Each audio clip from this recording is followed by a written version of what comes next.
I think that yesterday's discussions reminded us all how important it is to be able to meet in person, to strengthen connections and to forge new ones. Our fourth Judaica Curators Conference took place online 3 years ago in May 2021. Remember COVID? So our previous face-to-face conference was in fact in 2016. So it is a huge pleasure to be able to host you all here in this very special setting. And of course, as colleagues said yesterday, we appreciate very much your leap of faith in making the journey here to Israel. We do not take this for granted. I would also like to extend my thanks and appreciation to my valued colleagues at the NLI on the conference team who've really made this possible. Raquel Eukelos, Head of Collections, Chaim Meria, Curator of the Judaica Collection, and Reuven Kruger, the Conference Manager, and to the many people who are involved behind the scenes. Almost 10 years ago, we established Gesher LeEuropa, a bridge to Europe, a program to connect the library, our collections, and our people with professionals working with Jewish heritage and educators and leaders working in Jewish communities across Europe. Gesher LeEuropa was initiated by Sally Berkovich, CEO of Rothschild Foundation Hanadiv Europe, together with the library. And working closely with Sally and her great team, we have been adapting and refining the program to ensure that it fits with our ever-changing times. And I would like to especially welcome Sally, together with Rebecca Singer and Gabor Kadar from her team. We're delighted to have you with us this week.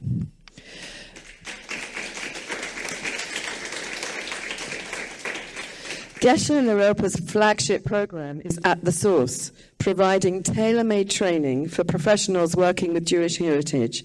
It has been a privilege for me working together with the amazing NLI team, whose expertise across so many areas has helped their peers in Europe to preserve and make accessible these precious materials, in particular archives, the remnants of centuries of rich Jewish life across Europe. And we're delighted to be hosting some of the participants who are now our good friends from the various rounds of At the Source these past 10 years. In early April 2022, a few of us gathered on a Zoom call together with colleagues at the Rothschild Foundation Europe to listen to Professor David Fishman tell us what he knew about the situation of Jewish archives in Ukraine in the light of the conflict. Barely 6 weeks after the Russian invasion, we were naturally more concerned about their custodians than the materials themselves. But in both cases, we were very ill-equipped and uninformed to give even the most basic help or practical support. And we have huge admiration for the work that David and many others have been doing under very difficult circumstances. When we discussed archives through the lens of this conference's theme, collaborative leadership in Judaica curating, two things were clear. The first being that we needed to look at a broad spectrum of the risks facing archives, social, political, environmental, going beyond military conflict. And the second was that addressing these would benefit from a collaborative, collective approach. There are many initiatives for rescuing and preserving archives subject to different risks.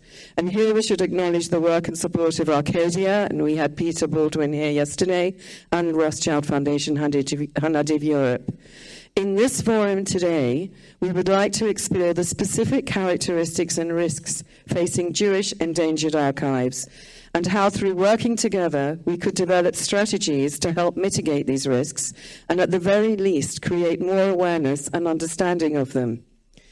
We will open with setting the scope of our Endangered Archives theme today. Dr. Yochai Ben-Ghedalia from the Central Archives for the History of the Jewish People will present the broad spectrum of risks and factors that we wish to explore.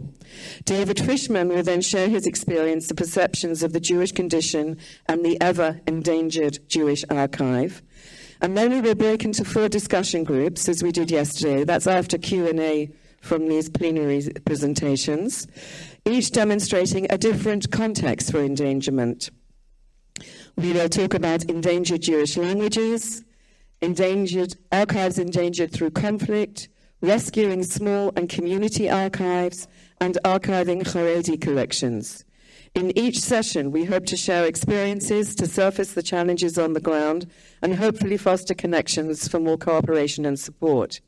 We hope that you've already signed up for your chosen session, and if you haven't, then please go to the information desk in the break.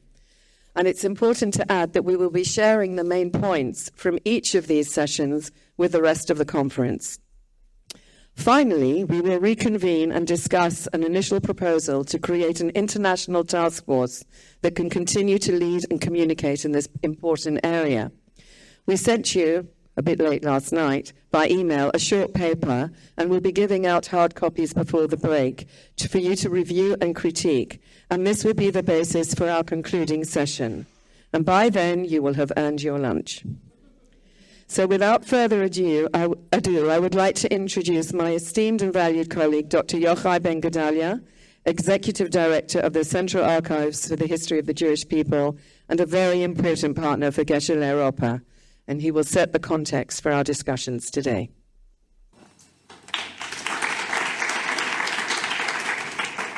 Thanks, Caron, for the introduction and for organizing this day. In the weekly portion of the Torah that we will be reading this Shabbat, we read about the obligation to purchase a land, the estate, of a poor relative that had to sell his land. The term that Torah is using is to redeem. And in the prophet, the portion, the weekly portion from the prophets, the Haftarah that we will be reading, it's my bar mitzvah this week, so you know it. So in the Haftarah we read about Jeremiah that was ordered by the Lord to purchase, to redeem the land of his cousin, Hanamel. The same like in the Torah, but the situation was different. Jerusalem was already under a siege, and the land, this specific land, was in Anatot, a town that was already captured by the Chaldeans. So Jeremiah buys the land again, gives the silver to the buyer, but that's not enough in order to demonstrate God's promise for restitution to the land. And he's also ordered to take the deeds. There are two deeds. By the way, the prophet is using, like in many times in the Bible, the term sefer, book, to take the deeds, both the sealed one and the unsealed ones, put them in a jar of clay, exactly like the ones that we can see across the street in the shrine of the book, and seal them, so they will remain for many, many days. That's the way the Bible says. So archiving the deeds in the archive represents here a transformation from the ongoing to the eternal sphere.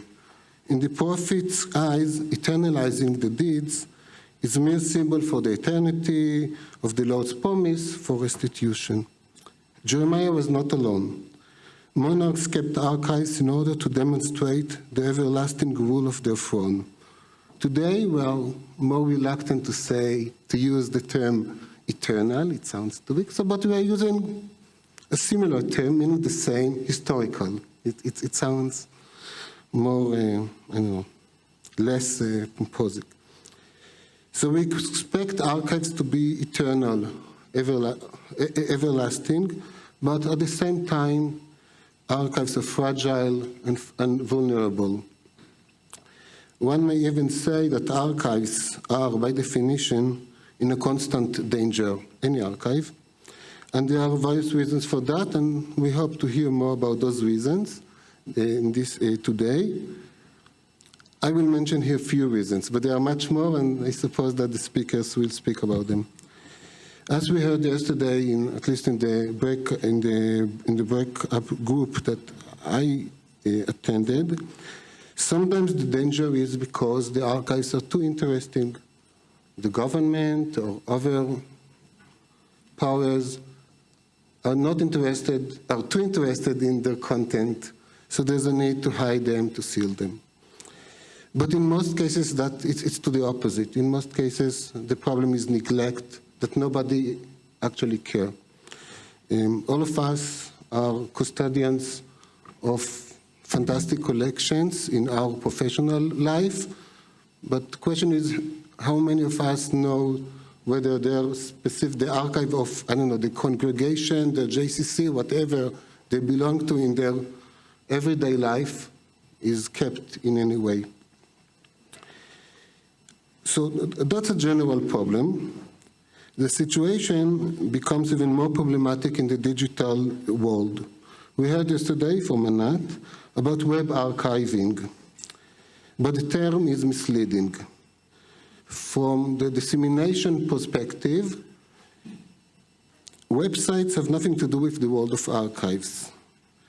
They are a kind of publication. It's an open source that's published, it's distributed online, and hence belong more to the library world. Harvesting the internet, I think that's the better term, as we heard yesterday, provide a certain solution. In the archival world, the problem is, I think, is stronger. The digital archival world, the electronic archival world, the problem is much more serious, and to be honest, we do not really know what to do, how to deal with the activity, the general activity, and nobody really knows how to deal with that, and I'm not even saying about how to preserve and reflect the dynamic of the techniques, the user experience over time. The biggest problem is that many of the archives, most of the documentation we are creating is not created, do not belong to us in any way. I mean, for many years, when someone was going to a store, buying paper, a ledger, a clay, a brick, or something like that was received in the bags, a notebook, even with a logo, it belongs to him or to her.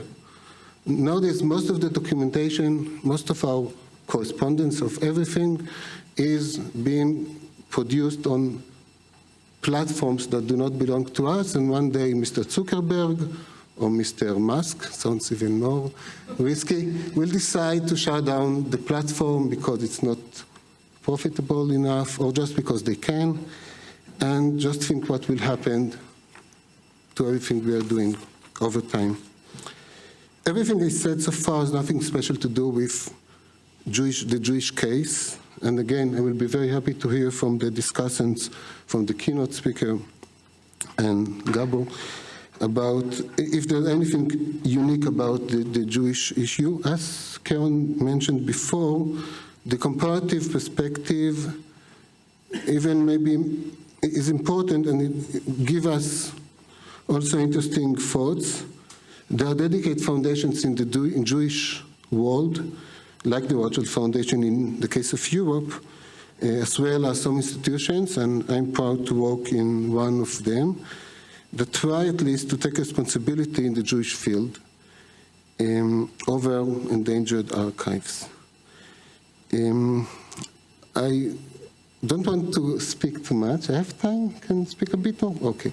So I do want to give two examples from last year, from the previous year, that will exemplify maybe the issue of endangered archives.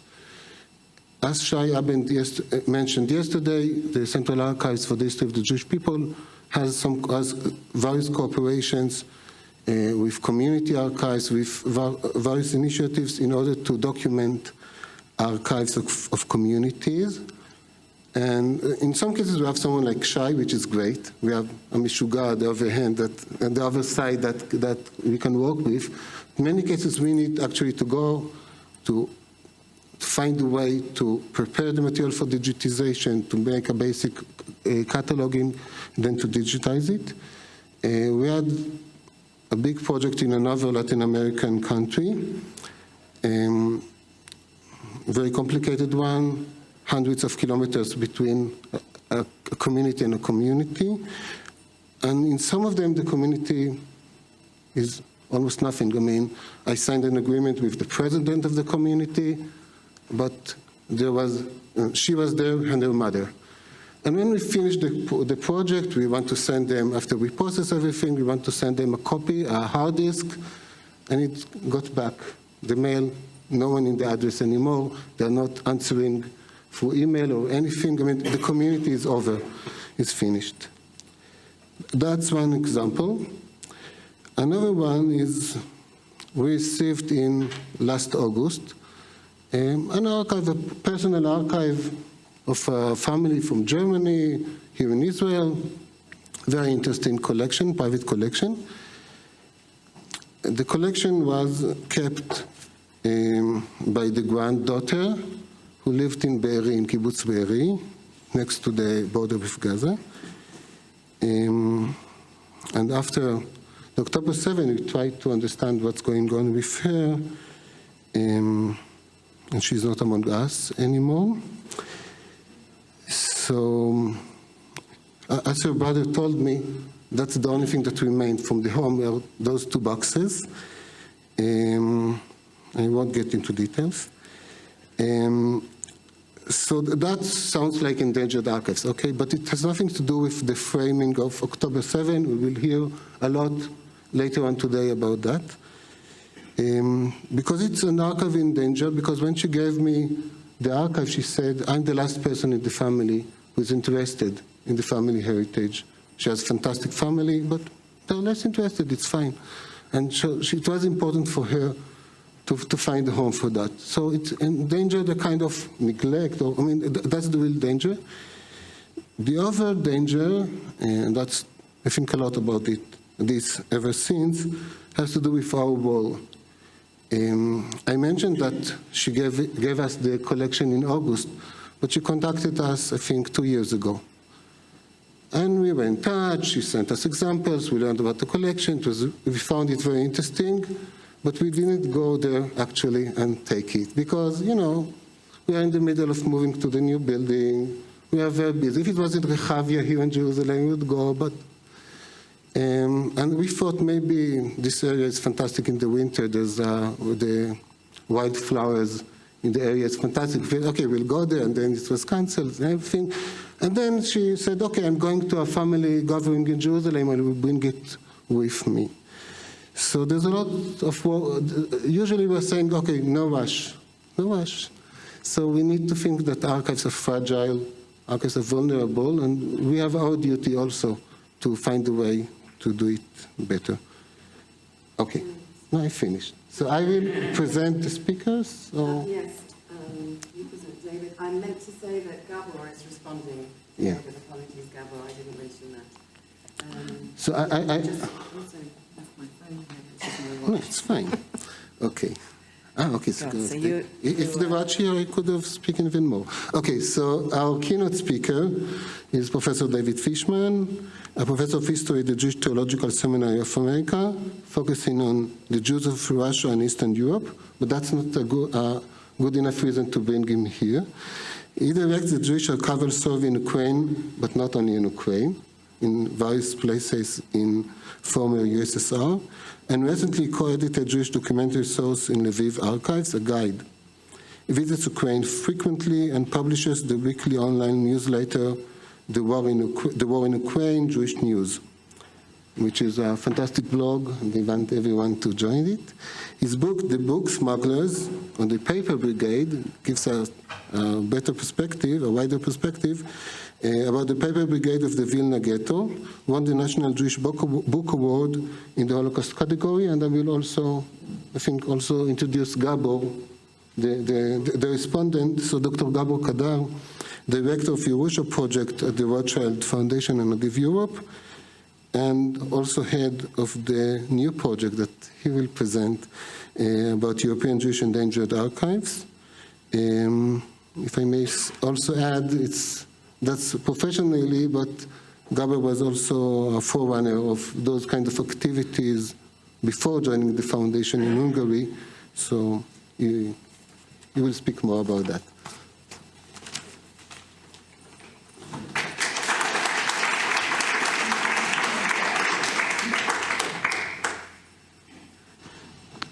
Good morning, everybody. It's a pleasure to be with you, with old friends, and to make new friends, and it's a special pleasure to be here in this amazing new building. I want to thank the organizers who have done an amazing job. I'll introduce myself briefly before I get to the topic. I'm professor of Jewish history at the Jewish Theological Seminary of America, but I'm really here not in that capacity, but I'm also director of the Jewish Archival Survey in Russia, Belarus, and Ukraine. That project has been operating since the 1990s, but since 2014, it's been operating exclusively in Ukraine. The Jewish Archival Survey, I have to see if this works. The Jewish Archival Survey has published 10 guides to archival collections with documents on Jewish history and culture in these 3 countries. And if you're interested in our findings, most of them are available in English on the Yerusha portal. Others are found in published guidebooks in Russian. So I consider myself a historian who's attuned to archival issues and who appreciates the work of Jewish librarians and archivists. And through my work on this project, I've become very sensitive to the precarious state of many Jewish archives across the globe. So I'm going to begin with some historical background. The movement to collect and preserve endangered Jewish archives was launched by the then young historian Shimon Dubnov in 1891 in an appeal that he published in Russian and in Hebrew. Dubnov's pamphlet, which was a plea for the study of East European Jewish history, lamented the utter neglect of what he called the raw material of our history, particularly Jewish communal records and the minute books of associations, that is the Pinkasim of Kehilot and Chavrot. And he offered a very vivid but very bleak portrayal of the condition of such materials. I'm quoting, "They are lying in attics, in piles of trash, or in similarly filthy and unseemly rooms, amidst broken household furniture and rags. The manuscripts are rotting away. They are being eaten by mice. Pages are being torn off by ignorant employees and by children. In other words, year by year, they are disappearing and being lost to history." So Dubnov urged his readers to join him in a great task of collecting and preserving Jewish historical documents, and he envisioned the creation of a central Russian Jewish archive in St. Petersburg. He invoked biblical verses in his Hebrew appeal and concluded it, "Let us work. Let us gather our scattered objects from their places of dispersion. Let us arrange them. Let us build on their foundation the temple of our history. Come, let us search and inquire. Nachbesana v'nachkora." Dubnov's appeal led to the establishment of a Jewish Historical and Ethnographic Commission of the Chevrat Mifitze Haskalah in 1892. That was the first, and also the creation of the first Jewish historical archive anywhere. The commission was the precursor to the Jewish Historical Ethnographic Society, which was founded in 1908 under the leadership of Dubnov, the ethnographer and playwright S. Ansky, and others. So it's been a long journey over the last 133 years since Dubnov's pioneering appeal until this magnificent National Library of Israel, which includes within it an archives division, the Institute for Microfilmed Hebrew Manuscripts, and the Central Archive for the History of the Jewish People. Jewish archives and documents are much less endangered today, thanks largely to the existence of this National Library, just as the Jewish people as a whole is less imperiled today thanks to the existence of a state of Israel. But despite this truth, seen from the vantage point of 133 years, the flip side of the coin is also true. The tragic legacy of Jewish history haunts the state of Jewish archives across the globe. And that's what I'm going to pursue in my talk, the relationship between the Jewish condition, writ large, and the condition of Jewish archives. And I will discuss three categories of endangered Jewish archives and three reasons for endangerment. The most obvious category of endangered Jewish archives are those whose physical existence is imperiled by war. This is, in fact, an old problem. Again, the historian in me can't resist pointing out that it's old, but it's suddenly become relevant again. The problem was first encountered by the above-mentioned Jewish Historical Ethnographic Society in Russia at the outburst of World War I. Ansky, who had traveled through the war zones of Galicia and Volyn, warned his colleagues at a meeting of the society in St. Petersburg in 1915. And he wrote, this is 1915, at the beginning of World War I.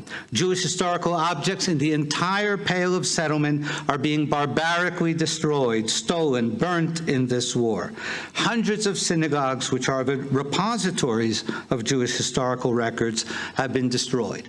I'll just explain. The Eastern Front of World War I was really coterminous with the area of dense Jewish settlement, the Pale of Settlement and Galicia. You can see the lines back and forth. So the war took place where there were the most Jews. In response to Ansky's words, the society designated him and a colleague, Ben-Zion Rubinstein, to evacuate Jewish historical records from the war zone and to allocate funds for the transfer. But the problem was much bigger than the society anticipated. In 1916, the colleague Rubinstein reported that Jewish objects and documents were endangered in the rear, far away from the combat zone. The Imperial Russian authorities displayed an attitude of utter contempt toward Jewish religious institutions, artifacts, and historical records. The Russians then were seizing synagogues and using them as barracks, as mess halls, or as detention centers for prisoners of war. They were desecrating, destroying, and stealing Jewish historical treasures. And all of this dozens of kilometers away from the front. Russian soldiers were using Jewish religious books and documents as toilet paper. So anti-Semitism led to the mistreatment of Jewish archives. It was World War I and the ensuing wars and pogroms, not World War II and the Holocaust, that was in many places the great catastrophe for Jewish documentary records. Many Jewish documentary collections did not survive until World War II and hence could not be destroyed or looted by the Nazis. So the archives, many of the archives and collections we have from pre-war Europe are a remnant of a remnant, a true documentary she'erit ha'pleita, and that is why they are all so precious. Today, the physical endangerment of Jewish archives by war is most acute in eastern Ukraine due to Russian bombardments and occupation. In March 2022, this is Ukraine. The Russians occupy this part. This part is the most vulnerable and endangered.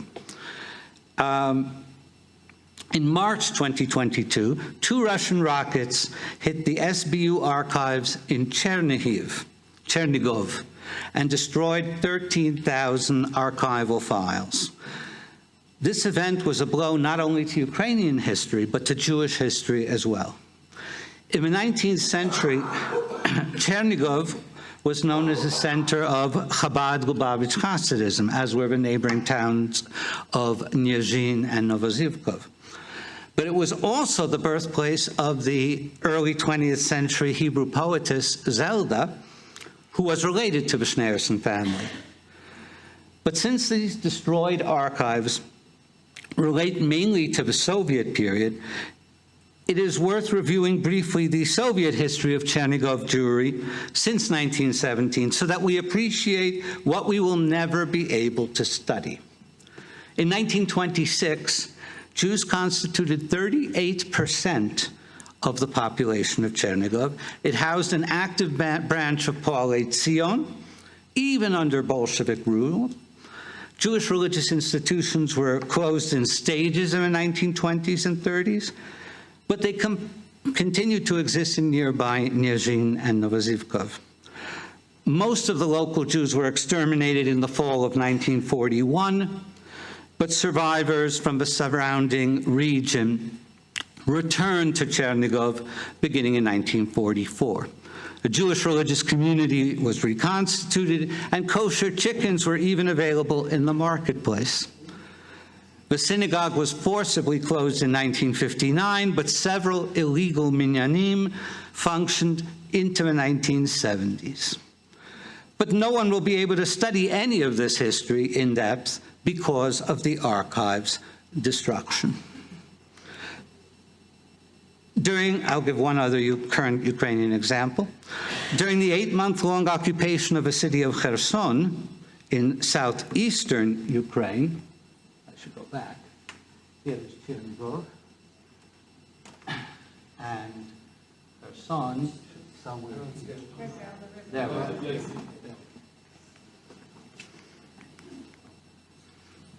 During the 8-month-long Russian occupation of Kherson, the Russian occupational authorities removed more than half of the Kherson State Regional Archive. Now, the Jewish Archival Survey, which I direct, had already worked in Kherson many years before this war, and we found 99 collections in the archive with documents on Jewish history, including 5 collections of Jewish organizations and 9 others on the Holocaust. But most of these collections have been removed, and they've gone down a Russian black hole and are now lost to researchers. Needless to say, Russian drones and rockets can fly hundreds of miles and have hit the cities of Kiev and Odessa. So consequently, the extensive collections on Jewish history in Kiev and Odessa are not safe from destruction. When I last visited Ukraine in January, I went to Kiev and I spoke with Tanya Batanova, who is the head of the Judaica department at the Vernadsky Library, the National Library in Kiev. And I asked Tanya, what do you need most of all? She answered, we need new, stronger bookshelves that can withstand the tremors of missiles and drones hitting Kiev. I worry that the current wooden bookshelves cannot endure the intense vibrations caused by the explosions. And one shouldn't think this is just a Ukrainian problem. It can occur anywhere, even in the state of Israel. Yes, a couple times in the current war, Hezbollah drones fell in or near Akko. And Akko is just 4 kilometers from a major historical archive, the Ghetto Fighters House and Museum, Lochamei Ghettot. Now, of course, the Lochamei Ghettot archive is digitized, but nonetheless, it could have been hit as easily as the beach or the town of Akko. Now, of course, the solution to this frightening problem is digitization. But in the case of warfare, digitization projects often come too late, only when the materials are in direct danger of destruction. But by then, the most imperiled collections are in places where it's difficult to bring in the technology, and it's difficult to work systematically because they're in a war zone. So what is needed is systematic digitization before wars, not only emergency digitization during wars. Now moving on. There are other categories of endangered Jewish archives. and their problematics are more specific and peculiar to Jews. To understand them, we need to remind ourselves some basic facts. For close to a millennium, Europe was the center of Jewish life. But since the Holocaust and the extermination of most of European Jewry, Israel and North America have taken center stage. Europe is now, forgive me for saying this to the Europeans, is now on the periphery of the Jewish world. As a result, there are significant Jewish archives in places where there are not many Jews and where there are very, very few specialists who can properly process Jewish documents, especially if they are in Hebrew or Yiddish. Now, this physical separation between the documents and the people is a consequence of the Holocaust. Jews and Judaica archivists, most of them at least, live far away from many of the historical records. And I really can't think of another people on earth that faces this archival challenge to the extent that Jews do. Even now, 80 years after the Holocaust, Jewish documents and collections are being discovered in attics or underground, in basements, not by Jews, but usually by construction workers. In some places, these collections lie in the attics of defunct synagogues or community offices and are in a condition that is reminiscent of Dubnov's description 133 years ago. To give one example of such discoveries, we will hear more from Gabor about this. The Jewish Bukovina and Transylvania Archival Survey, which was sponsored by the Leo Baeck Institute, discovered records, Jewish records, in the attic of a defunct synagogue in Alba Iulia, which is better known as Karlsburg, which was the largest Jewish community in Transylvania. Among other materials, they discovered a cemetery register in German and Hebrew letters with umlauts above the letter Aleph. The Bukovina and Transylvania survey was active in formerly famous Jewish towns such as Arad, Cluj, Satmaru, and Sighet, places where there is hardly a Jewish community today. And similar projects are being supported by the National Library of Israel, by the Rothschild Foundation Hanadiv, Europe, to catalog, restore, digitize, and rehouse collections of small or defunct Jewish communities in Europe. A larger reason for the existence of this type of endangered Jewish archive is the diasporic nature of Jewish history. The only place where Jews have state archives, financed by the state budget, operated pursuant to a law on archives, is Israel. But most of Jewish history did not take place in the land of Israel. In the Jewish diaspora, Jewish archives are housed mainly by public organizations, by Jewish museums, by Jewish historical associations, etc. And many of these organizations are perennially short on funds for the acquisition and processing of archival collections. Their acquisitions are also based on voluntary deposits of records by organizations, by individuals. And tremendous energy has gone into the maintenance of Jewish museums and historical associations. They are a remarkable phenomenon, but needless to say, they are not as financially secure or operationally secure as a state archival system. So it's the non-state nature of Jewish history, as opposed to, let us say, French history or Russian history, that has led to the non-state nature of Jewish archives. And when Jewish collections do make their way into state archives, they're often not given the attention and priority given to collections of state institutions. So Jewish collections in a state archive sometimes, especially in Eastern Europe, are second-class archival citizens. A related problem, as I've mentioned, is the absence of specialists with knowledge of Hebrew or Yiddish. Even if a Jewish archive is physically safe and is held in a major repository, its use can be effectively prevented by the fact that it has not been properly processed due to the lack of Judaica specialists. In Ukrainian and Belarusian archives, where the Jewish Archival Survey I direct has been active, we have encountered scores of files that are listed in finding aids as documents in Hebrew, contents unknown. Sometimes they're actually not even in Hebrew, they're in Yiddish. But I would consider this blind cataloging to be an act that effectively sentences those files to oblivion. And part of the work of our project has been to locate such files and identify the documents and provide fuller information to the repository so that it can include it in their finding aids. Finally, the third type of endangered Jewish archives, which is perhaps the most painful. Numerous Jewish communities and organizations that are active in Europe and the United States do not bother to preserve their records. Many, and even in Israel, many contemporary Jewish communities lack historical or archival consciousness. They don't realize that what they are doing now, or what they did last year, will be the subject of historical research in the future. There is a communications gap between the worlds of organized Jewish communal life and Jewish libraries and archives.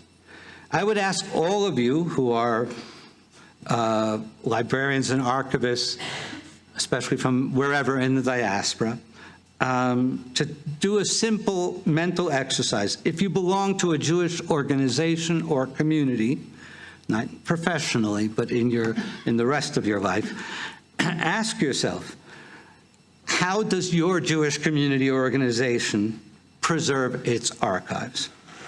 I think if you go to a synagogue, I think of my synagogue. I think we will all be dismayed by the answer. And if we don't know, that's not a good sign. Whenever I travel in the United States, I ask heads of congregations what they do with their records. Some leaders respond with bewilderment. Why would we keep old records from 15 to 25 years ago? Others are sheepishly embarrassed and say, well, we haven't figured that out. Sometimes the problem derives from the fact that there is no obvious place to deposit the records, in part because state depositories are not interested in receiving them. So future historians will have a hard time finding primary sources on the late 20th century, on late 20th century Jewish life. And Jews will have no one to blame for this but themselves. Not a war, not the Nazis, not displacement, only themselves. Now, there are differing levels of historical and archival consciousness among Jews. I was glad to see that we will have a breakout session on archiving Haredi collections here. This is definitely an important task. But also among the modern segment of Jewry, consciousness that today's events or tomorrow's history is low. The exceptions are catastrophes, such as the war in Ukraine and October 7th, and there are various projects to document them. I don't mean to diminish their importance, but Jewish history cannot deal exclusively with catastrophes, and Jewish archives should not be the archives of catastrophes, with all other records sent to the dump. Sometimes the problem also derives from social isolation or lack of resources. There are more than 1 million Russian-speaking Jews here in Israel, 500,000 in the United States, and between 150,000 and 200,000 now in Germany. They have their own organizations, their own clubs, cultural institutions, intellectuals, media outlets. But mainstream Jewish society, in most places, sees them as marginal, just as some often view Haredim as marginal. Even even if an organization of Russian-speaking Jews offered its records to an archive, even to a Jewish archive, it's not clear to me that the repository would accept them. And again, there aren't channels of communication between these organizations and archival institutions. The National Library of Israel is engaged in very important projects to address these different categories of endangered Jewish archives. But one cannot count on the NLI to perform a kind of miraculous archival kibbutz galuyot, the ingathering of all documentary exiles. That will just have to wait for the days of the Messiah. Meanwhile, we need a kind of movement, and that's how I understand our later discussion, in the Jewish world to deal with endangered Jewish archives, especially this third category, the category of Jewish neglect, self-imposed endangerment. Every one of us can play a role in that. The historian Shimon Dubnov, with whom I began, he started his historical career as a young man with that appeal in 1891. And he ended it more than 50 years later in the Riga ghetto. According to various reports, his final words before being deported were Jiden verschreibt, Jews record.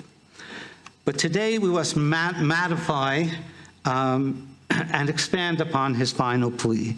Jiden verschreibt, sammelt, entdeckt, hituf, und katalogiert. Jews record, collect, retrieve, preserve, and catalog. That is the charge of Jewish archivists today.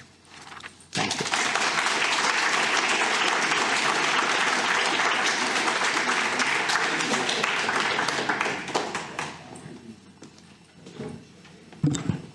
Thank you very much for this very definite call to action, David. I now would like to call Gabor Kadar to respond to David. Gabor is manager of the Yerusha program that David mentioned at Rothschild Foundation, Hanadiv Europe, and is running their new Endangered Archives program. Gabor.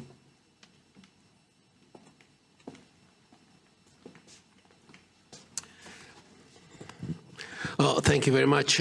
Thank you very much for the great presentation, David. That's a very hard act to follow, I should say. Caron, thank you very much for the introduction, and thanks to you and for all the colleagues in the National Archives for convening this conference under such unprecedented and challenging circumstances. It really is a fantastic achievement, and I'm honored and pleasured. It's a pleasure to be here. My name is Gabor Kadar, and I am managing some of the archival initiatives of the Rothschild Foundation, Hanadiv Europe. Many of you know that the foundation is a UK-based philanthropic organization that focuses on a wide array of Jewish cultural projects all across Europe. We are focusing on showcasing and preserving Jewish heritage and strengthening and sustaining Jewish communal life.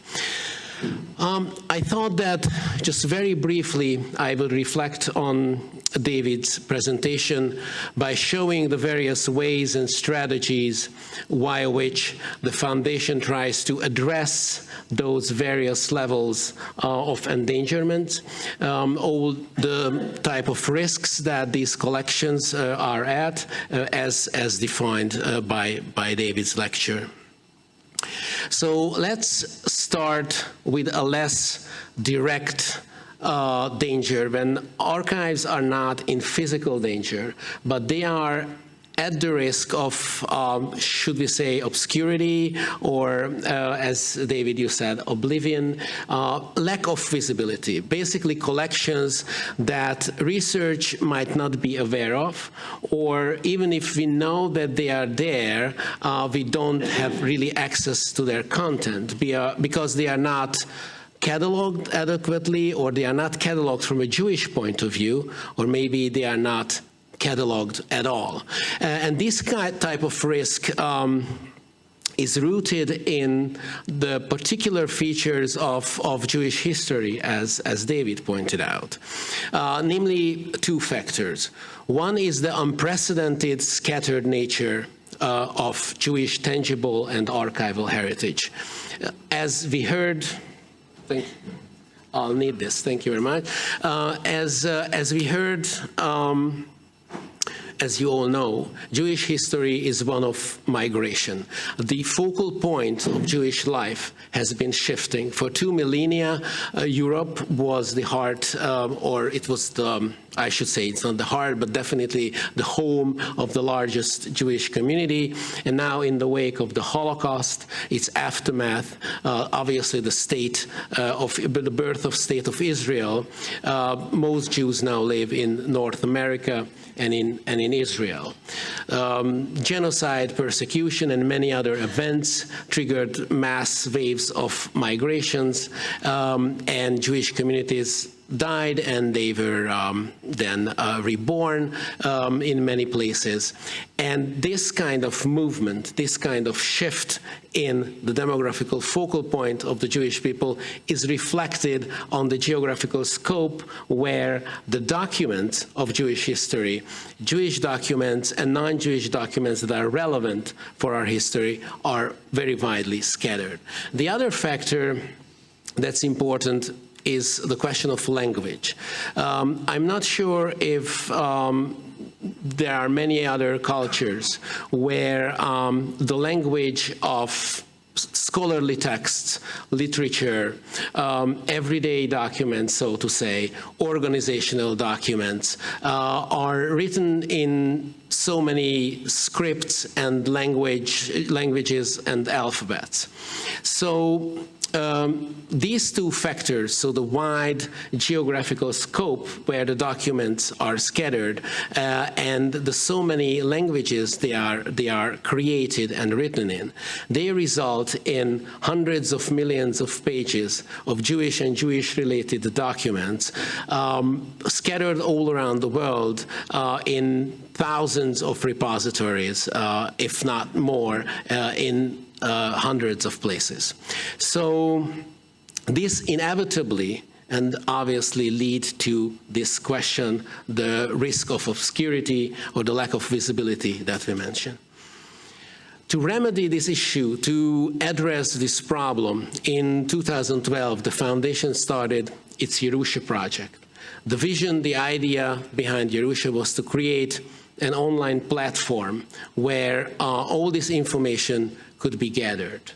Then our vision was a comprehensive online catalog of Jewish archival heritage that would gather this information and not only help researchers to navigate through this material, but also, in a sense, virtually to reunify this scattered heritage.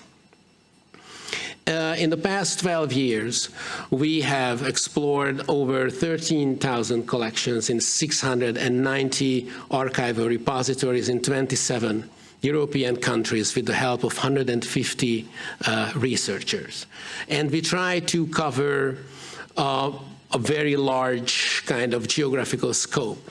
The I would say the easternmost territories that we covered are Georgia and Western Siberia. The westernmost are in Lisbon, Portugal. The northernmost archival collection that we explored is in Turku, Finland, and the southernmost in Crete. And so you can see that it's quite a wide geographical scope. I think we were trying to, one of the strong points, I think, of the project is we are trying to address particularly this risk of obscurity or the lack of visibility. We did it in a number of ways. One of the most important was to focus on the Jewish elements of the non-Jewish collections. And for that, obviously, I should very briefly define what the project meant by Jewish and non-Jewish collections. Jewish collections, archival collections, in the context of Yerusha, are records that were created and or accumulated by Jewish persons, families, organizations, corporate bodies, and entities.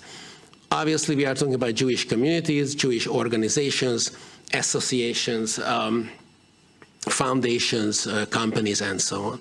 Contrary to that, non-Jewish collection is a group of record that was created and or accumulated by non-Jewish entities or corporate bodies. Very typically, these are government organizations and agencies, judiciary bodies, law enforcement agencies, military authorities, and so on. A very large number of documents that are relevant to Jewish history and very large number of documents that were actually created by Jews can be found in those collections. And one of the missions of Yerusha was to focus on those non-Jewish collections, try to find the Jewish element of that, bring that out, and bring it on one platform, as I said, and via this make sure that the whole material encompasses Jewish archival heritage in Europe. We launched the project, the website and the database.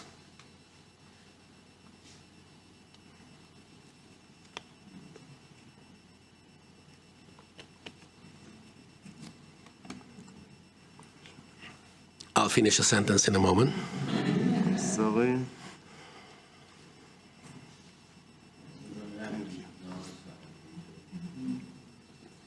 Okay. So we launched the database and the website approximately 2 years ago. Tens of thousands of researchers ever since explored the material. Many of you know the project well. Many of you contributed to the project greatly. David's Jewish Archival Survey in Ukraine, Belarus, and Russia, it has been an integral part of the project. It has been one of our flagship projects. So was the survey created by the Center Archives for the History of the Jewish People, led by Yochai, and many great colleagues as well. Anastasia, for example, was also instrumental in putting that together. And many other great colleagues in this room also participated in the project.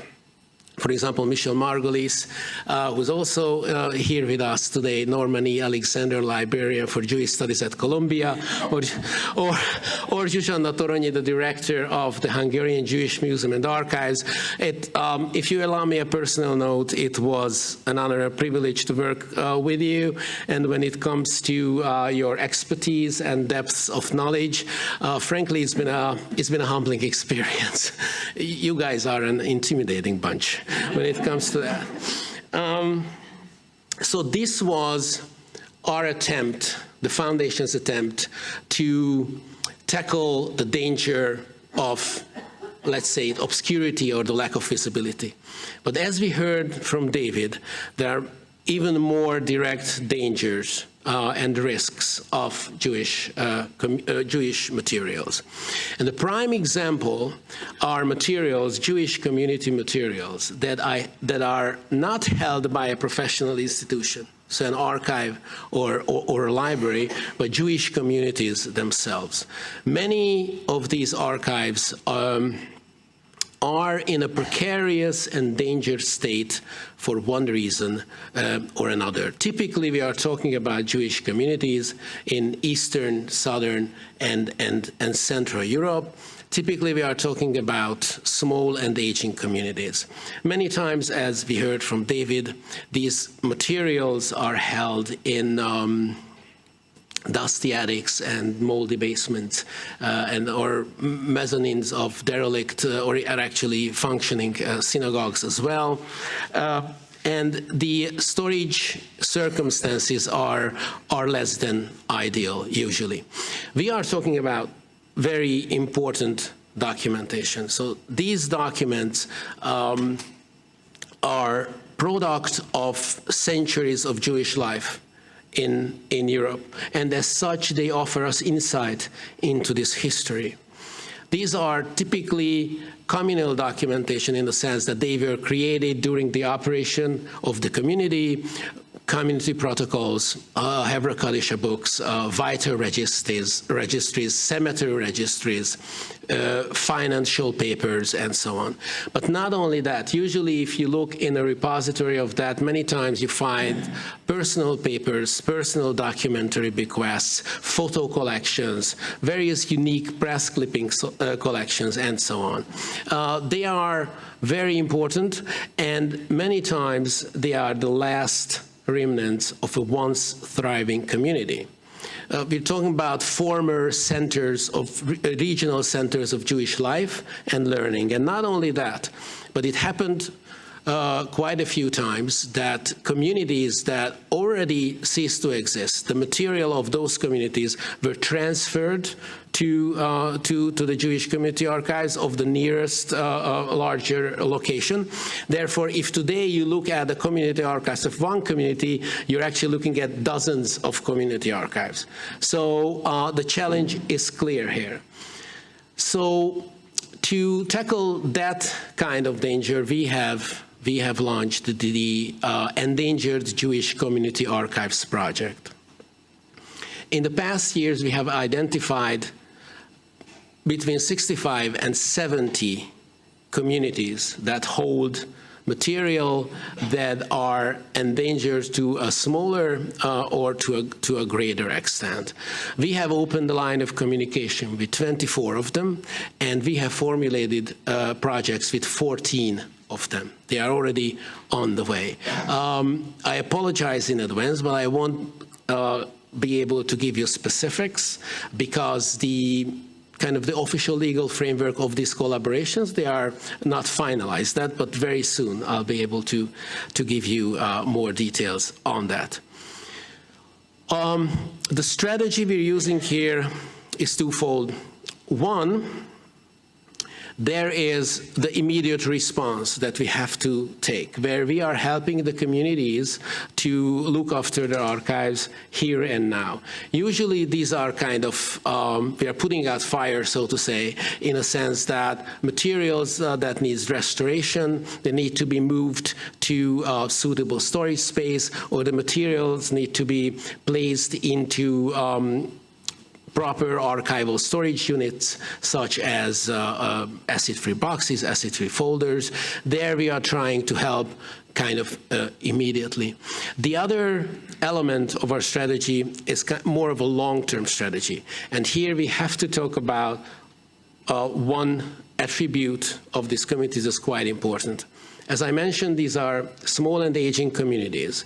We are looking at an average between 100 and 300 members, the 50% of whom are usually over 60, but the smallest community we're working with, actually it's less than 60 people, almost all of them over 70. And these numbers suggest a cruel demographic reality in terms of the future of these communities. And these communities are aware of these demographic realities, and they would like to make sure that their archival heritage is preserved for posterity. And for that reason, we are encouraging them, and we are helping them, we are supporting them in digitizing their whole material, and if possible, to deposit a digital copy at a professional institution. And ideally, that will be the Central Archives for the History of the Jewish People here in the National Library, which we think is the best placed institution to hold these materials. Yes, almost there. We have basically, I would say, four, I should say. One, we have communities that are aware of the heritage that they are safeguarding, and they do have the expertise and the means to a certain extent to look after them. Here, our support is mainly focusing on kind of a deeper cataloging and digitization, and maybe online publication if they want. Of course, it's very important to stress that we don't define goals against the will of the community. So let's say if they would like to digitize the materials, but they don't, that they wouldn't like to publish them online, they don't have to. We have communities that are aware of the value, the significant value of the materials that they are holding, but they don't have the means to look after them. Here, our job is obviously to help them with whatever they need. Usually, these are kind of the first safeguarding steps, or a deeper cataloging, or many other ways we can help. We have a third category where we have communities who are not necessarily aware of the value of their materials, or they just would not like to, for some reason or another, engage with the issue. Here our job is to have a conversation with them and to understand where they are coming from, and maybe try to convince them that it is in their best interest to let us help with their materials. As I mentioned, we started 14 projects, and hopefully when they will be finished by the end of 2025, then we will have cataloged approximately 1 million pages of documents, digitized 500,000 pages of endangered Jewish community materials. We will have rehoused 5 entire Jewish community collections into safer storage spaces. And 4 of those community archives, the digital copies of those archives, are going to be deposited at a cultural institution, 3 of them in the Center Archives for the History of the Jewish People. And one last sentence about what's the goal. Really, obviously, in an ideal world, all Jewish community archives are safeguarded, cataloged, accessible, let's say, on premises for the researcher, digitized, and 1 digital copy is deposited, ideally at the Center Archives. We know that's not realistic, but we really hope that we can move the process forward and we can help the communities on this way step by step. So it's quite a flexible project. If we need cataloging here, we will support that. Digitization there, we will also support that. We are trying to be as flexible as possible, include as many communities as possible in this project. And I think if we achieve that, then we will really help to rescue these community materials. We will also help to strengthen the community's connection, relation to their own past to a certain extent, and we will definitely help researchers and Jewish studies professionals, genealogical researchers, family researchers, and frankly all of us to gain a better understanding of the European Jewish experience. Thank you very much.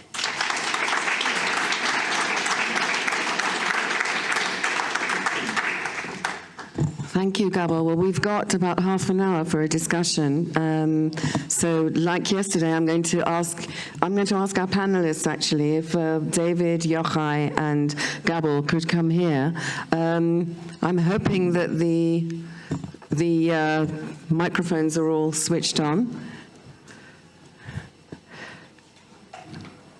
Reuven, are we okay with the?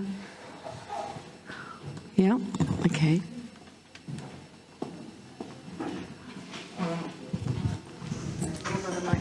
Good.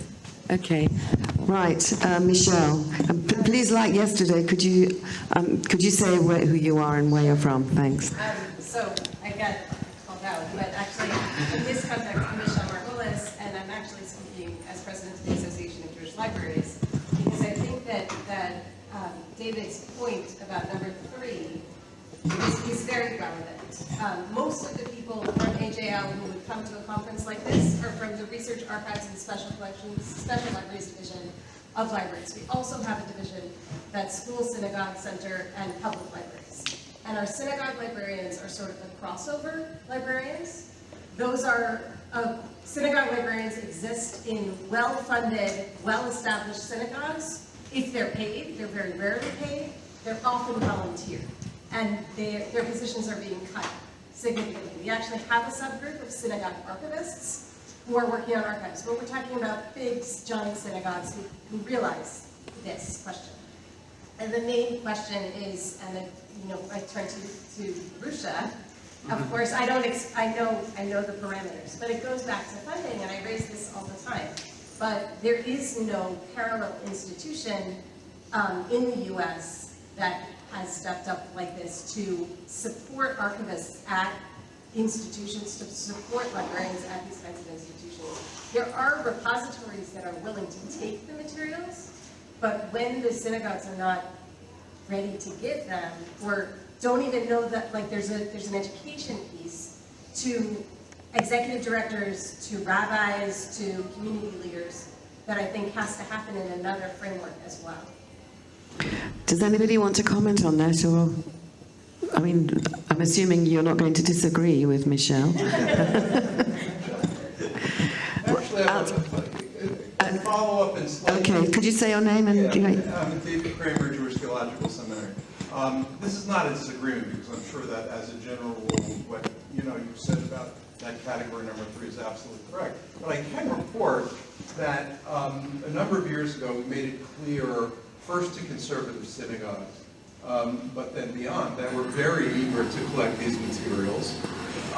And interestingly, what we also realized was whether it was synagogues as such, they can be large, very vibrant synagogues still that want to offload some of the materials they've accumulated, these synagogues that are folding and no longer can preserve anything, or it can be rabbis who are retiring or who have passed away and their spouses get in touch with us. But what we recognized was that there are people still who were members of these communities who love the communities and their legacy or love the rabbis, and we have asked for this entire time that if we're going to take a donation, that they find someone to help provide funding.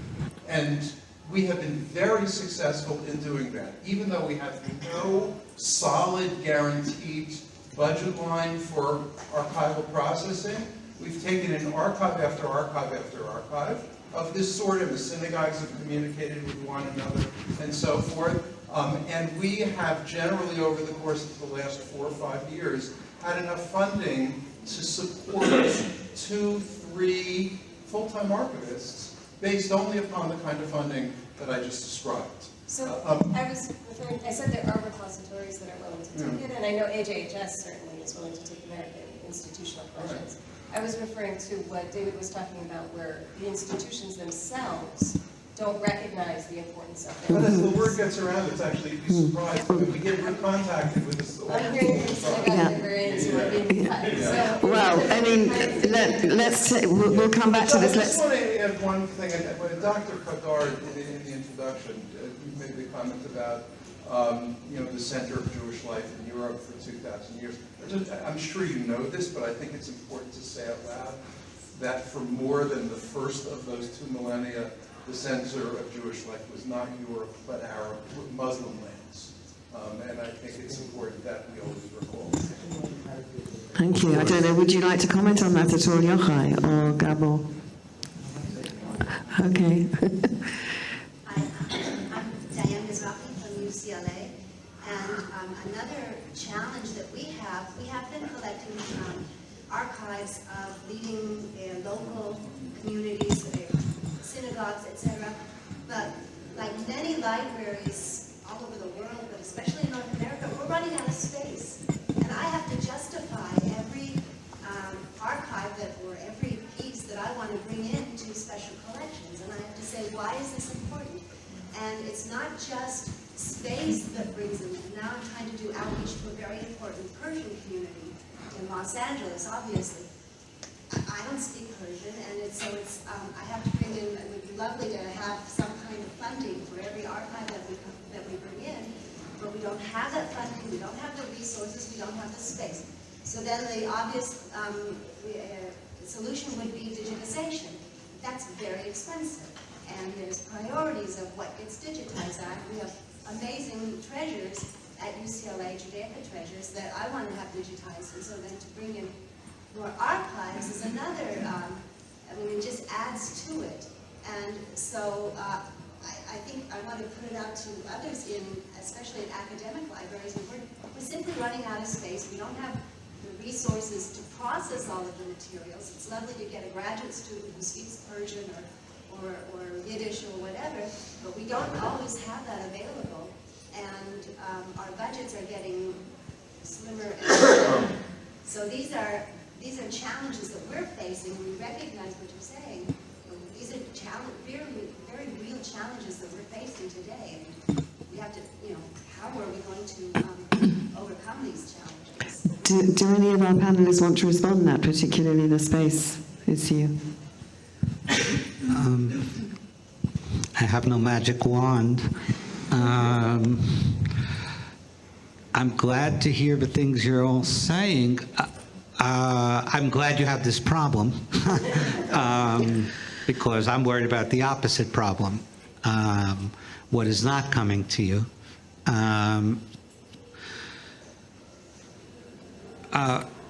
Raising a historical archival culture has many dimensions. It's not only the dimension of people donating, right? Don't throw this out. This is not trash. Donate it. But it's also raising the priority of this whole area of activity in those agencies that have money, right? Who rarely, if ever, think about history. I'm not talking about historical organizations, but, when does the American Jewish Committee, let's say the richest, think about the importance of preserving history? Or when does the ADL think about that? When does Federation think about that? In other words, part of raising this consciousness, and with American Jews, Americans are typically ahistorical and only think about the future and not about the past. Europeans are better, well, in that sense. They are, very much rooted in the past. So it's in other words, transforming consciousness has to also affect eventually funding. That's also about this lack of communication between organized Jewish life and our world.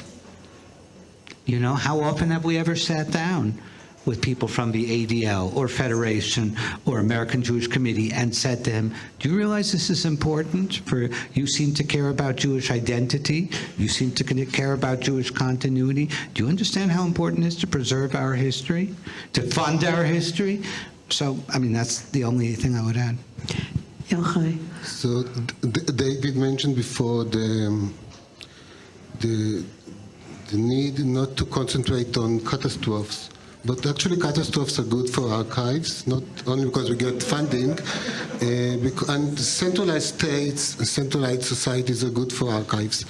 And the reason why the Jewish life in the United States, North America, flourished for so many years and still flourishing is because it's decentralized, because everything is voluntary, and that's a disaster from the archival perspective. There are various and very important institutions that are centralized, either by affiliation or by culture or language, Ivo, Leobek, Sephardi, whatever. There's nothing centralized, there's not like in Germany, for example, there's an obligation to every community to deposit its archive in Heidelberg. They should do that. So I hope the situation in the States will remain the same, the political situation, and our problem will be with archives, but still there's a need to do it from below. It also relates to what Michelle said before about the strength of the libraries of universities. Universities usually, private universities are more interested in special collections. It's much easier to boast, to find funding and everything than to work with archives. Archives takes a lot of space, a lot of money, and they are less interested. I think that's the most interesting things in the world, but still it's less easy to explain that. I can show that from the JCR, the Jewish Cultural Reconstruction. They were fighting about all those manuscripts and incunabulas between the USA and Israel or Palestine or London or whatever. Nobody cared about the archives. And many of those post-European, post-World War II, all those archives that were left behind after the war somehow found a way, most of them found a way to Israel. The Eva story is an exempt in that context. We're going to hopefully discuss some of practical solutions in the sessions before lunch, but Sharon's had her hand up. I'm Sharon Liverman-Mintz, Library of Jewish Theological Seminary, and I have a question that probably is not quite for this session, but I want to pose it to David. We were talking about endangered archives, and you did mention self-imposed endangerment, people that, and everything that we've discussed is sort of the physicality. Is there any group working on how organizations should be thinking about archiving the 21st century digital archives? And if there isn't, guidelines that could be given to organizations. Could you keep this? Could you keep that? What should be done? I think, it's not for this session, but I think planning forward, digital, I have emails going back to 2006. And that's it. Anything that happened between 96 and 2006 is gone. All records, all email, whatever. And I think that should be something on our agenda. Definitely, and this is exactly what I hope we can discuss when we look at that paper that you're going to get before the break. David, do you want to respond to that? No, I think we'll discuss it later. Because then I'm going to hand over to Hila, because actually it leads nicely into some of the work that Hila will be presenting also in one of the breakout groups. Because you were going to ask something. It's mainly a comment, not a question. I'm Hila Jacksonville, head of Digital Archives in Ben-Ghedalia.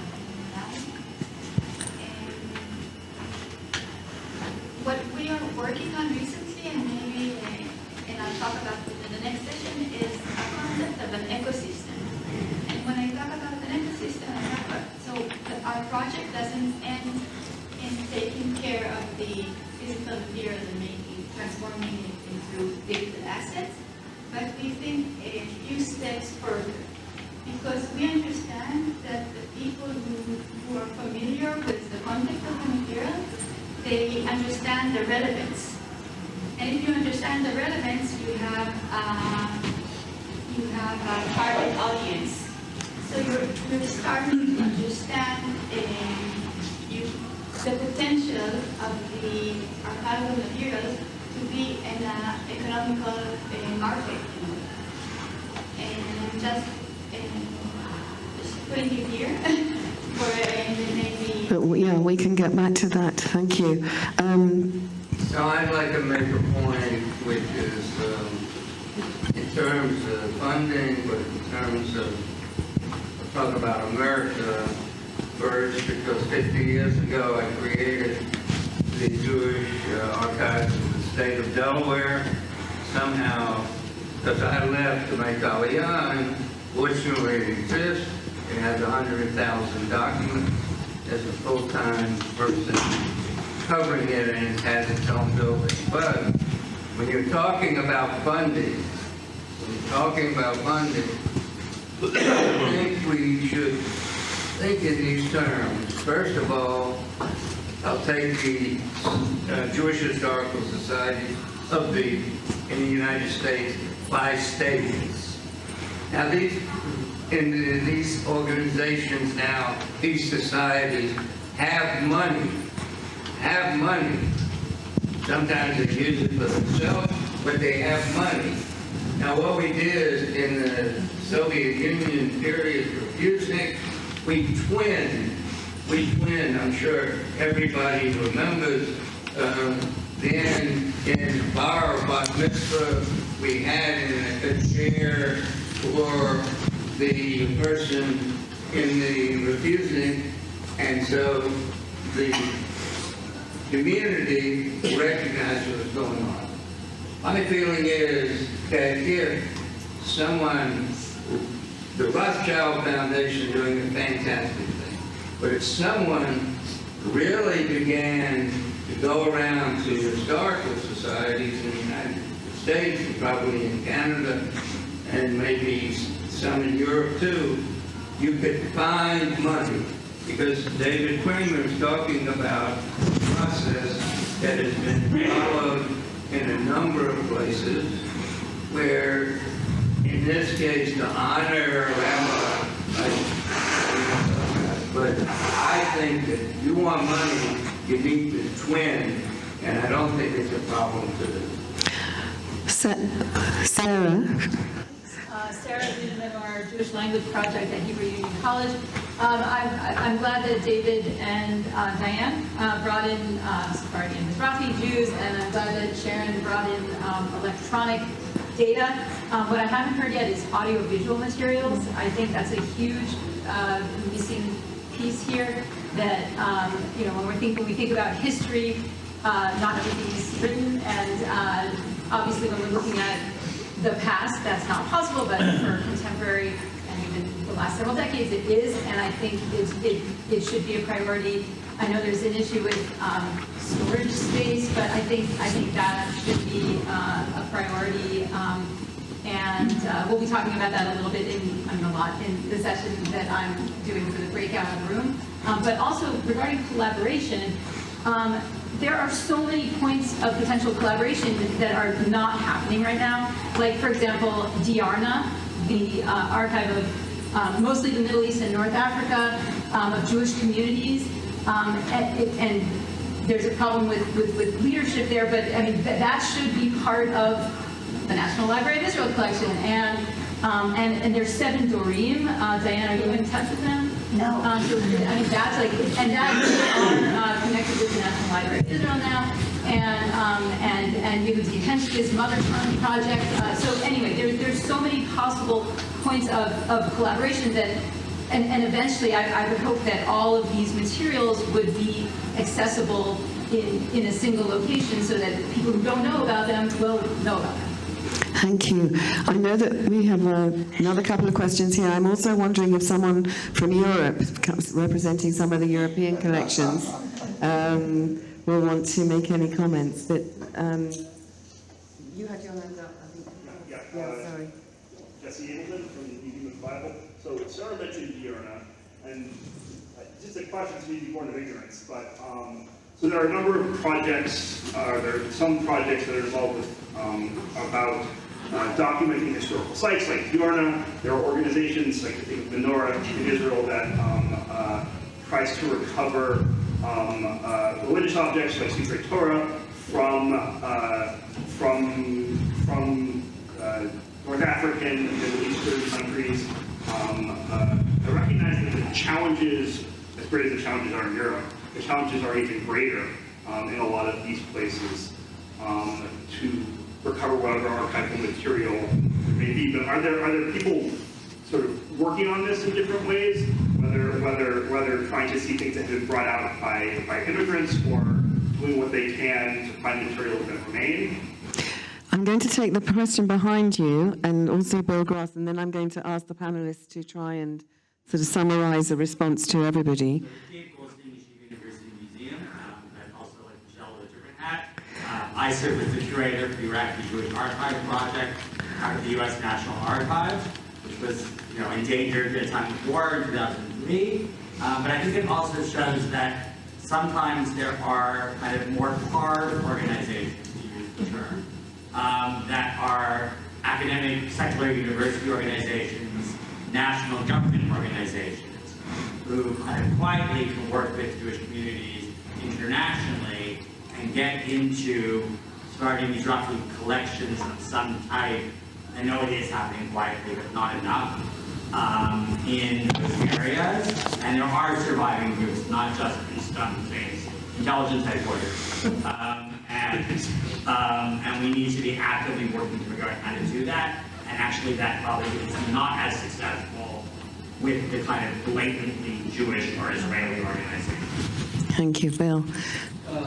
Question. In each of your kits, is a printed booklet about the Provenance Project, which was headed by the National Library. And the idea was to provide to people who may not otherwise understand the importance of or the way to research provenance. And I think it's a wonderful document. Is there something similar for these small communities, organizations, federations, etc., that can be made as a guide to at least elicit from them some response with regard to the importance of what they have to do and the methodology of how to do it? I'm going to ask you to say that again in the session after the breakout groups, because that's exactly what we're trying to practically work towards. But I'm going to take one more, thank you. I'm going to take one more question, and then we're going to hand over to the panelists. Thank you. I'm chairperson of the Association of Israeli Archivists and the Archive Library of the Academy of Hebrew Language. Dr. Gabor, you mentioned that you surveyed 13,000 Jewish collections. Is there any index? Because I think the first thing to do, and it's not that costly, is to publish an index. At least we could explore on our own where to get, where we can reach out for documents on different fields. Yes, of course. I'm sorry. Just to clarify, so these are 13,000 collections that either Jewish collections, so were created, as I said, by Jewish organizations, or collections that were not, but they hold some sort of Jewish relevant information. The other part of the question is, of course, you can visit the material at Yerusha.eu. It's all in English. There's quite a robust knowledge organization system, subject term systems, a quite, I think, intricate kind of search system attached to it. So there's always room for improvement. So if you visit it and if you have any comments, please let me know. But we try to make it as transparent as possible and as user-friendly as possible. Thank you. Is there any more comments, maybe from someone from Europe? No pressure. We'll be hearing from Lara at the end of the session before lunch. But would you like to respond in general before we close this part of the session? Yochai or David?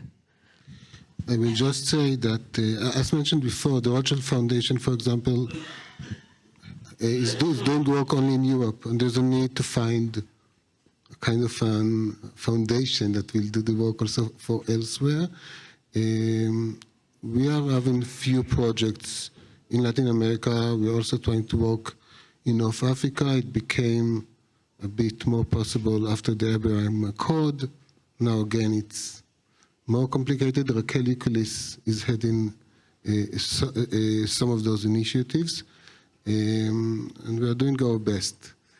But sometimes it's much easier for someone, and we heard yesterday, like Paul Dehan in his presentation, someone from Europe to do the work, and there's an important work which is being done both from Belgium and from France regarding North Africa.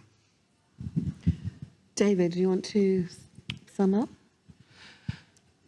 First, I'll make a small comment, then I'll sum up. The small comment I want to respond to Yochai, yes, in a certain sense, catastrophes are very helpful. To give my example, years ago when I mentioned Ukraine in class, students were falling asleep. But now when I mention Ukraine, eyes wake up. Sometimes we need the catastrophe to spark an interest, but hopefully we can maintain the interest long, long after the catastrophe. Otherwise, we get a skewed view of history. My summation, again, what I'm thinking, because a tremendous amount of talent and knowledge in this room, but I wanted to stress, again, the problem of Jewish archives is basically structural. What I I mean by that is that you can't get away from the Jewish experience. And the Jewish experience has been scattered, tragic, and it requires a lot more effort to curate Jewish archives than anywhere else in the world. You know, I look at French archivists or American archivists and I'm jealous. How easy. You're right there with the material. It's all in English. And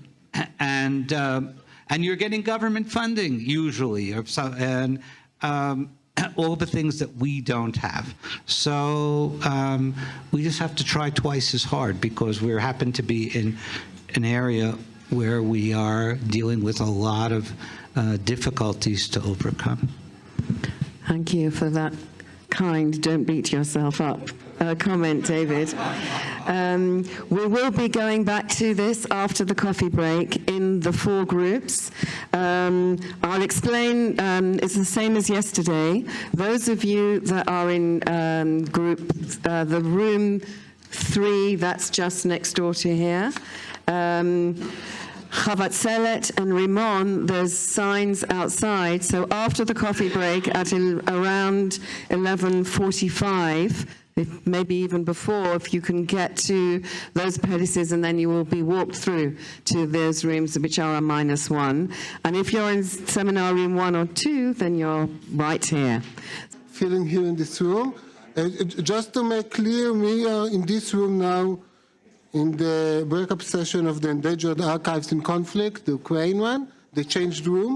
So if someone was meaning to go to the endangered languages, so that's the next room. Next door. Okay, I mean, we'll be very happy to have you here, David, but you registered.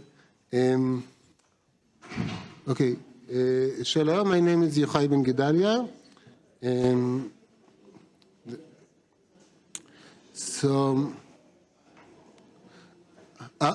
this specific breakup session is dedicated to Endangered Archives in Conflict, case studies from Ukraine. We have, at the Central Archives, we have currently a very nice project with Ukraine. We speak a bit about that later on. But sometimes when we have our Zooms, it feels like 2 old ladies sitting in the waiting room for the doctor, for the physician. Everyone is talking about their problems, their krechts, So as part of our part of those problems, Anna Furman, the CEO of the Babin Yar Holocaust Memorial Center, was supposed originally to join us, was not able to come. She recorded a short presentation, so we will start with that in a minute. Anna should later on join us through Zoom. Now there's instability with the Wi-Fi in Kiev. So as we said, it's a complicated situation. So I hope she will be able to join us to the discussion later on. So we will start with the presentation by Anna. Later on, I will make some comments, and then we will move to a presentation by Anastasia Lazanova from the Central Archives about project regarding Jewish community center, let's say, in Ukraine. And then we will hear Dr. David Fishman that we have heard before, that is working a lot for many years in Ukraine. So we'll start with Anna. Hi everyone, my name is Anna Furman and I'm the Operation Director of the Babin Yar Holocaust Memorial Center in Kyiv, Ukraine. I appreciate the opportunity to take a part in the conference and introduce activities of the Memorial Center and our experience in the field of preserving national memory. The Babin Yar Holocaust Memorial Center is a unique institution which combines commemoration, documentation, research, and teaching of the Holocaust. The center has operated since 2016 with a clear structure under the direction of an international supervisory and scientific boards. Our mission is to commemorate and promote human and study of the past. The global goal is to create the first modern Holocaust museum in Ukraine. As a part of the future museum complex, we are opening the following unique object: the Bunin Synagogue, the Crystal Wall of Crying by Marina Abramovich, audiovisual installation The Mirror Field, and the A Glance into the Past. Also, we have been developed a creative concept, but the Russian aggression against Ukraine postponed all construction-related projects. For the last years, we have been completed more than 12 research projects and restored the names of 1,178 victims of the Bunin tragedy. And also, we created a database that includes almost 30,000 names with biographies and pictures of the victims.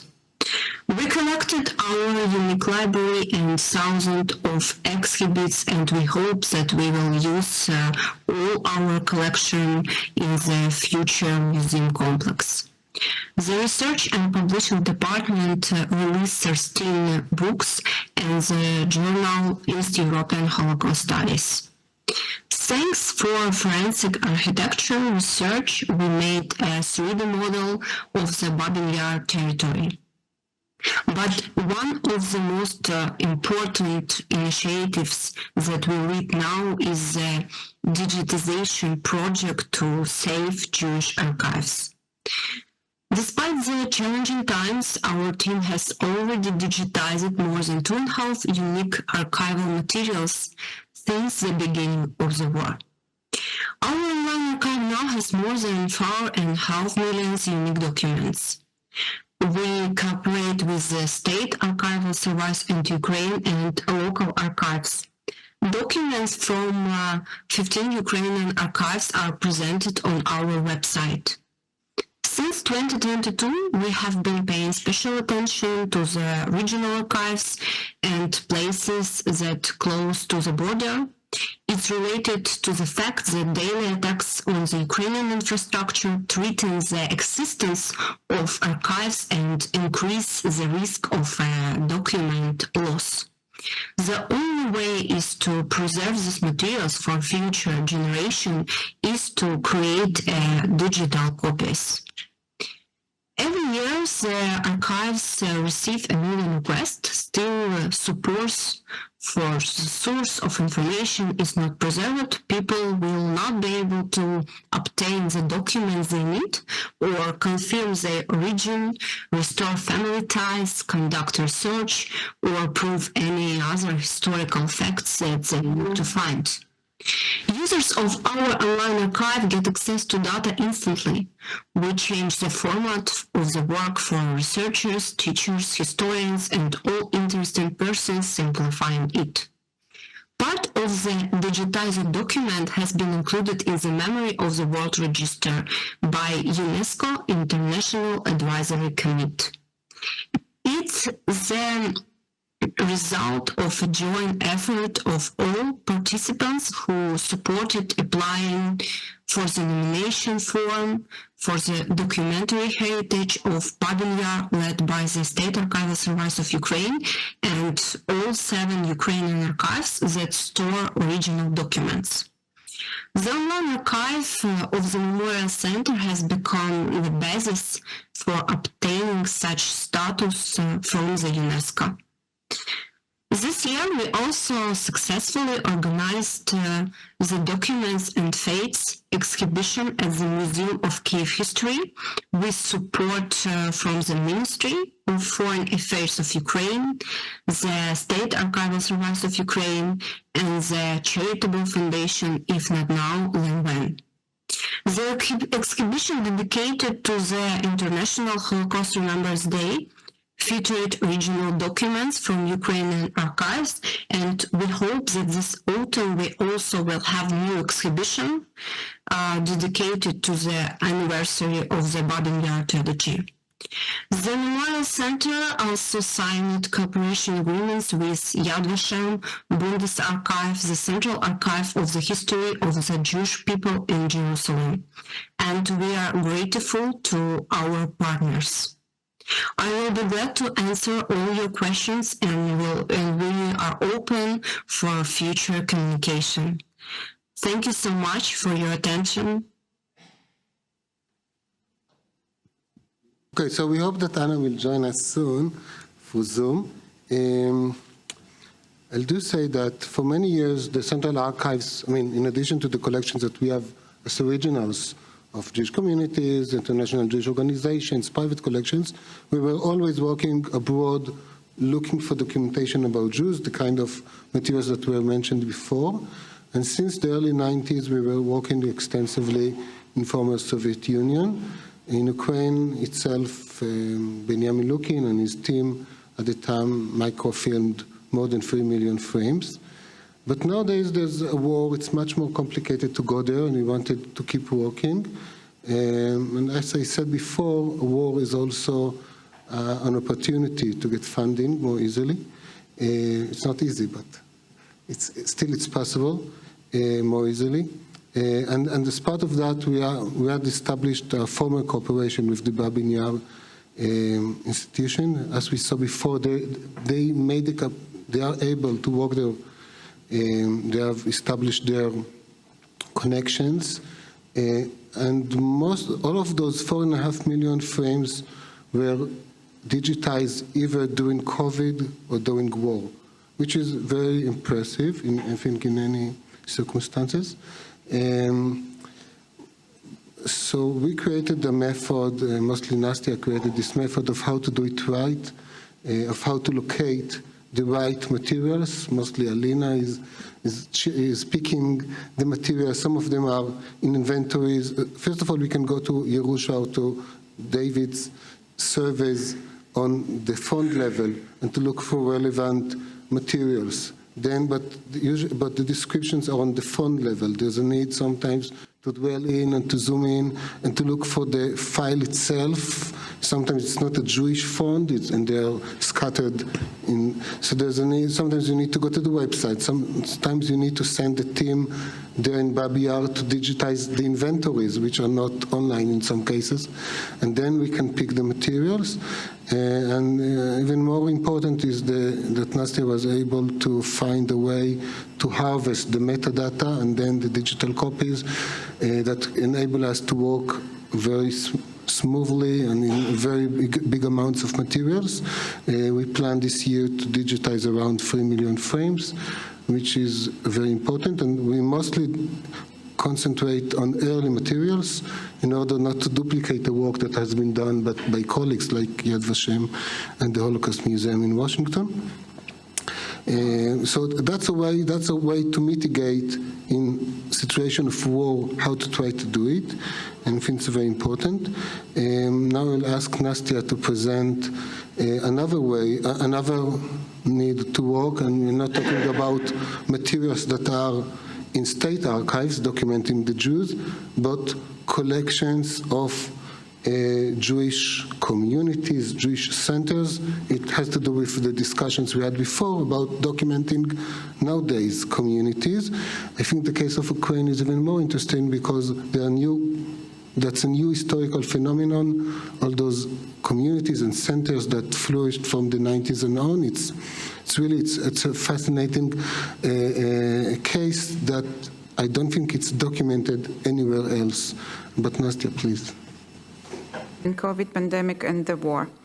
In this talk, I will try to reconstruct one of our projects in Ukraine, the digitization of the Hesed-Best archive in Khmelnytsky, which we did during COVID-19 pandemic and the ongoing war in Ukraine. The core of our archives activity is community archives. However, these are mostly historical materials of the communities. This project's goal was to document an important historical phenomenon which is very close to us in time, the revival of Jewish life in the republics that once were part of the Soviet Union. To manage and protect personal information in most post-Soviet countries, Legislation encourages organizations to destroy administrative documents after about 5 years. In Russia, organizations must retain administrative documents for 5 years, then destroy them to prevent unauthorized access. In Ukraine, similar regulations are implemented.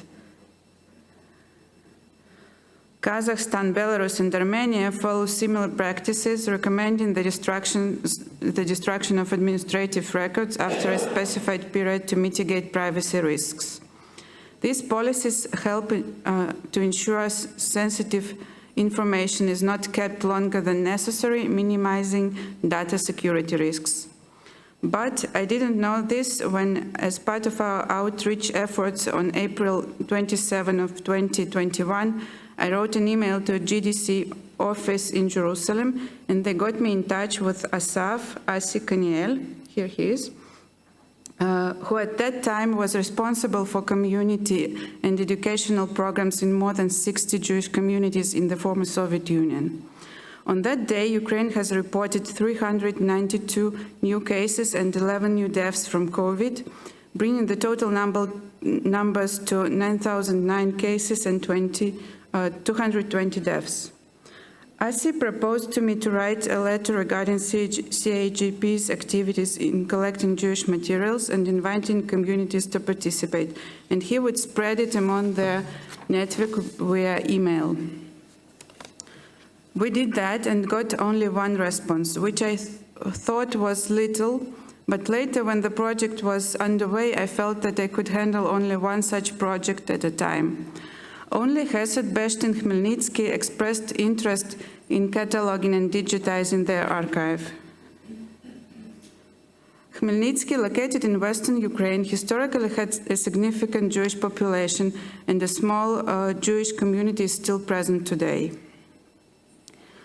Chesed Besht Khmelnytsky Charitable Foundation, founded in 1999, operates across Khmelnytsky and Ternopil regions with a staff of 150 and over 300 volunteers, providing comprehensive assistance to vulnerable individuals, particularly within the Jewish community.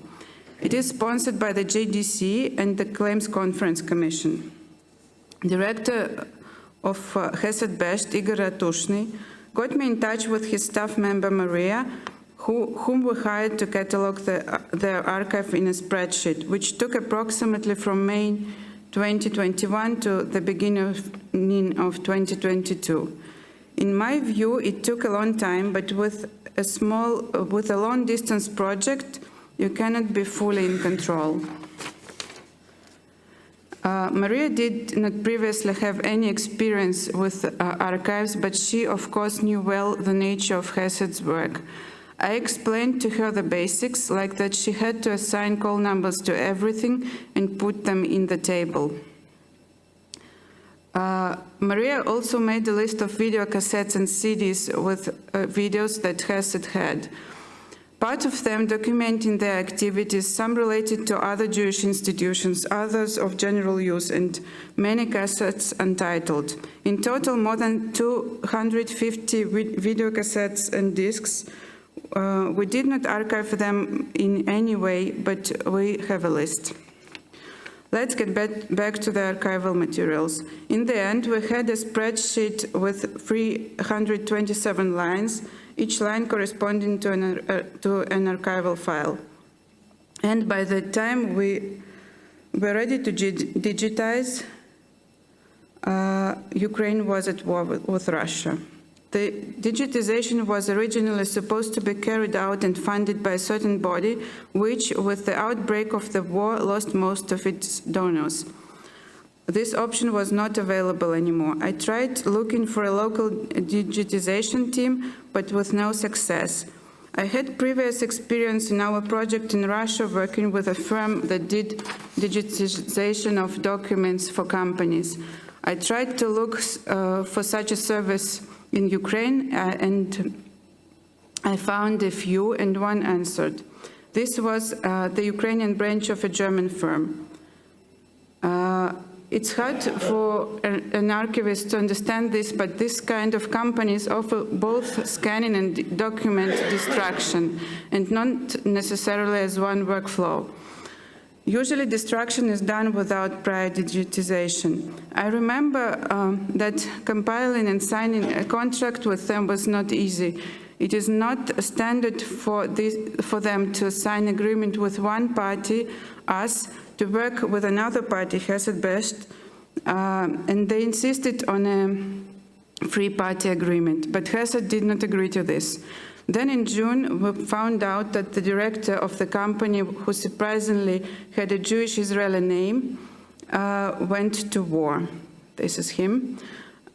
This would not surprise me here in Israel, but in Ukraine it seemed surreal. Finally, the digitization team arrived to Khmelnytsky to start the work. I remember myself returning from a vacation, turning my phone on at Ben-Gurion airport and getting a WhatsApp from Maria saying there is a problem. It turned out that the archive consisted of bound volumes, which I did not know. Apparently, the head of Chesed Best had a passion for archives and invested in binding, storage, and keeping records in order. Now it all made sense. In fact, Chesed Best is likely the only Jewish institution in the former USSR who keeps their documentation and does not destroy it after 5 years, which it is supposed to keep by law. This is why they were the only ones who answered my initial call. It was not possible to scan bound volumes, especially because such companies use automatic scanners with a feeder, like the one here. So we had to pay for unbinding and rebinding the volumes, which made the project more expensive. After initial stress, it went quite smoothly. Then we had to wire the payment to Ukraine, and it did not work. I remember the answer we got from our bank that all the money transfers to Ukraine were stopped because they were unreliable. I don't even recall how we solved this. Probably just waited until the transfers worked again, or sent the payment in another currency to their foreign currency account. We did not digitize everything. We digitized 207 files out of 327. The digitized materials belong to 4 series: documentary collection collected by Chesed Best, correspondence, incoming and outgoing documentation, social help, and projects. The scans are 65,500 frames are not available online because of the personal information they contain, but the metadata is online. We may only open just a couple of files from this series documentary collection collected by Chesed Best because of the privacy issues, though Chesed did not limit us in the contract in any way in this regard. So this is a project for the future.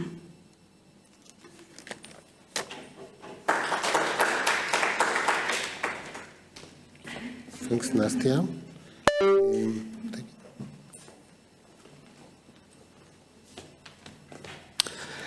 Hi. First, let me say that, hi, Masha, how important the work at the Central Archive. Let me promote the Central Archive for the History of the Jewish People. I always tell my graduate students who want to work on a topic related to anything, and they think they have to go to Russia, they think they have to go to Ukraine, and they have to, but I say, no, the first place you go is Jerusalem. And then what you don't find there, you can go and look for. And the second place, if they're working in the 20th century, from the 1920s to the 1940s, they have to go to Washington. These are the major, what? Okay, you can say, but I'm telling you what I tell my graduate students. From New York, it's easier to go to Washington, which has also done remarkable digitization work. I'm very impressed by Anastasia's report because you understand this is digitization of a current institution, one that's been functioning since the 1990s. And there are many cheseds in Ukraine, and we don't have, if this can be replicated, it will be a wonderful contribution to contemporary Jewish history to have digitized archives of cheseds, which are important central institutions in Ukrainian Jewish life. So I am blown away. I guess I should tell you something, I won't speak long, about a little more detailed about the Jewish Archival Survey in Ukraine. As I mentioned before, it's been working at different paces for decades. Our first guide was to Kiev in 2006. We work, I should explain, this is a project that describes collections that hold material on Jewish history, whether they're of Jewish origin or of general origin, and it describes the collections on the collection level. It's a synthetic description on the collection level. It's not file by file. It tries to cover all periods, that is from the oldest material down to the 1990s, more or less, the period where Anastasia's project starts, down to the 1990s. So it covers all periods. We work city by city.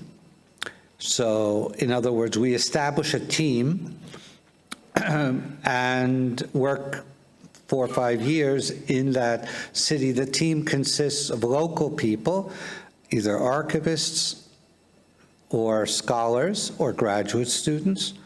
The archivists are the best because they know the collections intimately and they have no problems with access. That way we can do a very thorough job, not only in archives, but in museums and in institutes, anywhere that has documentary collections. But I mean, what the project is very thorough, especially at this stage, very thorough but slow.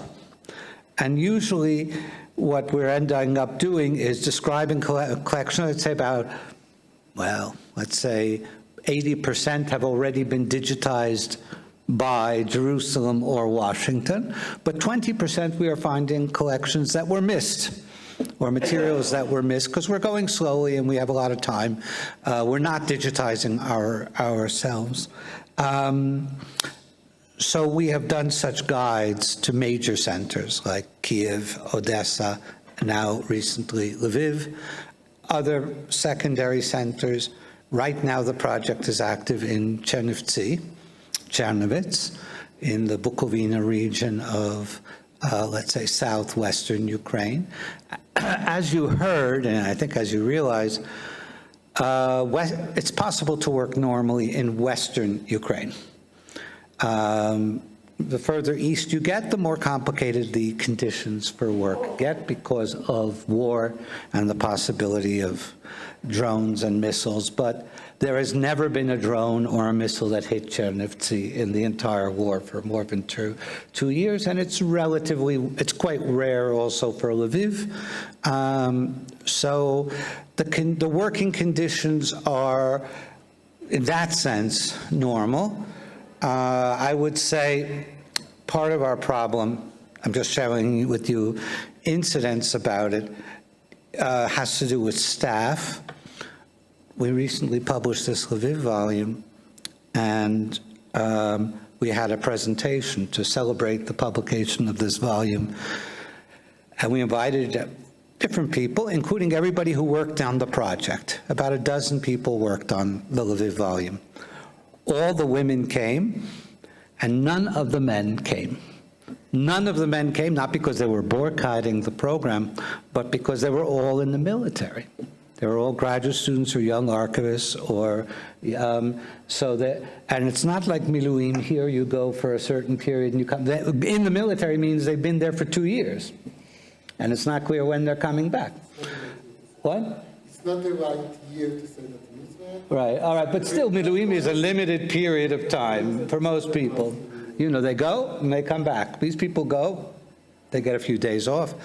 So there are some difficulties because of staff issues. And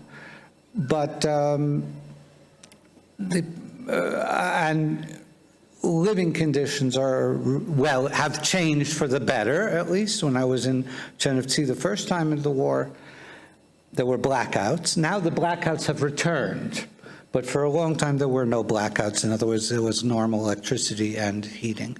As I said in the bigger session, projects, I believe, archival projects, have to be for the long term. They cannot be rushed. One has to look, that this is being done for eternity or for history.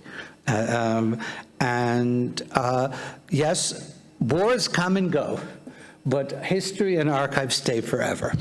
That's the attitude we need about this.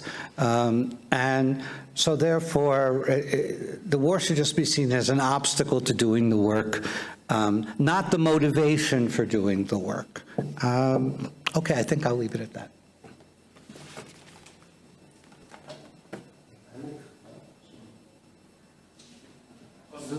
Okay, so we'll open it for discussion because Anna cannot join us right now. So I'll sit down so we can talk like this. Maybe it will be easier. Any questions? I'm happy to answer.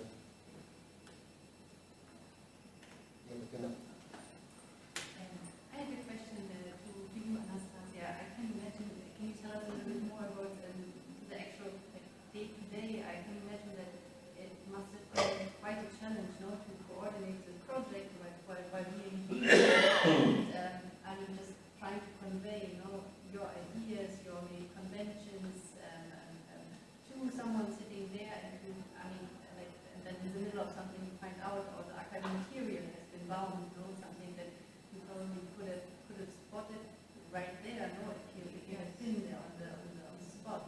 So I'm very interested if you could tell us some more about this challenge. I wouldn't say it was very complicated. This project didn't have a timeline, so we started it and it went on. In the meantime, we had everything was closed due to pandemic. Afterwards, something reopened. So it was a slow-paced project. I think.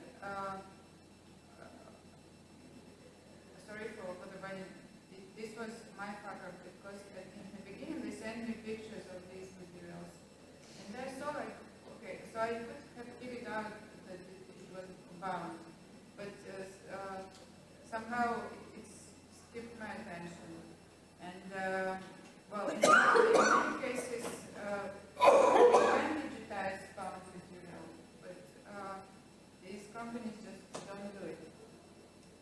And I couldn't convince them to do it. And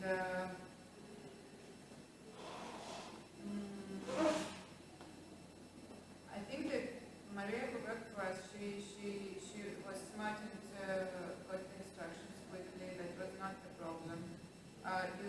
It is hard to manage the budget for such a project because all the time you have additional expenses that you didn't review. Maybe it's possible to speak here. Sorry, I think I okay, but people cannot hear you. I don't know. Do you wish we can see? Okay. So, of course, the honest answer to this question is that the project had many delays, indeed, because of the pandemic, and afterwards because of a little bit of delays because of the war. But not that these were the major challenges. Probably I could have visited Ukraine if in the normal situation and coordinate something there, but I don't think it was really needed. So I cannot say that, of course, these budget limitations that were caused by the outbreak of the war were also a factor. But overall, it's not very true to say that these were the real challenges of the project, the war and the pandemic. I don't know, it was just a project like any other project. If I may add, okay. It's... Yeah, sure. But Nastya, maybe sit down. Okay. I wanted to ask you a question. Did you say, I wasn't sure I understood, that other Hassids have destroyed their archives after 5 years? Now, is this a unique case, or there are other Hassids? I don't know the exact answer to this, but this is my feeling, yes.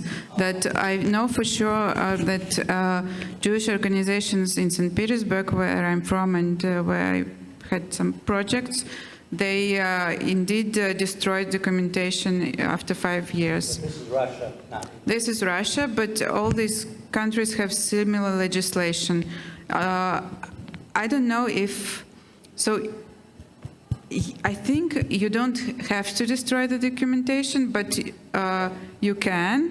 And then it's nice to do it because you don't have responsibility for all these papers and what's in them and who is mentioned in them and so on and so forth. I think it's very important to get a picture, a bigger picture of which, even just to know which Hassids have our paper and which Hassids do not. At least to have a list, this would be a very...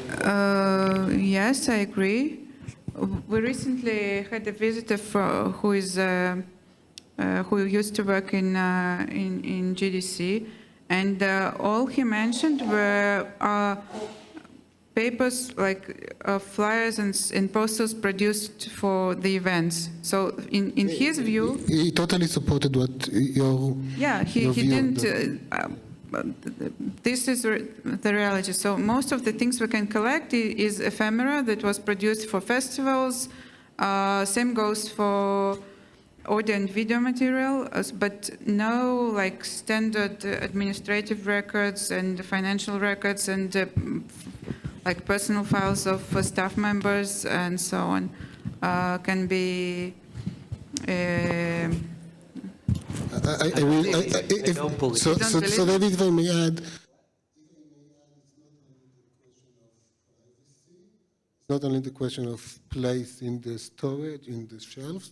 Sometimes, in certain circumstances, Jewish institutions prefer to get rid of the documentation. They don't know what will happen tomorrow. Again, I heard it yesterday from colleagues, not from former Soviet Union, from certain institutions in North America. That may be a problem. From the project perspective, answering Bettina's question, it's very strange for us. I mean, David said that you have the time, and usually, in the way we worked in the past, was working in circles. First survey, then identifying the materials more thoroughly. Now we need to work much more quicker, and the price we are paying also is that we cannot make the metadata, which is so important for the students. If we, instead of digitizing 3 million frames in 30 years, we do it in 1 year, so the price is that we cannot create the metadata on the same level that we were used to do. We will have to compensate for that, but it's not easy. So if there's a fund with 60 files which are named fragmented Torah, fragmented Torah, fragmented Torah, and like the example you said before, we don't know if it's a Torah or a letter in Yiddish. Someone will need to catalog it from the Jewish perspective, from the Jewish knowledge. It will take us time. But it's a very different attitude. We need to do it, and we are doing it all the time. Not only in Ukraine, also with other places, working remotely changed everything that we were used to work. It's like cataloging, in the books very quickly. There are prices. It's great, but there are also prices for that. Yeah, Bill. It's actually a personal question. David, I think you mentioned the Vernadsky and I was in the Vernadsky for a few days 30 years ago. 1992, the situation was completely different. The director was not particularly friendly about sharing Jewish material. But if you maybe remember Irena, and one of the things I came across from the basement, which just blew me away, were huge piles of giant bound copies of the Russian Jewish local press from many of the cities where they had such local presses. And of course, that kind of material would be unbelievable in terms of, does anybody know if they still exist or if they've been digitized? I can answer.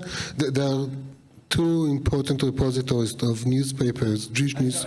Okay, there are two important repositories of Jewish press in Kiev, both at the Vernadsky and at the Chamber of the Books.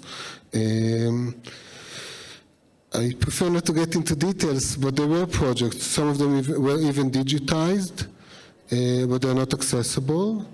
We hope that the attitude will change. Vice players in this conference were active in that story. Now we are working with the Babiyar. They have great connections with archives. Libraries is a different network. I know David is also trying his best to open in the Vernadsky there's a fantastic collection of Pinkasim, and I think the last unexplored Geniza collection, the Archive collection, which is not documented in Friedberg or anything, and hope we will be able also to cooperate with them regarding that. It's not us, it's the important thing is they still exist. That's, yeah, and they're safe and everything is fine. Still in the basement in big piles. I don't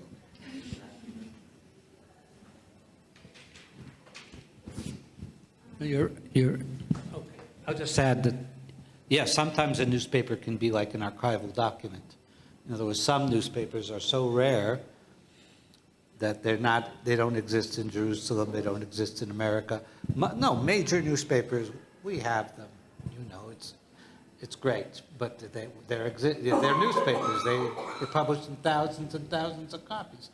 But local newspapers often never went anywhere beyond the boundaries of the country, and you can consider it an archival document in its level of uniqueness, you know.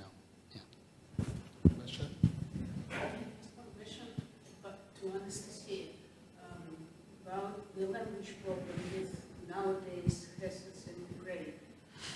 Are they agreed to make metadata documentations in Russian or in Ukrainian?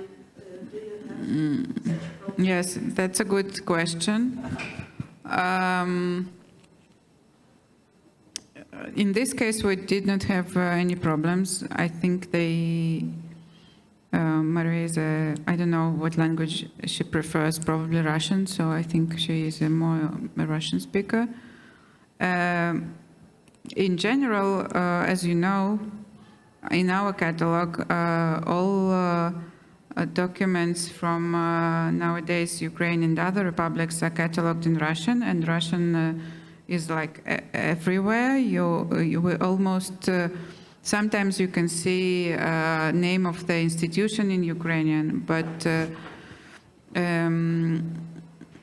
I think we will have to wait for AI implementation to be politically correct in this regard, because what we are doing now is also mostly in Russian, so we continue with this. I don't see practical reason, of course, ethical reason I do see, but practical reason to now switch the language from Russian to Ukrainian in our catalog, because it won't serve our users. Even if, like, you have to be aware, you have to search in two languages, and most of our, well, Russian is still lingua franca among Jews, yes, among Jews, yeah. So we can't get away from this. So we're still very much Russian-speaking catalog, I would say. Are the records themselves about half and half, Russian and Ukrainian? Of the or are yes, they no? Yes, it's half and half, I would say. Probably a bit. Well, it's interesting question. Maybe. More. Yeah, it's both. Yeah, it's because whenever it's they a interact mix. with the government, they must write in Ukrainian. But I imagine when they're interacting with Jews, they're writing in Russian. Yes, I think so. Probably we didn't. I have to check if we registered the language of the documents, because it's always a mix. So I can write for all the files, it's Russian and Ukrainian both, because it's big files, like 400. Each file is 350 pages, so you find both languages in each of them, I suppose. But it would be interesting to see, yes, this correlation, how. We have this problem. Of course, we have this problem. At state archives, you meet with the director of an archive, they will always speak to you in Ukrainian, even though they know Russian. And they don't know English. I'm happy to speak with them in English, but they don't know English. And they're not allowed, literally by law, to speak to you in Russian. So it's a problem in a state archive. In a private institution, you can do whatever you want. But thankfully, Jews are changing slowly. Well, for me, thankfully, I'm talking about. In other words, it's rare to find a Jewish institution that functions in Ukrainian. They really are all functioning in Russian. Things are starting to change, You're getting a Haggadah in Ukrainian, you're getting a Chumash in Ukrainian, but these are just happening literally now in the middle of the war. It will take a long, long time. I know the chief rabbi is trying to talk Ukrainian. He's also from St. Petersburg, but really it's Russian. It's almost funny. Yeah. So it's going to take a long time till the Jews, as an organized community, really move over to Ukrainian. So I'll give you an example. President Zelensky met with the rabbis before Pesach, 20 rabbis, right? Of course, Zelensky talks in Ukrainian. He's the president. All the rabbis spoke in Russian. They don't know Ukrainian, these Chabad rabbis from, and they throw in a few either correct or incorrect Ukrainian words, whatever. Дякую,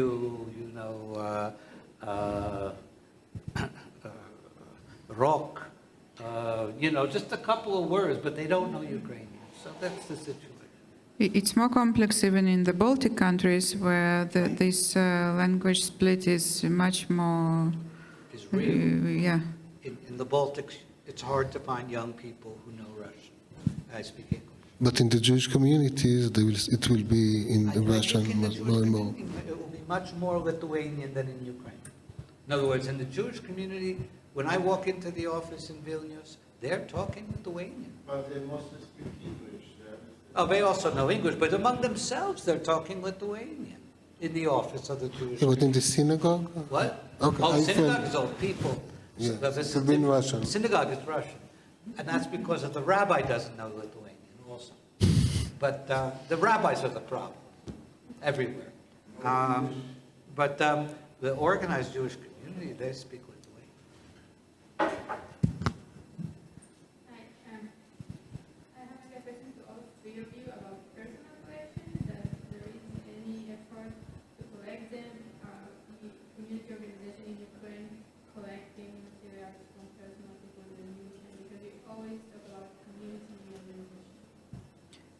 As far as I know, this is not done enough, and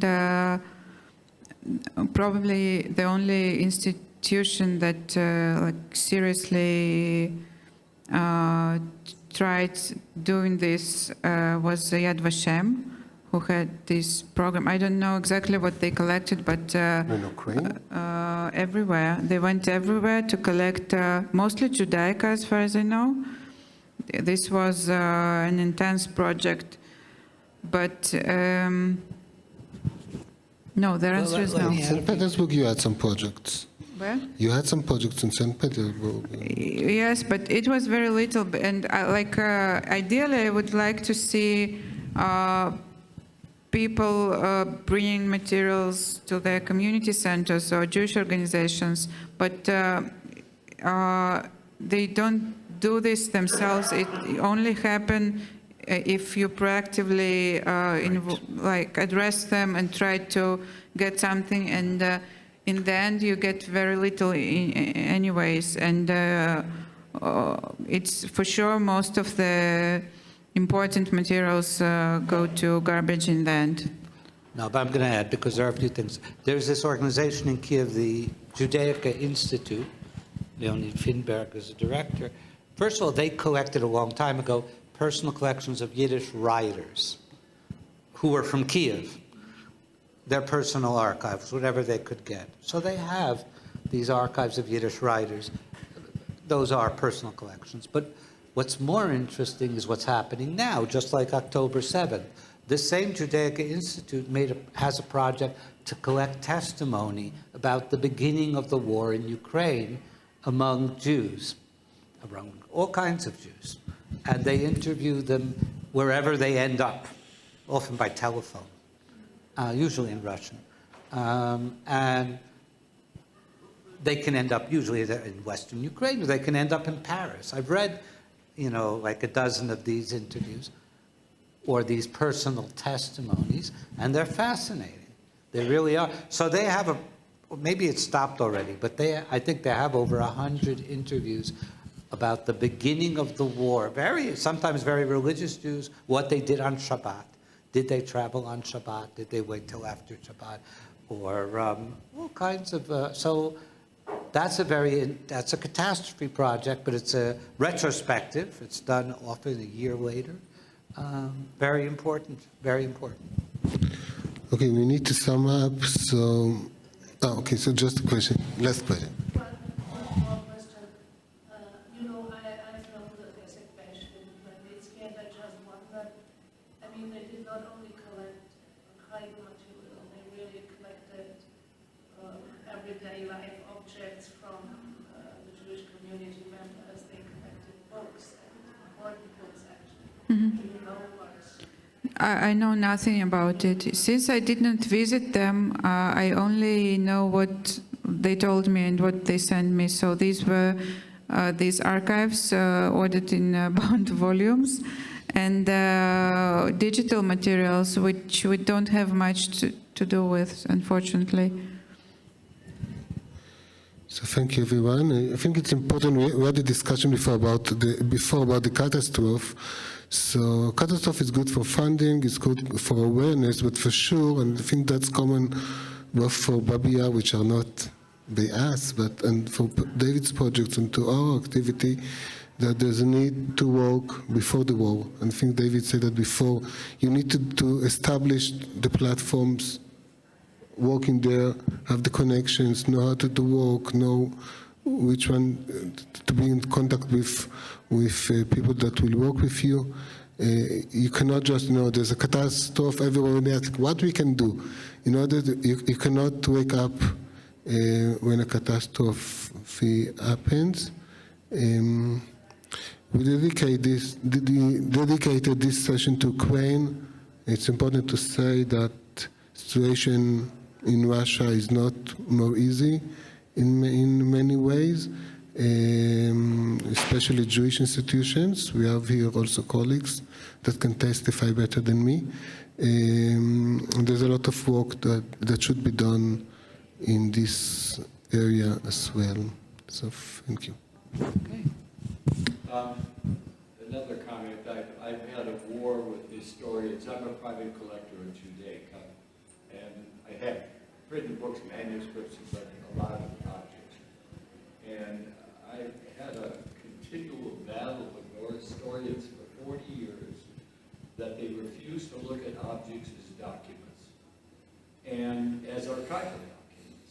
And every object tells a story about the Jewish community, about their position within their non-Jewish culture, very often with inscriptions. And I haven't heard one word about, Faye knows the local museums there, where they have objects, as she said, everyday objects, but also ritual objects. And they need documentation in the same way that a piece of paper in an archive. They're really no different in terms of historical documents. I've long viewed my collection as being documentary, all of it, and from a historical perspective. And so the question is whether there's some way maybe to widen the scope of what you're doing and the way you're thinking to include material culture as documents, and they're very important.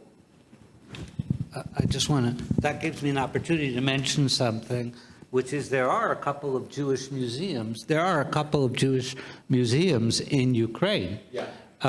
There's one, the biggest one is in Dnipro, which is relatively east, but there's also one in Odessa, and there's one in Chernivtsi. These are often connected with the Chesed or JCC, and they collect a mixture of things, both documents and photographs and objects, both not only ritual but everyday life. And we forget about them all too often because, yes, they have a lot of trash, and meaning things, you know, they think it's valuable, but it's a book that exists in, but they do have, if one goes through carefully their collections, valuable things of all kinds. Well, but to give you an example, because you gave these local Jewish museums, but in the Great Lavra in Kyiv, there's a museum of precious objects, and they have 400 wonderful Jewish objects which document the life in the Soviet Union from the time that they were taken out of the synagogues in the 20s and the 30s, and there's very important material there.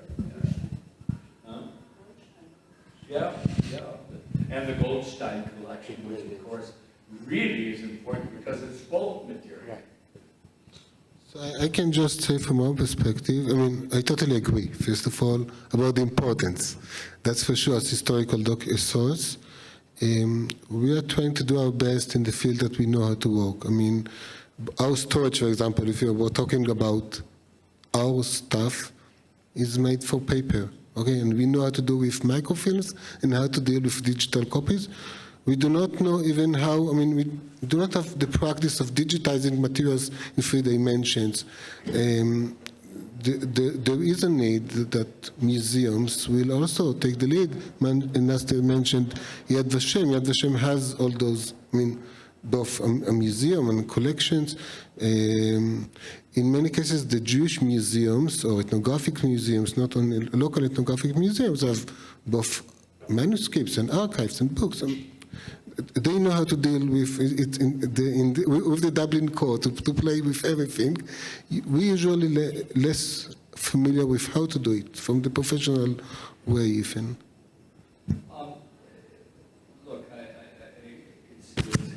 there's more than one general museum, particularly the Goldstein collection has a lot of Rothschilds. It has a lot of material which is highly relevant from an archival point of view. And in the Great Lavra, they've done a wonderful job of documenting these objects from a museological point of view, but not from a Jewish historical point of view. And these are wonderful archives in the way that they cover, at least from the 20s up until the present time, a lot of the history of Ukrainian Jewry. Sorry, forgetting what was the sorry. So I see Caron came to call us for lunch. I hope you all enjoyed lunch. And it's always hard right after lunch. Fortunately, we're moving into a difficult topic.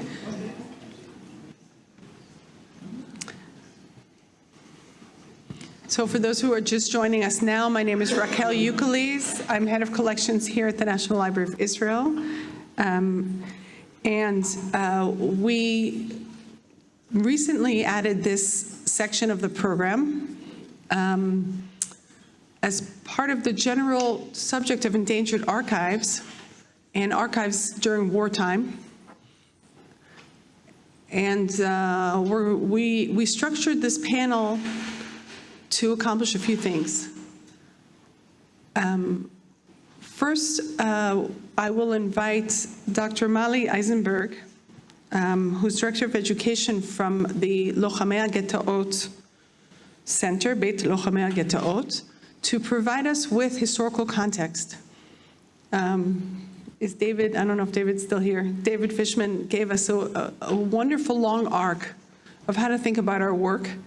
And one of the many complicated but also interesting aspects of the Bearing Witness project that we're doing at the National Library is, in many ways, it's unprecedented.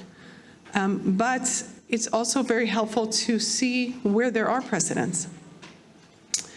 And then I'll invite my colleague, Dr. Chezi Amiur, who's the Israel Collection Curator at the National Library, to give an update on the project. We presented it at the virtual gathering in January, it'll provide the background for our conversation.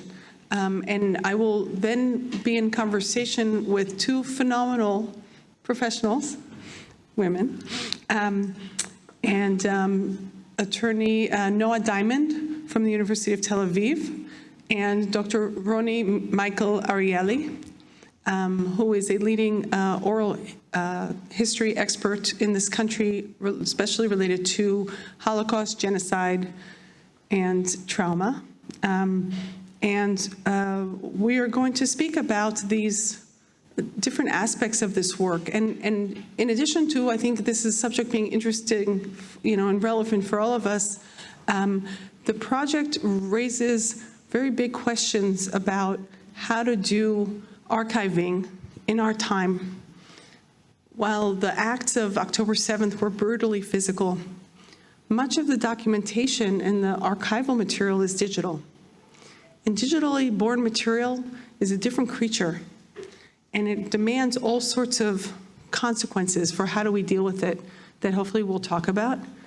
There are huge issues around intellectual property and privacy that we are working through right now, and we'll share how we're doing that. And it raises very significant questions about how do you collect during trauma, what work is done immediately, what work shouldn't be done immediately. And so hopefully this conversation and your questions will allow us to continue thinking together about our work under the category of archiving during war. I think I just want to say one more sentence, and I think Chezi will elaborate further. The theme of this conference is collaborative leadership.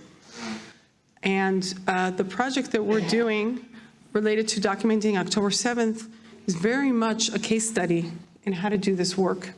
The library is working with dozens and dozens of partners. We have mapped over 250 documentation projects to date, and 7 months after October 7th, there are new ones all the time.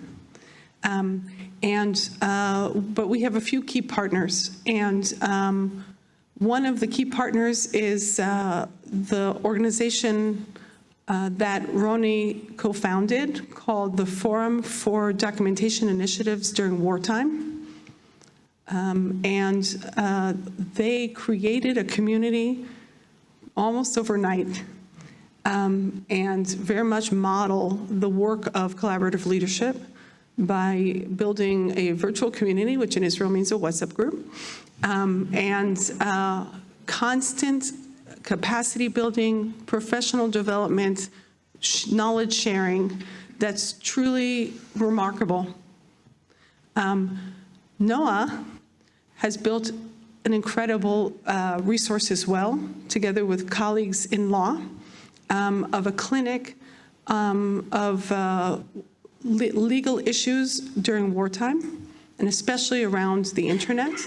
But she'll elaborate further about their work, and also has modeled collaborative leadership and this tremendous altruism and modesty in how you both have worked and how we are striving to work, that hopefully even you will see echoes in your own work, and we'll hear about all that later. So that is going to keep us awake in this post-lunch time period. And Mali, there you are. Okay, so we'll start with Mali. Toda. Thank you.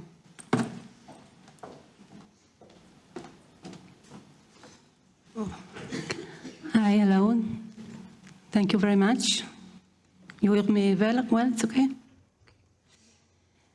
Sagi Aloni, the founder of the documentation project Witnessing 710, a historical evidence database of the events of October 7, stated that the purpose of the project, now I quote, is to give the witnesses the time and a safe space to tell their story in their own way, authentically and without intervention, in order to receive the personal story as cleanly as possible. We are not the same people we were a week ago, and we will never be the same again. We discovered that there is a gap between the testimonies of survivors and the needs of the media or information officers, which are short and catchy by nature, and between the needs of the witnesses themselves and the future generation.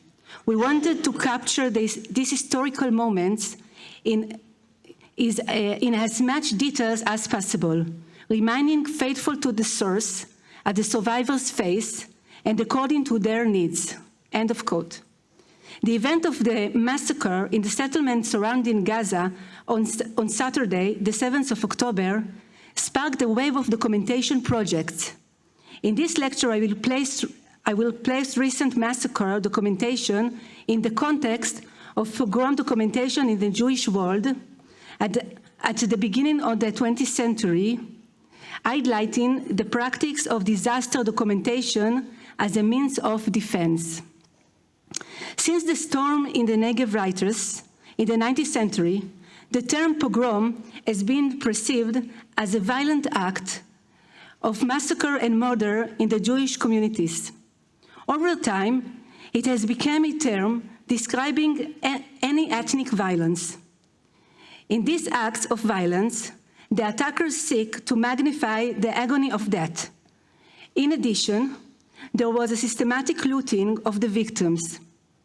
Jewish homes were emptied of all belonging, and in many cases, even the windows and the doors were removed. The attackers often demanded money and valuables as ransom from the victims, but also robbed them by force. Another aspect, was the mass rape of women, which is also documented in later historical events similar to pogroms, such as the occupation of Germany by the Red Army in 1945 and the civil war in Yugoslavia in the 1990s. This is what happened little by little, becoming clear in the events of October 7, and the extent of the phenomenon suggests a systematic policy. Mass rape is an act that stems from gender perception, providing male domination of the victors. In addition to this, the raped women, if they are not murdered, are expected to give birth to well babies. These children will become the next generation of the attacked group and the bearers of its low class. The first act of collective violence that led to historical writing was the Kishinev pogrom.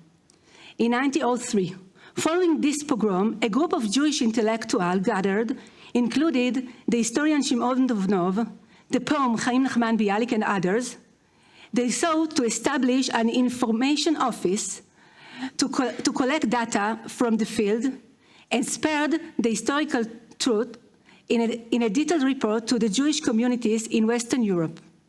The members of this group hoped that the Jews of Western Europe would disseminate the report and put diplomatic pressure on their government to help the Jewish refugees and stop the wave of violence. Bialik was sent to Kishinev equipped with a set of questions that he received from Dovnov, that he was asked to consider in his interviews with the Jews who fled the attacks, including personal details of the witnesses, questions regarding the relationship between Christian and Jews before and during the pogrom, if there were any experience of resistance, if there was damage to property and or person, if they asked for assistance and whether if it was received, and what were their thoughts about the future there. Bialik was instructed to preserve the style and wording of the witnesses when translating the testimony into Hebrew.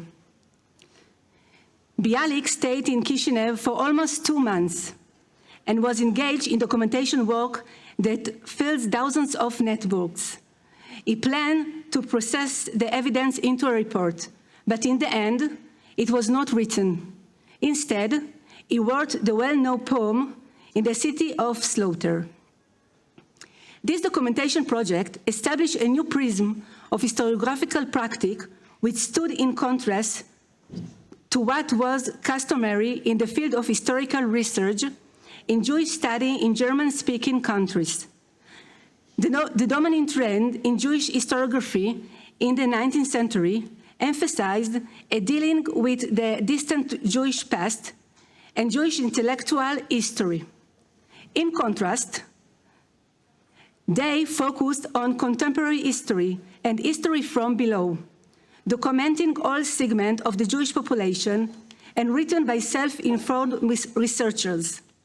Dovnov developed this model of historical writing even before the Kishinev pogrom.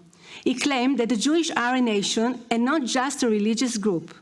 According to him, Jewish nationalism is based above all on historical awareness, which has been crucial for the survival of Jews as a collective.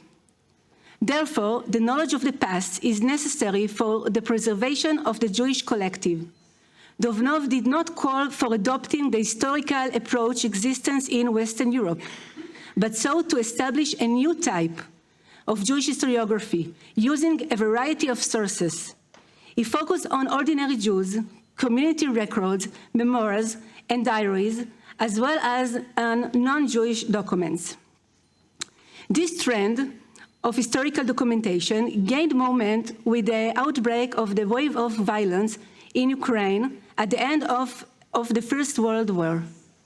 Jewish institutions in Ukraine began to collect documents, and in the end of May 1990, a committee was founded. Among its members was the historian Chekanover. This appealed to Jews from all terms of the political and social spectrum, encouraging them through the local Jewish press to join the documentation project and write their impressions of the event. The committee's efforts result in an archive. Due to a fear of losing the documents, the archive was moved to Berlin in April 21, with the support of the Joint and the Committee of Ukrainian Jews in the United States. The archive announced that it would publish 7 volumes about the pogrom in Ukraine, but in the end, only 2 were published. Dovnov, Bialik, Chekanover, and others established a culture of documentation which would later serve for the documentation of the Holocaust. The idea behind its foundation was that a culture of documentation had the power to strengthen the resilience of Jewish communities, whatever they are, in the long term, even more than material support. This was largely due to a lack of trust in the authorities. The documentation expressed a longing for self-defense while also serving as evidence for seeking justice against the attackers and legal compensation for the Jews. It revived the historical truth and preserved the memory of the victims and their cultural world.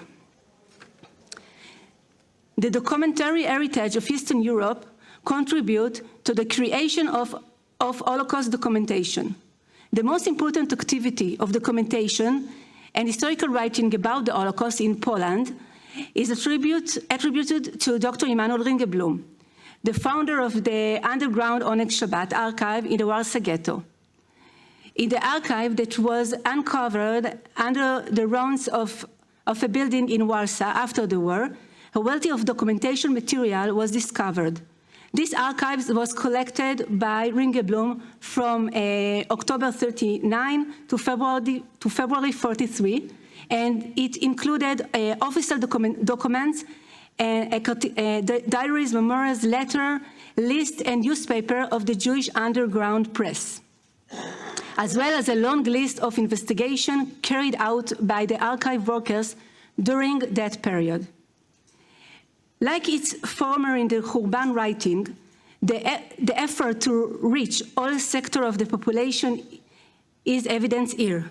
Throughout the years of the Second World War, there was significant progress in documentation in Poland and across Europe, such as the Lodz Ghetto Chronic, which were intended to serve as evidence and providing sources for future research.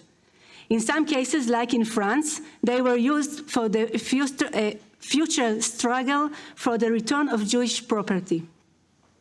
With the gradual liberation of Europe by the Allies, a comprehensive effort to document and collect historical material began in the areas where survivors' communities had been liberated, and the first institutions for the study of the Holocaust were established. The prominence of Holocaust survivors from Eastern Europe in Jewish documentation centers after the war can be explained to some extent by their previous acquaintance with documentation tradition in this region in the decades before World War II, like I mentioned before.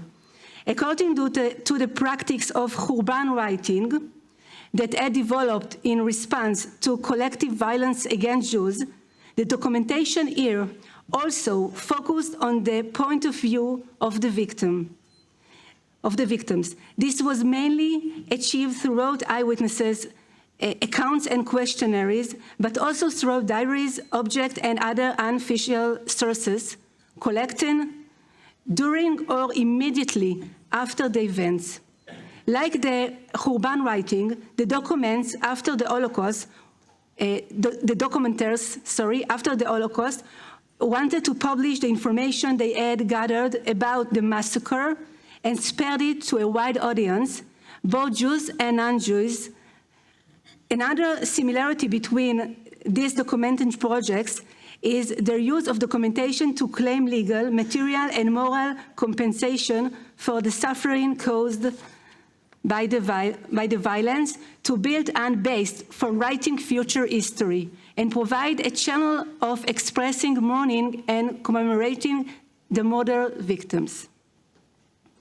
The phenomenon of rape of the soul, recognized by various writers in the documentation of the pogroms at the beginning of the 20th century in Eastern Europe, was identified by Amos Goldberg in the record of Jews during the Holocaust as the second death, the destruction of the symbolic world.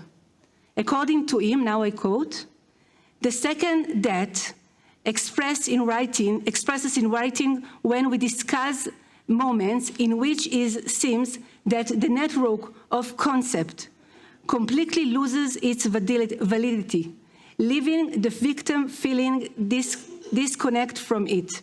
Such a reality occurs, for example, when the victims experience in the historical world of concept familiar to them failed to help them interpret and orient themselves in a new reality into which they were thrown. End of quote. The historical documentation of the moments of destruction of Jewish communities throughout the generation indeed express their horrific experience that undermine their entire worldview. However, even though the events themselves indicate the madness of systems, a disconnection from humanity, and the rape of the soul, which are expression of helplessness, documenting the destruction is in itself continuity in the indicated continuity. The ongoing process of an Eastern Europe tradition that documents events and uses the documentation for self-defense, legal purpose, and both material and moral correction that will protect the community from another disasters. The documentation projects, although they started were usually intellectuals, were intended to have a broad community character, not necessarily limited to those responsible for historical practice. The different historiographical form of urban research focus on documentation events of collective suffering and destruction in recent history, mainly relying on eyewitnesses' testimony and questionnaire, filled out immediately after the event or even during it. The motivation for the documentation work was the belief that this action would serve the material, social, political, and moral needs of the survivors in the present and in the future. We do not yet have a complete understanding of the extensive documentation project of the October 7th events. However, it seems that the future research will be required to examine the broad historical context of so-called urban writing and the entirety of Jewish documentation works throughout history. In any case, it seems that the current documentation project has done more than it reflects helplessness, is a continuation for former documentation projects and is part of an ongoing struggle for a collective historical awareness which, according to Dovnov, portrayed the Jewish national existence. Thank you very much.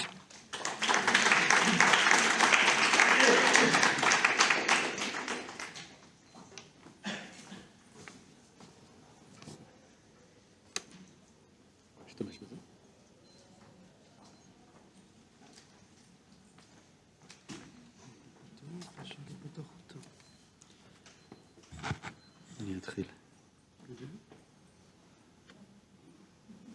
לא.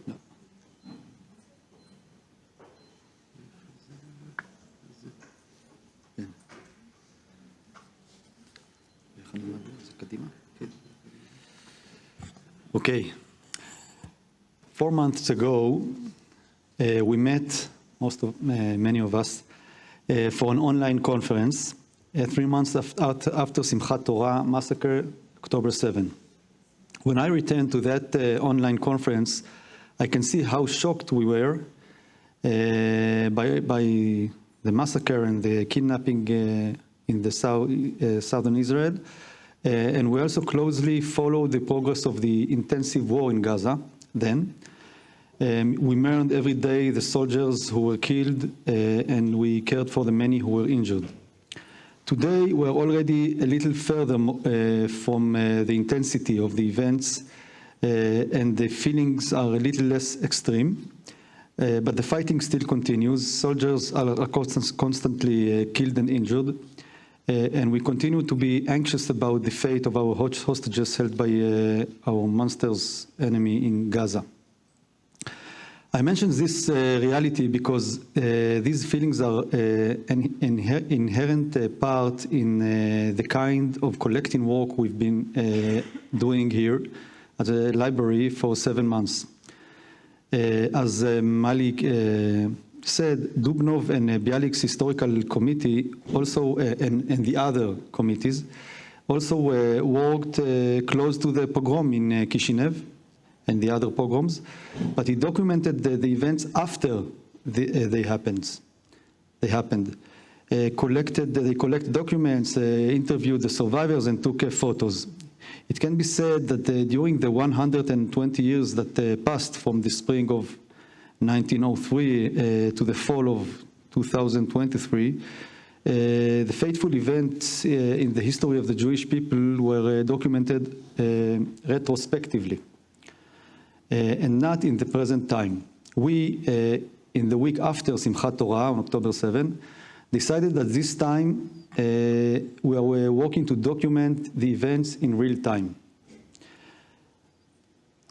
And this is the project, bearing witness from the understanding shared by you, most of you, those sitting here, that without organized action, the information we assume today will be preserved forever will mostly be lost or at the very least become inaccessible, which is basically the same thing. So from that understanding, the National Library has taken upon itself to work to preserve it for future generations. As always, we do not work alone, but in cooperation with the hundreds, Rachel mentioned them, of other initiatives and institutions that have also entered this field of action. One important partner I must point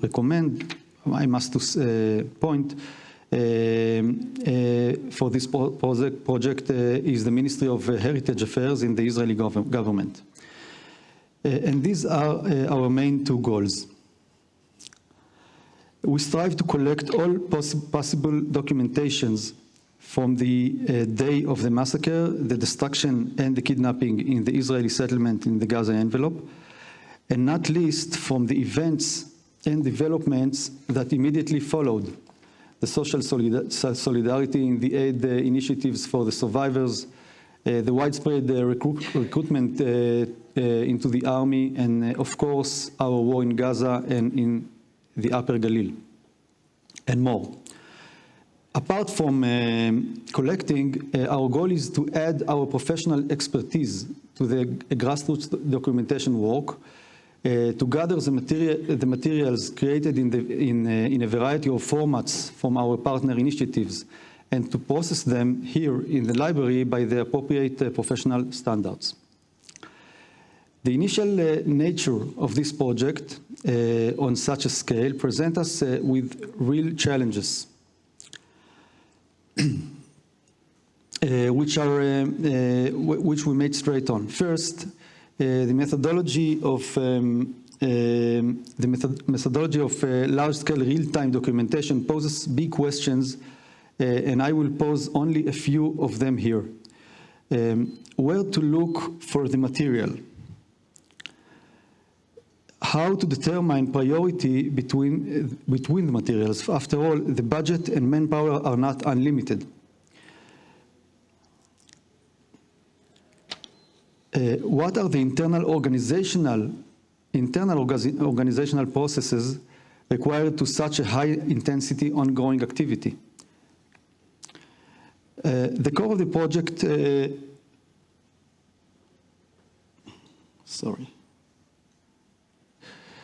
The core of the project consists of digital-born documents. Almost all of the documents. I don't exactly mean the qualitative side of the challenge, which Rachel mentioned, which everyone sitting here knows well from our work in the last generation, but the quantitative side of its variety, also the quantitative side. The material is endless in countless forms and formats. The panorama of this period, and of October 7 in particular, is a mosaic made up of what everyone photographed, wrote, designed, and shared, etc. How do you connect all these parts correctly? How do you create the required metadata so that the raw materials are available to users in the future? How allow access to so much material that comes from every direction when it is naturally difficult to verify essential information about copyrights. Not to mention questions of sensitivity and moral dilemmas and these types of material raised, these types of material raised. As mentioned, the project is based on many collaborations with independent bodies. Some of them grouped and dispersed after a short time. Some continued to operate for the entire period, and many have created a strong basis over time and will continue to operate for the foreseeable future. Fortunately, there is a lot of goodwill, but as we know, it is not enough. These are the main areas in which we operate.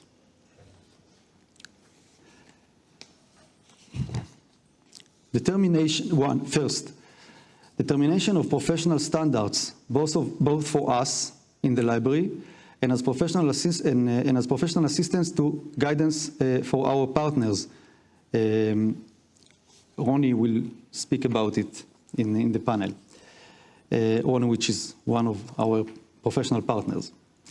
Second, to collecting the collecting work itself, of course. This is a challenge.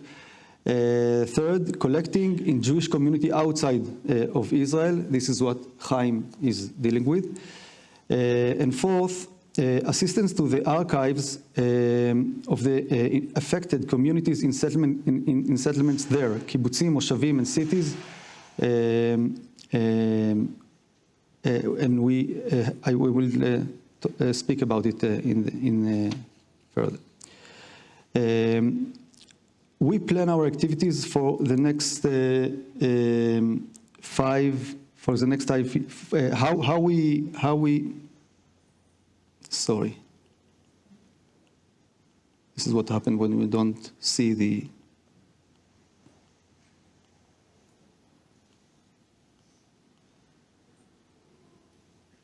yes.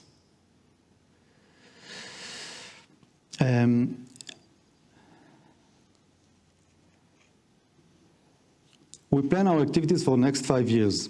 We assume that the main effort of collecting and concentrating them, and I think this, I don't see it here. We assume that the main effort of collecting and concentrating the material will continue these years and the next years, to 2024 and 25. The cataloging and preservation process has begun, and we will continue throughout the next 5 years, as will, of course, the exposure of the material throughout our variety of channels: education, cultural events, the library's digital platforms, the publications, the media, and collaborations. Starting next week, we hope to move to an action to expose the database to the public, copyright and various moral issues like forgeries, fakes, privacy, etc. And for the next step, building a dedicated platform for further more detailed access to this material, apart from the library catalog and the usual current activity channel I mentioned. For now, what we do collect: video footages and stills of the events. These come from several sources: Israeli citizens who arrived the area under all kinds of circumstances, soldiers who took part in the fighting, those in other positions, and more. And as anyone knows, the terrorist films their actions, and this is an important source of documentation. Here we see an example I took from their video of the moment of the explosion of the fence on the border and the invasion on the ground and in the air.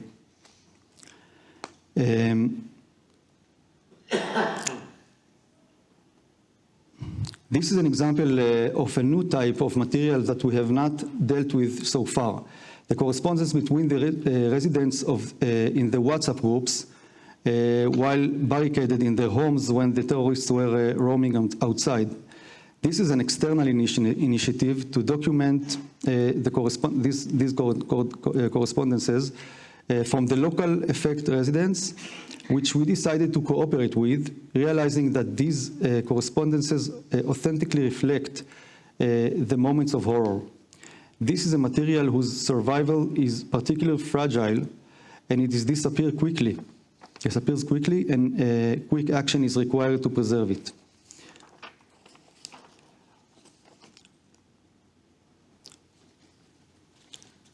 Oral video documentations.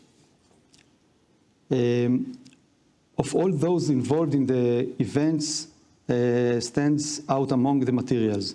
Dozens of initiatives for video documentations arose on behalf of independent documentaries and on behalf of the relevant bodies, IDF, Zaka, police, kibbutzim, etc. We at the National Library also began our own professional oral documentation effort among groups we had identified as being less documented than others. For the first time, we also collect relevant podcasts. And of course, in our traditional documentation, we introduced new emphasized themes. Here, for example, when we concentrated our efforts in collecting the obituaries for those who were murdered and those who fell in the battles. This is an elegy for two supposers from Kibbutz Be'eri, which was published on the Be'eri daily newspapers. Of course, we also direct our traditional collection to relevant works. Many of them come to us from the general public, who send us to a designated mailbox a lot of material created by rabbis, artists, designers, and also citizens who wrote poems, prayers, and the like. Another topic is diaries written by soldiers. This is a diary written by a reserve officer in a combat unit with a psychological therapeutic dimension. In the diary, he recorded what he went through every day. And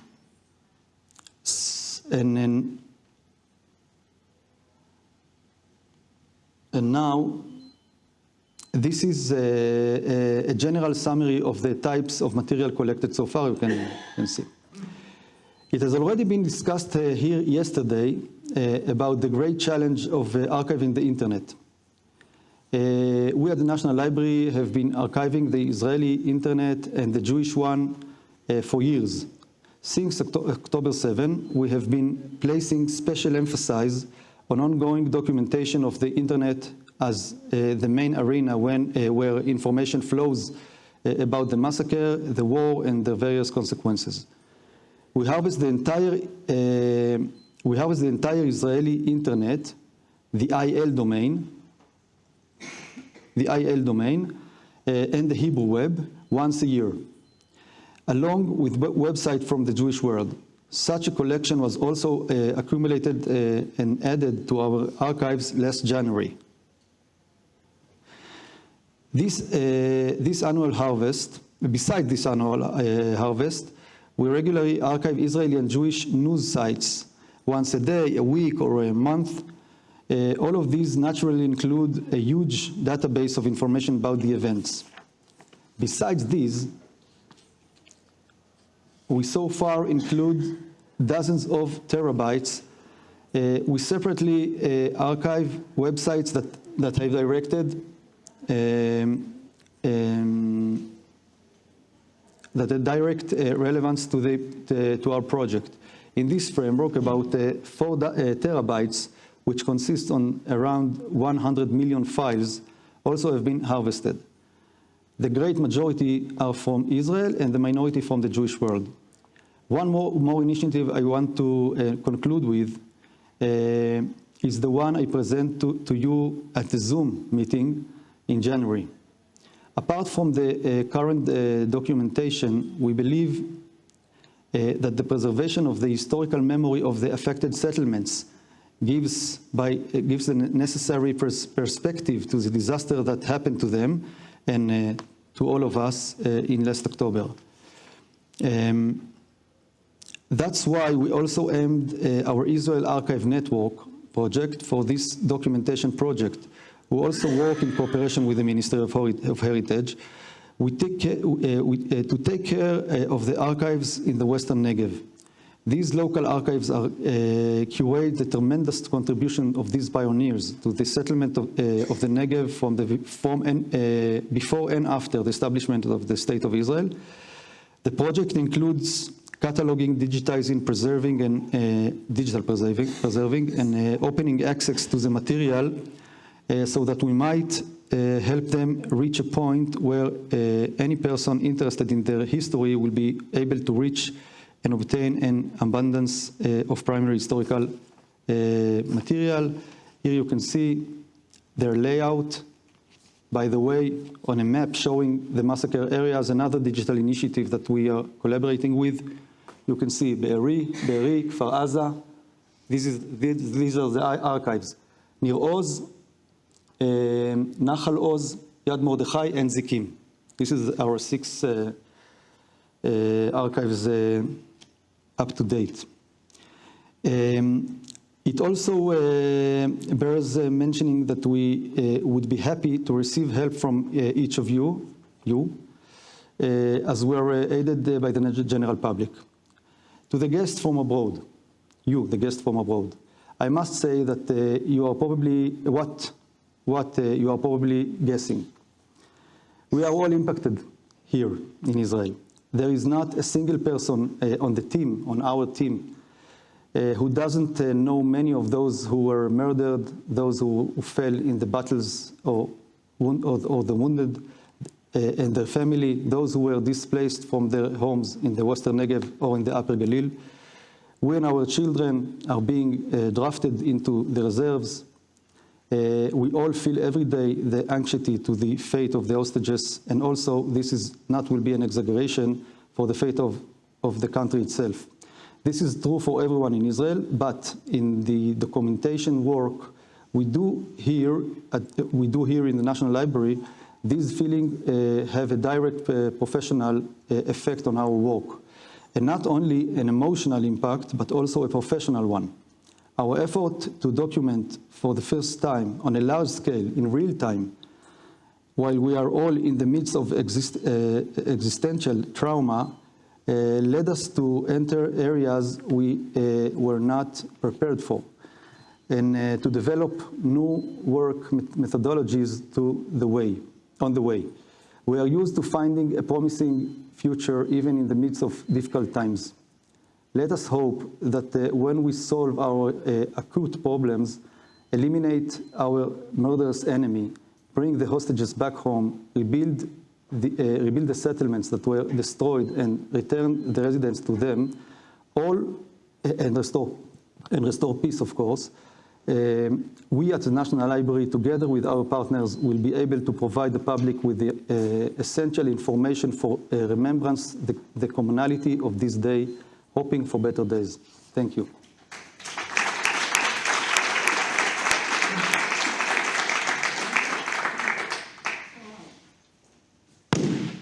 Thank you to Mali and to Chezi. I want to invite Roni and Noah to join me.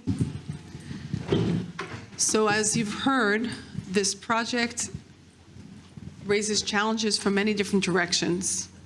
Chezi mentioned the issue of documenting real-time in trauma, the unprecedentedly large amount of material that we are collecting in many different formats, including formats that we've never dealt with before, such as WhatsApp messages, podcasts, and on. And there are also, as I mentioned earlier, many, many ethical issues. Before I turn to Roni and Noah prepared initial remarks, and then we will look at 2 dilemmas as kind of case studies to understand the complexities of this work, and then we'll open the panel to your questions. In late January, we launched a consortium of major initiatives and also the Israeli institutions who are doing this kind of work, including together with the USC Shoah Foundation, who quickly went to work here, and they collected 400 oral testimonies, and they gave it to us as part of their open access ideology, and they're wonderful partners.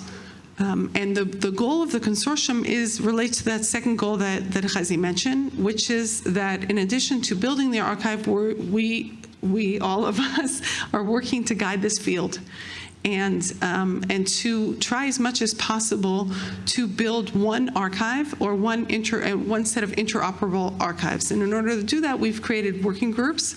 One working group is focused on the cataloging side, and in order to we've identified three basic lines of cataloging that everyone will do, different kinds of cataloging, but if we have three in common, then the material becomes findable, and that is persons, places, and time of the day of October 7th. The other working group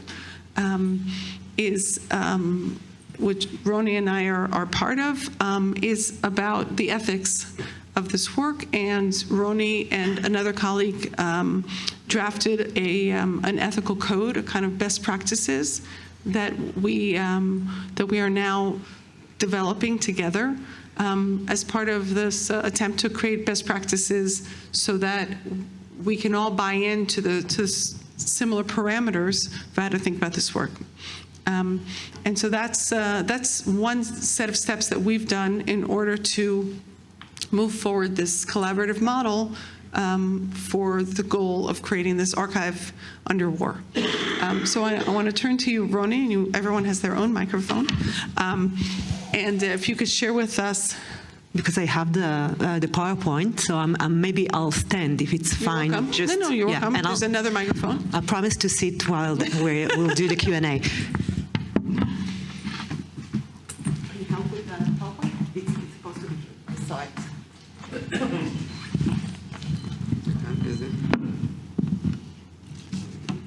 לא, זה של חזי. אני מניחה שזה אני יודעת, אני סידרתי את זה.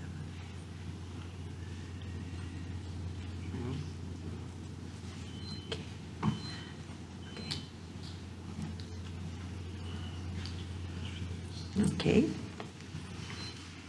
So thank you, Rachel, for the invitation, and thank you for being here in this very challenging hour. I know after lunch is always a challenging slot in a conference. So as Rachel mentioned, I'm an oral historian. And I'm well invested in Holocaust and genocide studies, and with years of experience in collecting testimonies from Holocaust survivors, refugees, and asylum seekers. And following the October 7 attack and in the face of the brutal reality, this expertise has become highly relevant.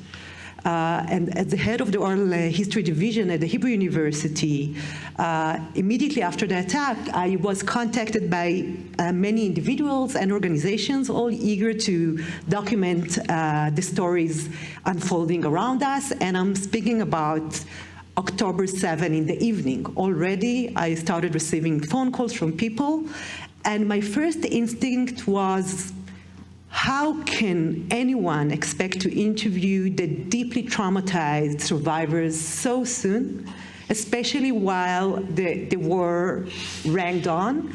And of course, I felt that I myself is in a situation of trauma. So, but there was also a quick realization that people are not really waiting for my approval. Many documentation initiatives have begun to appear. during the first days, mostly by civilians, like citizens that just took their own cameras and went to Shfaim, to the Dead Sea, to the places where the survivors were evicted to, and started taking testimonies. And I soon realized that I could either, sit in my office at Mount Scopus and ponder the enormity of the task, or actively contribute. And 2 weeks later, I joined forces with 5 other oral history documentary professionals. And we'll start with that, sorry. And we actually created the Forum for Wartime Documentary Initiatives. And our main mission was, actually, at first, we just wanted to understand what is happening in the field, but the mission was to create a community of documentaries, of people who are conducting documentary work, to share research, to foster collaboration, and to empower the many initiatives capturing the ongoing war. The forum was launched on October 21st. It became a very, very vibrant community of more than 350 members, representing hundreds of documentation projects. Actually, at the first Zoom meeting, we had, I think it was 50 people that came, and 16 different initiatives were established, were presented, but quickly we understood that there are many more. And ultimately, the goal was to preserve the stories of this traumatic event and the war that followed, ensuring the voices of those impacted are heard. There are just, you can see in those slides, several of the partners, of the members of the forum. Of course, one main, and I think one of the first members of the forum was actually the Israeli National Library, and we have been working since day one together on actually thinking about the future of those initiatives. The forum was formed, as I said, as a community of hundreds of initiatives reflecting the variety of the initiative documenting this attack and the war that followed. And so I tried to give you, a taste of the variety of types of documentation material that we have. It includes dozens of oral history projects, and I'm speaking about video projects, audio testimonies, and also written testimonies. And as an inclusive platform and community, we welcome efforts to capture every aspect of the war. So we are very inclusive. Whoever defines themselves as the one who documents the war is welcome to join the community. And therefore, we have initiatives recording testimonies of survivors, displaced persons from the north and the south, soldiers, policemen, Palestinians living in Israel, projects exploring Arab-Jewish relations during the war, asylum seekers living in Israel and their experiences during the war, aid workers, educators, volunteers, and so on.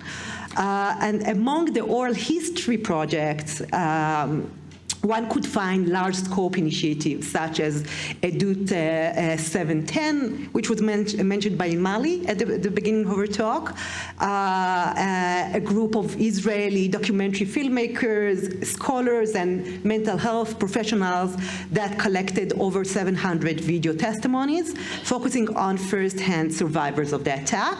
And another oral history initiative that was mentioned just now is of the USC Shaw Foundation, which within weeks from the brutal attack started documenting video testimonies from survivors and witnesses. And besides those two very impressive projects, there are also smaller initiatives that deal with the oral documentation of specific groups. I'll just give 2 or 3 examples. We have a project called Kibbutz Eduyot, which is a project documenting the testimonies of members of the affected kibbutzim. We have a project titled Women War Stories of the Eden Association, documenting the stories of women during the war. Another interesting project is a project titled Eilat for a Moment, which documents the experiences of the evacuees from the north and the south who arrived in the city of Eilat, the city that I think received the largest amount of refugees or displaced persons from the affected communities. And in addition to oral history initiatives, of course, as you can see, we support many other initiatives, collecting online videos, Facebook and Twitter posts, self-documentation platforms, preservation of WhatsApp messages of the communities and individuals from October 7, advocacy organizations, documentary productions, films and series, podcast series, and object preservation projects. And I think that at least at the beginning, our main focus was on providing practical professional tools for the initiatives, many of whom, as I said, were grassroots civic initiatives. And as I mentioned, since the beginning of the war, the Forum founding team has been working closely to the National Library, and with the many initiatives and in the spirit of collaboration, the National Library actually created the national database that was presented here today by Chezi, and actually we thought, I think it was very, very early on where we realized that the amount and scope of the documentary initiatives is something that we never expected, and that we need to think about the long run and the future of the material. So I will not go on about the database because Chezi already did it better than me. But I would like to mention only that on April 7, 6 months after the attack, we actually organized a conference at the National Library, of course, in collaboration with the National Library for the Forum community, and it was the first time since October 7 that this community actually physically met. I think there were about 500 people that arrived here from over 180 initiatives, and we discussed a variety of initiatives and the materials collected, and also spoke about some ethical issues that accompany this national civic effort. And a clear tension was revealed between the urge to provide public access to the collected material and the need to defend the right to privacy of the victims and survivors. And I'm hoping that we will be able to now engage some of those issues. I will only give 2 very short examples, and then I will give the floor to Noah. Sorry. So 4 months ago, I received a phone call from a person who lost his daughter in the music festival, the Nova Music Festival. And he was part of a group of 200 parents who lost their children at the festivals. There were 2 events, 2 festivals who were attacked. And most of them had no information about the last moments of their loved ones.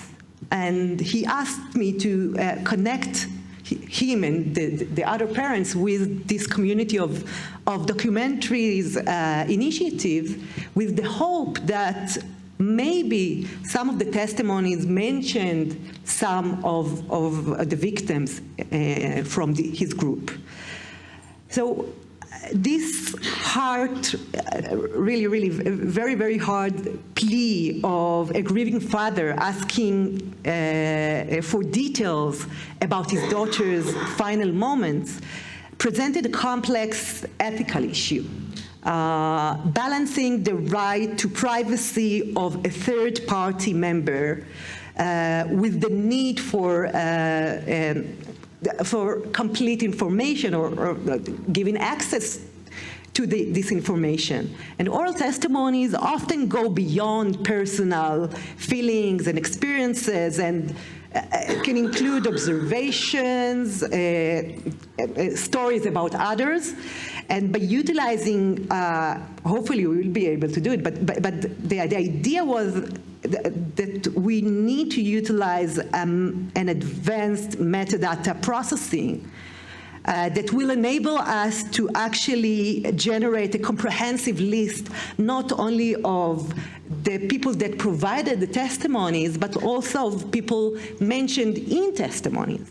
However, this also raises, a complicated a question regarding the third parties mentioned and their own privacy. So, of course, not everyone named would be deceased, and those who survived may not have consented for their story to be heard by others. So this is one complex issue that is actually related to another. The issue of privacy of third parties also relates to the WhatsApp preservation.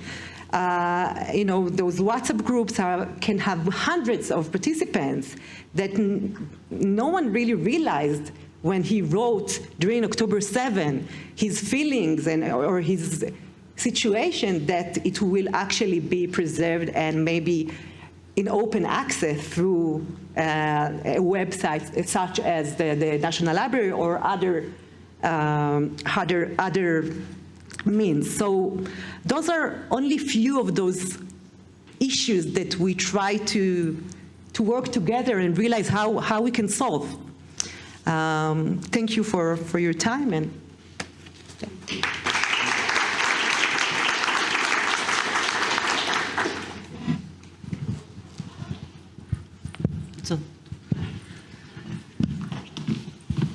So good afternoon, everyone. Thank you, Rachel, for the invitation to this extremely important panel. My name is Noah Diamond. I'm a lawyer. Sorry. And I'm the clinical advisor of the privacy clinic in Tel Aviv University, and I'm a member of the Legal First Aid During Wartime group, which I'll explain about.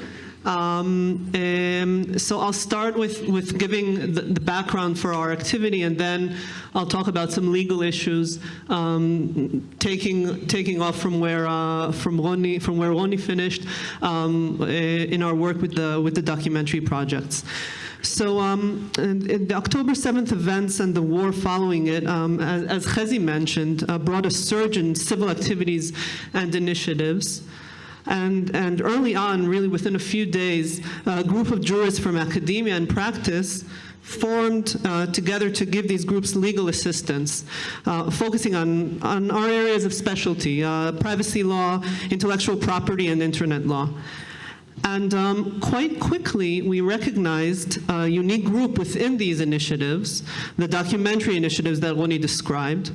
And from our point of view, we realized that their work raises separate, specific legal questions and issues that required targeted and focused assistance. And these questions were intensified due to the difficult content that was collected and documented, the extensive use of digital materials, as mentioned, and the time-sensitive aspect of their work. And I'll give like an overview of a few issues that we dealt with, and then I'll delve into the legalese. The specific issues that we addressed came from the fields of intellectual property, copyright law, and privacy law. I'm going to focus on privacy law today, as that's my field. We were faced with questions about consent to use photographs, written communications, documenting events, and giving consent to giving testimony. Questions of returning from consent also came up. Other questions had to do with anonymity versus accuracy of documentation, or how public an archive should be and when, at what point in time. Working with various platforms such as YouTube, WhatsApp, Meta, etc. also raised issues. So in order to better understand the issues that came up and how we dealt with them, I'm going to give a very general outline of the relevant legal framework. So I'm going to go into legalese now. Bear with me. I'll try not to bore you to sleep. I'm going to talk about Israeli law, okay? Because this is our field, and this is where things are taking place. So the right to privacy is a basic right in Israeli law, explicitly recognized in the basic law, human dignity and liberty. And the basic law protects, amongst other elements of privacy, the private premises and confidentiality of conversations and writings. In addition, we have the Privacy Protection Act from 1981, note this year, 1981. And the Privacy Protection Act doesn't define what privacy actually means. It's indeed a complicated concept. But it does give us a list of cases which are defined as a violation of privacy. And I'm going to touch on the relevant ones.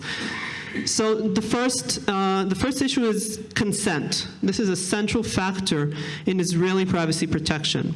Consent must be informed and given freely. It can be expressed or implied. And here we have different issues to take into account. We have issues of consent from deceased or missing people or hostages, people taken hostage. Privacy protection of deceased in Israel is very limited. It's not the same in all countries, but in Israel, the protection is very limited. We're considering consent from people in a fragile emotional state, many people in post-traumatic situations. And there's also issues of levels of consent. Consent is not binary. Consent can be broken up into different elements. For example, you can publish a photograph, but you can blur the faces of the people in the photograph. And here you have to take these options into account when you're talking about consent. Now, another important principle in Israeli privacy protection, and this came up, I think, very well in what Roni mentioned, is the principle of purpose conjuguity. And this principle means that information should not be used for any purpose other than which it was intended originally. So here we saw, for example, situations of one person giving testimony for another or about another. For example, passing on information from a personal conversation. We heard stories about hostages that returned and shared accounts of their conversations with other hostages that are still being held in captivity.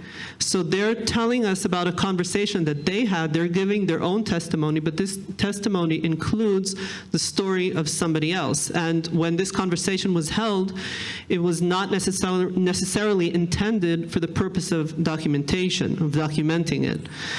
Or we saw cases of using documentation from a different setting. And a good example is photos that were taken in the Nova, during the Nova Festival before the massacre began.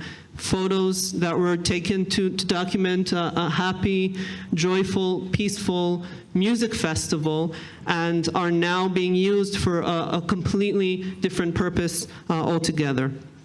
And to talk about photos, more examples of use of photos before I address how the privacy protection law refers to them. We had issues of photos of released hostages in their very first moments of their release. Photos documenting extreme violence and trauma. We also have to take this into account. Photos taken inside private houses, the ruined, burnt houses in the kibbutzim. And in addition, here again, we had issues of consent and the question of who gives the consent to take these photos or to collect them or to publish them. And regarding photos, the Privacy Protection Act defines infringement of privacy as photographing a person while in the private domain, without consent, of course, publishing a person's photograph under such circumstances that the publication is likely to humiliate them or bring them into contempt, publication of a photo of a victim in public that was taken around the time of the injury in a way that can be identified and under circumstances in which the publication may embarrass him, publication of a documentation of a corpse in a way that enables identification of the deceased, and there are certain exceptions here that I won't go into. And this doesn't have to do necessarily with photos, but many times it does, publishing a matter relating to a person's intimate life, including their sexual history, state of health, or conduct in the private domain.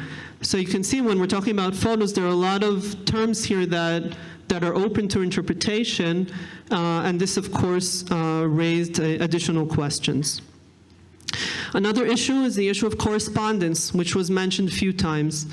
The law in Israel deals with the recording of conversations, referring to the wiretapping law, and using or publishing the contents of a letter. And I'm going to remind you that the Privacy Protection Act is from what year? That's 1981. Good, you were listening. You're not sleeping yet. So this law was amended. It's actually the last time that this clause was amended in 1995, which is also a while ago, right? And it was amended to apply to emails as well. So we had a development from letters to emails, but that's where it stopped. And the principle in the law is as follows. A party to a conversation can share the content of the conversation even without the consent of the other side of the conversation. So the consent from one person is enough. At first glance, this principle can easily be applied to WhatsApp conversations that the documentary projects wanted to collect, if consent is received from one of the correspondents in the chat, right? But as Ronnie mentioned, these chats, these groups, many times included hundreds of participants. So we have to ask the question, did the law really mean to apply to these kinds of multi-participant conversations? And in general, there's an additional legal and moral complexity here, which we suggested to solve by striving to receive consent from all participants, or as many participants possible, and or to leave out identifying details, such as name and phone number, and to make sure that the content doesn't reveal personal information about others, about third parties, as Roni mentioned. And I think this is an example, when we were assisting the documentary projects, of our general attitude when forming solutions for the documentary initiatives. And these were our leading principles.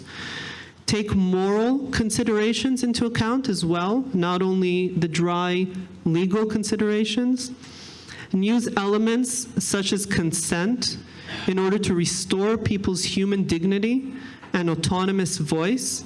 We're talking about people that really lost the core of their human dignity in these terrible events, and we thought it would be suitable that we could return their control over their information and over their story to their own hands and let them decide what and how would be done with it. We suggested modular solutions, a variety of levels of consent, different publication options, and a range of audiences that will be exposed to the content.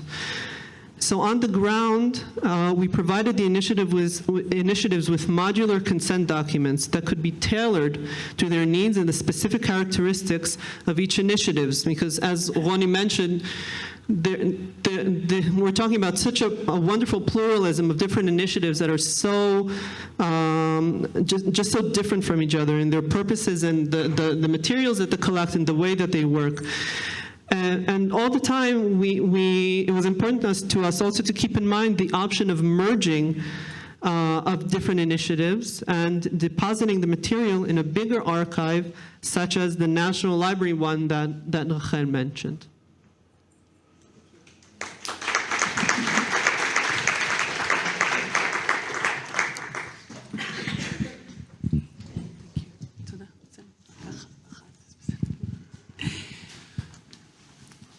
So let's go back to these two cases that we mentioned.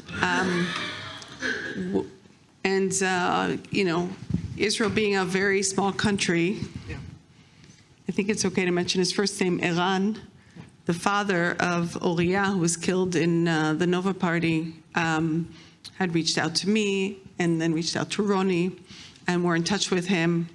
On the one hand, they have a strong desire to know. They want access to this material. And he said to me, I'm lucky. I was on the phone with my daughter until the moment she was killed. But many families don't know what happened. Okay, so I think we all feel that urgency. On the other hand, there's a whole host of privacy issues that belong to others. And that there's a balancing act that we're trying to figure out right now. And we're sharing this. This is documenting in real time, and we are figuring this out in real time. And so we're raising the issues that we haven't worked them all out yet, but they might actually inform some of the work that some of you are doing as well.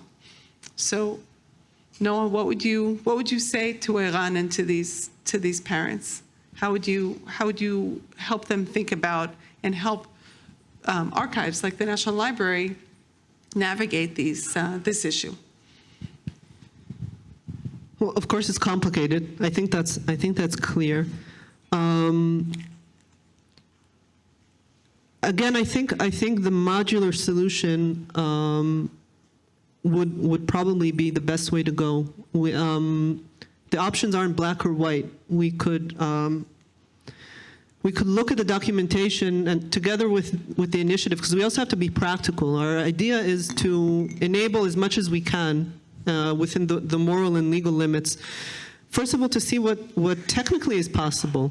Because I think the problem that Ronnie also mentioned is that it isn't necessarily feasible to take each WhatsApp conversation or each video interview and categorize or catalog each little bit of it to also document who they mentioned, or did they mention the woman with the black dress, which is the story that was published in the New York Times, or a name, or another feature that will identify someone. So that's the first question. What can actually be done on the ground, and then we need to see how far can we go in terms of receiving consent from the relevant third parties or from their families. It depends on the specific situation. That's what I would start from. I mean, I would try to understand factually what we can do, and then, as I said, I really think we should strive as much as possible to receive consent from as many people, with the practical limits, of course. Ronnie, you've been in touch with so many different documentation initiatives and different users of this material. What would you say? I think that I know that I was the one that raised the third-party issue. I think that there is some dilemmas that comes before. We need to understand that many of and I'm speaking particularly on testimonies now, but many of those testimonies were taken during the first 2 weeks. And here, let's go back to the consent issue and the state of mind of the people who gave the consent. And, you know, as the head of the oral history division, when I'm writing a consent form, whenever I have a project, I write a consent form that is particularly tailor-made for the particular project.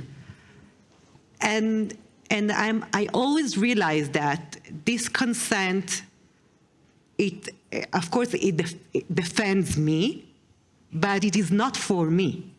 It is for the witness, because it's his story, it's his voice.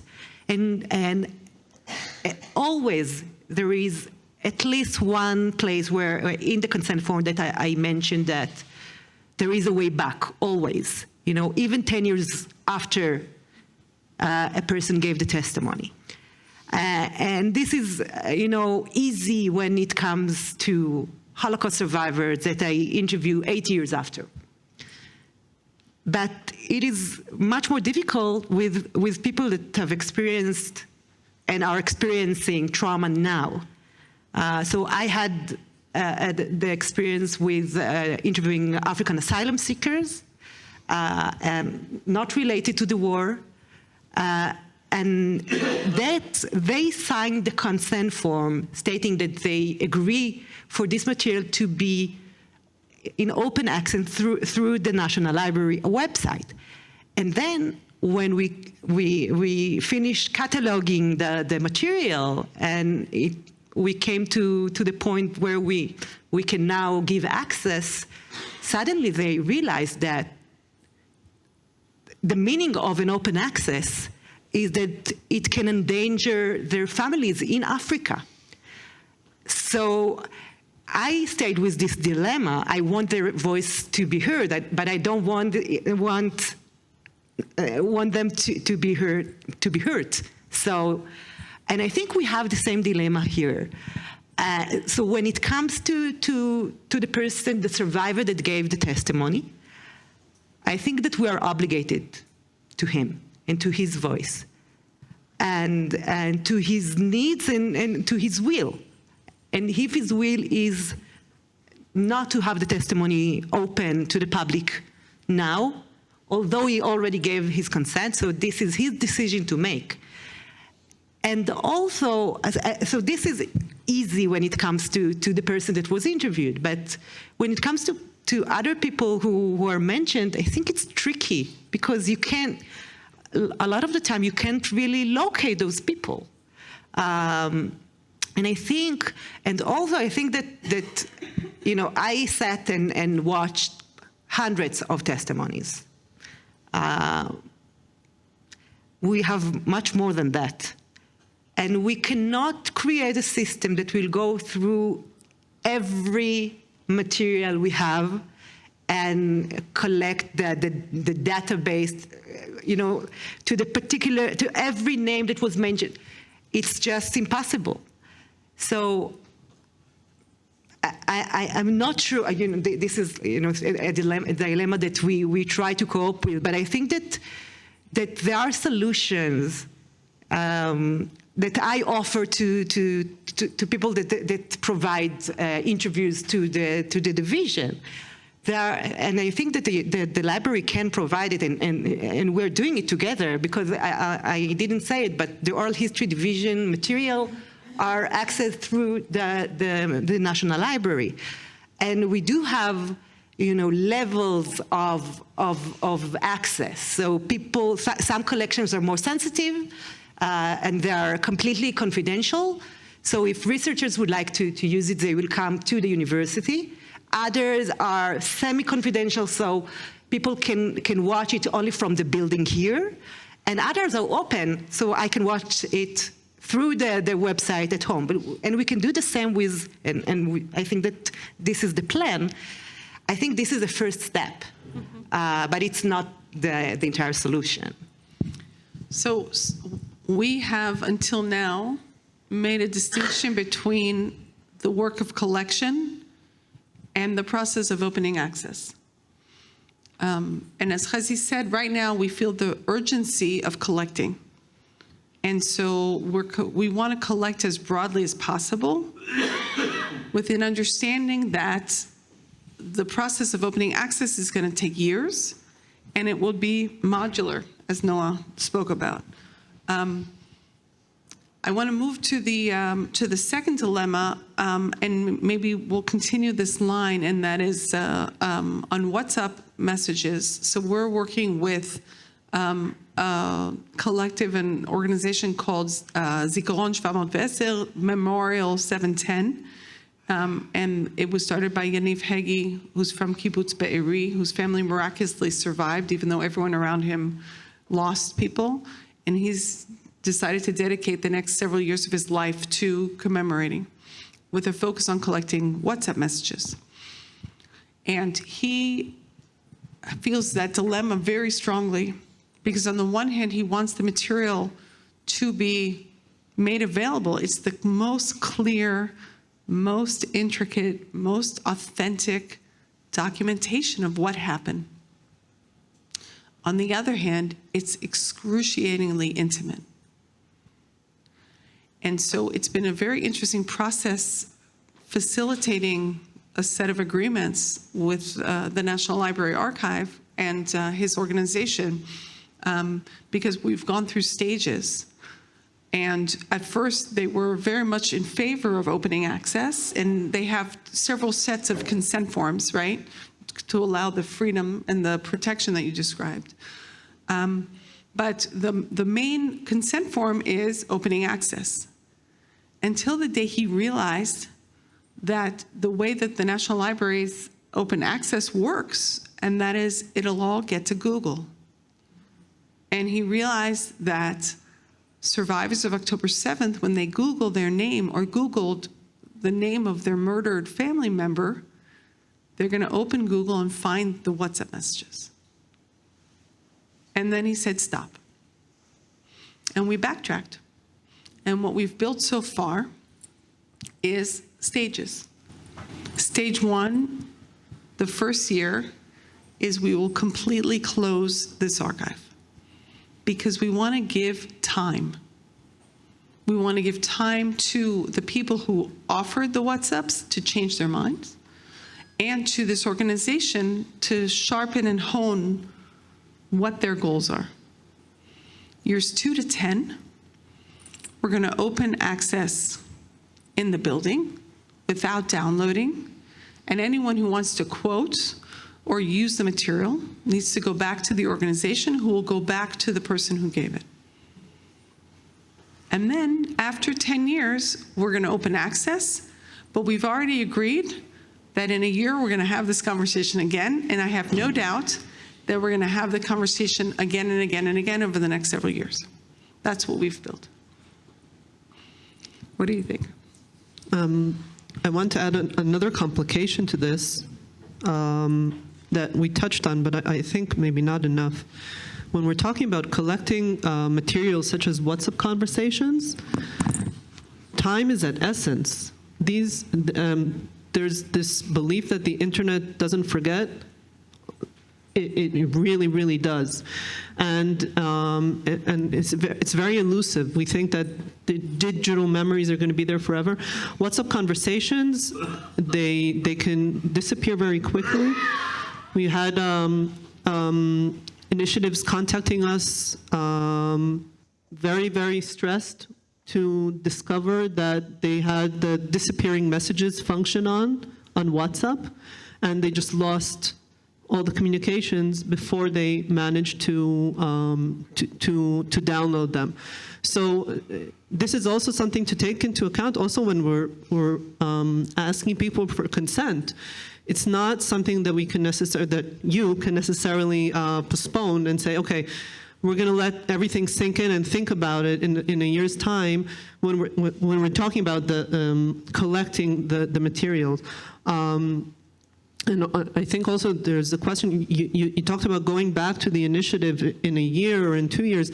It's not only going back to the initiative, it's going back to And it's not only going back to the person that supplied you with the WhatsApp conversation, it's going back to all the people that were aside of this WhatsApp conversation, and we might be talking about dozens and maybe more participants.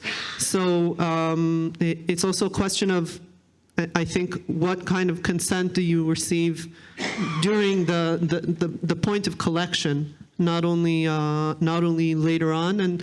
And here there's solutions that we can use, turning the documentation into semi-anonymous, giving code names for the different participants, and having a separate document that's saved somewhere that isn't linked to the archive, identifying each code name that we gave. I can share, and you mentioned that Israel is a small country, and I think this can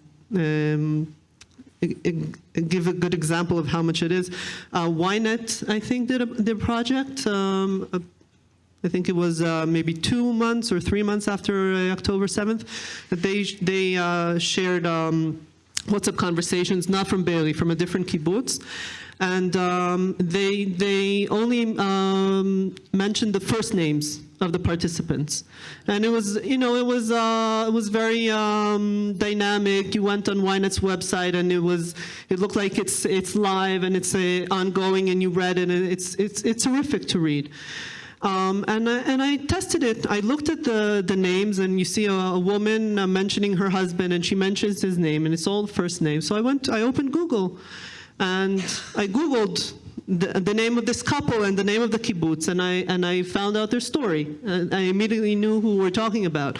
So that's another thing to take into consideration when you're talking about anonymity in Israel. You have to make more of an effort than just keeping first names, I think. Ronnie, and then we'll open to questions. Yes, sure. I just wanted to give another example of the problematic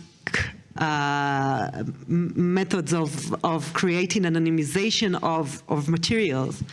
So I decided that I will not interview or take testimonies of survivors of the attack. But I did started a very sensitive project documenting Arab-Jewish relations on campus at the Hebrew University during the war. And I realized that at the beginning that it's very, very sensitive. So after consulting with the ethics committee of the university and with this academic committee that advised on the project, we decided to have a very small pilot project for Arab students, for Jewish students. And it will be only for research, completely anonymized.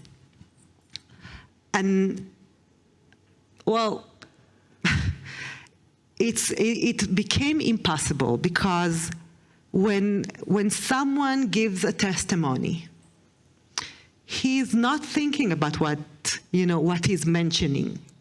And I realized that, and this is only 8 interviews, that not only I need to go through the transcriptions and send their parts, because it's really they mention the department they belong to, they mention the places of origins, a lot of materials that can help identify who they are. And it was such a hassle to actually convince them to participate in such a project, because they are active students and they are afraid to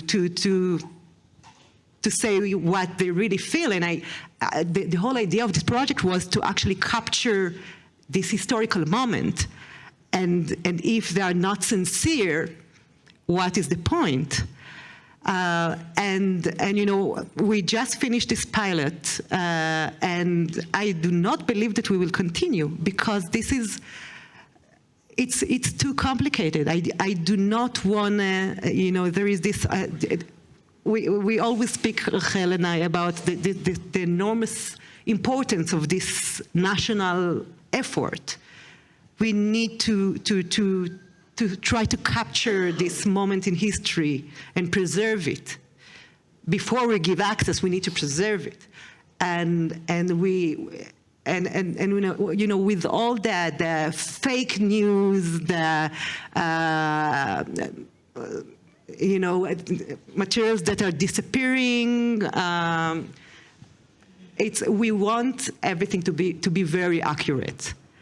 So, and actually, I think that's what drove us, because when people started, you know, took their camera and went to Shfaim, you know, with no experience, and when I watched at the beginning, when I started watching testimonies of civil projects, and they started the interview with, okay, so tell us about October 7, and I was like, no, you cannot do it this way. You know, a person had a life before October 7, and if you want to capture the trauma, you need to speak about what was before.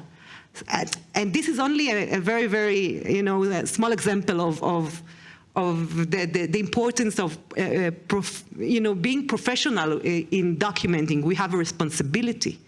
And we have a responsibility. I know that we are here, and that the Heritage Office is very much involved, but our country, it took them a while. And you know, the citizens were the ones that documented the materials. And we have a responsibility for the survivors and for the victims. So I think that my stand is, if we cannot document with professional standards, we should not do it. That's me. But yeah. We have time for a few questions.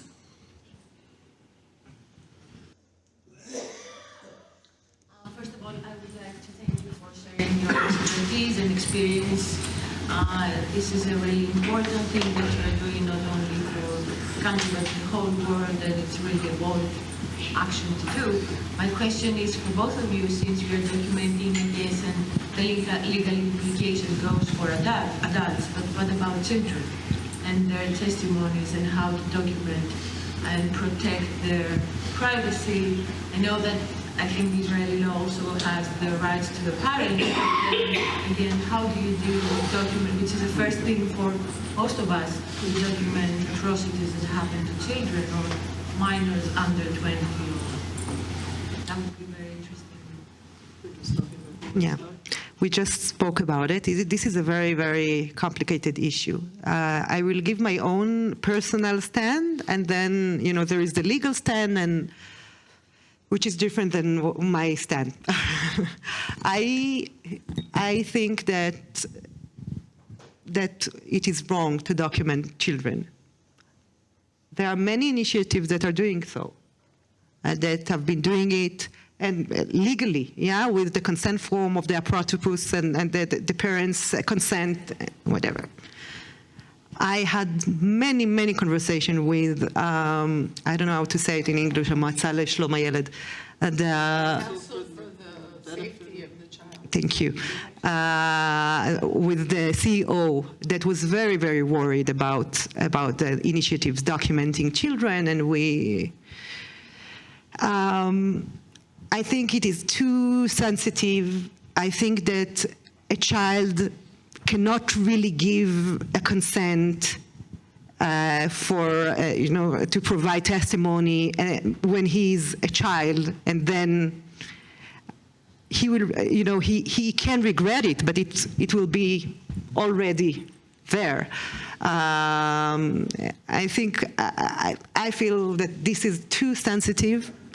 And this is another pickle, because, as I said, the forum was established as a community. We are not forcing ourselves or our standards on the initiatives. Those are independent initiatives that we are hoping that will share their materials with the National Library, because we have this joint motivation. But we cannot force anything on those initiatives, particularly those who are completely civilians, grassroots initiatives. And this is one of the challenges. So we can suggest, we can advise, we cannot force. So I think this is another great example of the gap between the legal and the moral considerations. So the dry answer is that in Israeli law, parents can consent in the name of their children if the children are minors as their legal guardians.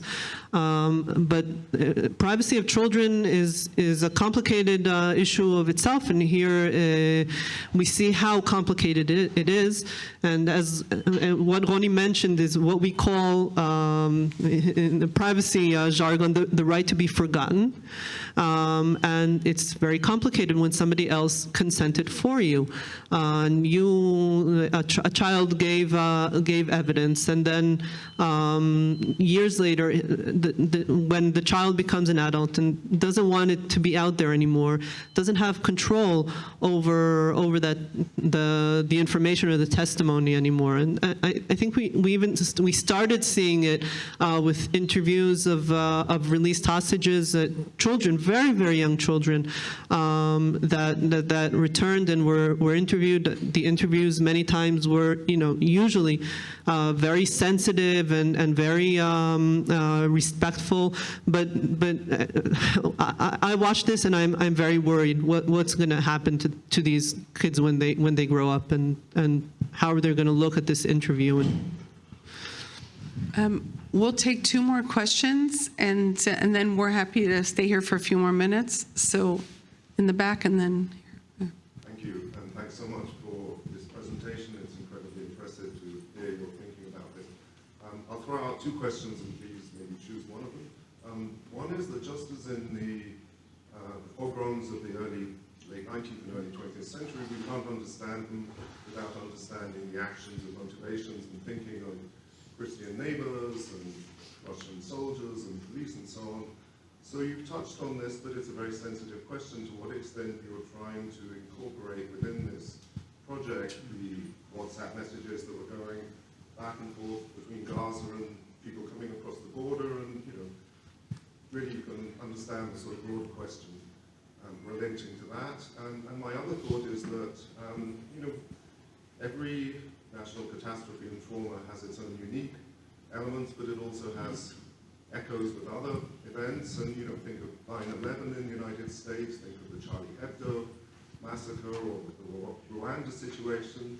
I'm very curious to what extent you're sort of aware and comparing and contrasting your project with some of these other memory projects. So I'll start. One of the reasons why we're collecting what we call 360 degrees is to make sure that we can collect as much as possible the context, the immediate context. So that includes both Hebrew, Arabic, and other languages. It includes, archiving Hamas. Not just Telegram videos and GoPro camera videos, but also ideology on the websites, and it also fits into the library's broader mission and collections, because we generally collect that material. And so we, both from our Israel collection and our Islam Middle East collection, we've been collecting all that material. We also thought it was very important not just to collect October 7th. And so that's why we're collecting this entire period. And, we're in the situation where we're collecting, we don't know when this is going to end. We haven't decided when we declare, okay, thus ends this archive, right? And the other piece of that, which unfortunately we didn't have time to talk about, but again, I want to reiterate what Chezi said at the end, we're building out the global Jewish component of this project, which for us is critical. And that is how each of your communities has responded, both in terms of, in relation to what's going on in Israel, but also in terms of, local discussions and debates and And whether it's anti-Semitism or it's political local relations between local politics and Middle Eastern politics, it's all part of this story. Now that makes for it's easy to say, it's extraordinarily challenging to build, and that's why it requires a lot of collaboration, domestically with these hundreds of other efforts, but globally with all of you. In terms of the putting it in context in other catastrophes, and I'm curious, Roni, what you would say. I have to admit, for the first few weeks, I kept slipping up, and when I would talk about October 7th, I would say September 11th. I know we've been in touch with others, and other documentation initiatives have been in touch with the September 11th Memorial Museum. We have been looking for models. We're very eager to find other models, both on how to do this work and what the end result should look like. And so this is ongoing. So for the first question, I think that that is one of the motivations that I had when I thought about the pilot that I mentioned of Arab-Israeli relations on campus. As the idea was that the Hebrew University is a microcosmos of the society, and the realization that many of the Palestinians here in Israel have relatives in Gaza and experienced October 7, end this war. Unfortunately, in order to document, you need to get consent.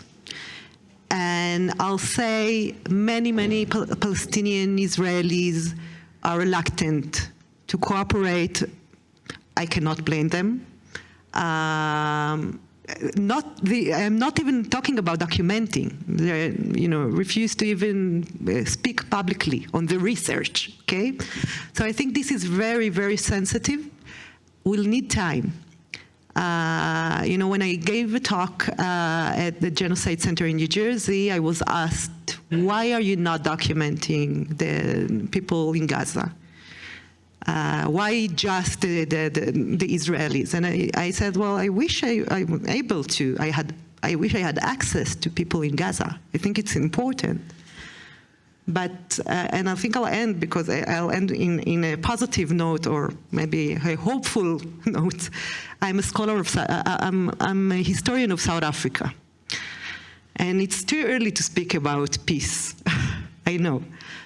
But when I started working on the October 7 initiative, I thought to myself that during the Truth and Reconciliation Commission in South Africa, it was clear to all that while apartheid, and I'm not comparing, but while apartheid was not a symmetrical conflict, there were victims in both sides, and those voices need to be heard.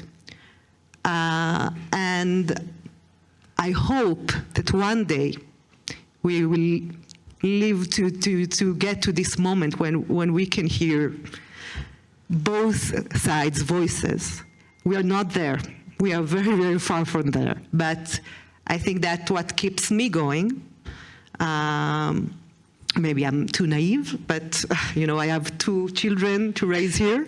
I need to have hope. So I hope that at one point we will be able to document the other side of the fence. Yeah, but we're not there yet. And of course, I think at the first moment. September 11 was the first thing that came to mind. We contacted psychologists that were working on oral history project there.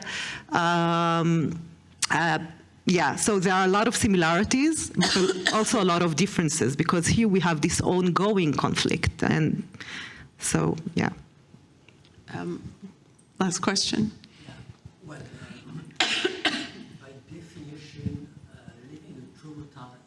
Being traumatized is you will speak a language that nobody is able really to understand, because it's so deep. but it's not like now we are communicating. We are not on the state. Okay. So I wonder, what do you do with, do you interpret what the people are saying? It's very far from the reality. It's like somebody's telling you his dream or his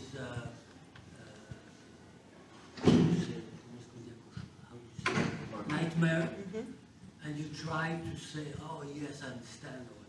It had nothing to do with that. So I'm just wondering, what do you do with all that material? Because it had nothing to do with the truth, your truth. So at least if the person, like in the war, goes and pray and cry, it's better than to be in front of somebody who will say, oh yes, I understand how you are suffering. So we have to think about that separation between taking testimony from someone. Shall we do it? What is the purpose of that? Can I? So you're raising two issues here. One that we try to cope with, I think it was our second Zoom session of the forum, is the fact that we are actually taking testimonies from people who are in trauma. And it endangers them. It endangers not only them, but also the people that are documenting them. And we brought the head psychologist of Natal, which is an organization that this is its expertise. And although I think the main message was, please do not take testimonies now, not yet. She gave some professional tools on how to detect when the person in front of you is experiencing trauma, and when should we stop the interview. So this is one thing. About what you mentioned, the quality of the content of the testimony. So this is not really related to October 7 or other. You can say it about all kinds of interviews. Yeah, this is the problems. I think this is the magic of oral history. Yeah, but because I'm a memory scholar, I'm interested in what you choose to tell me, and what you choose not to tell, and how you tell your story. So it is about subjective experiences and not about facts. Most of those projects that are collecting testimonies from survivors are not seeking to use it in Hague, okay? Or in other, even not in Israeli criminal court. Yeah, this is a very different kind of testimony. But I think that oral history testimonies can provide voices to the survivors. And I think that there is a value in it. It's different, but there is value in it. Thank you so much. Thank you, Brony, Mikel Arieli. Thank you, Noah Diamonds. Thank you to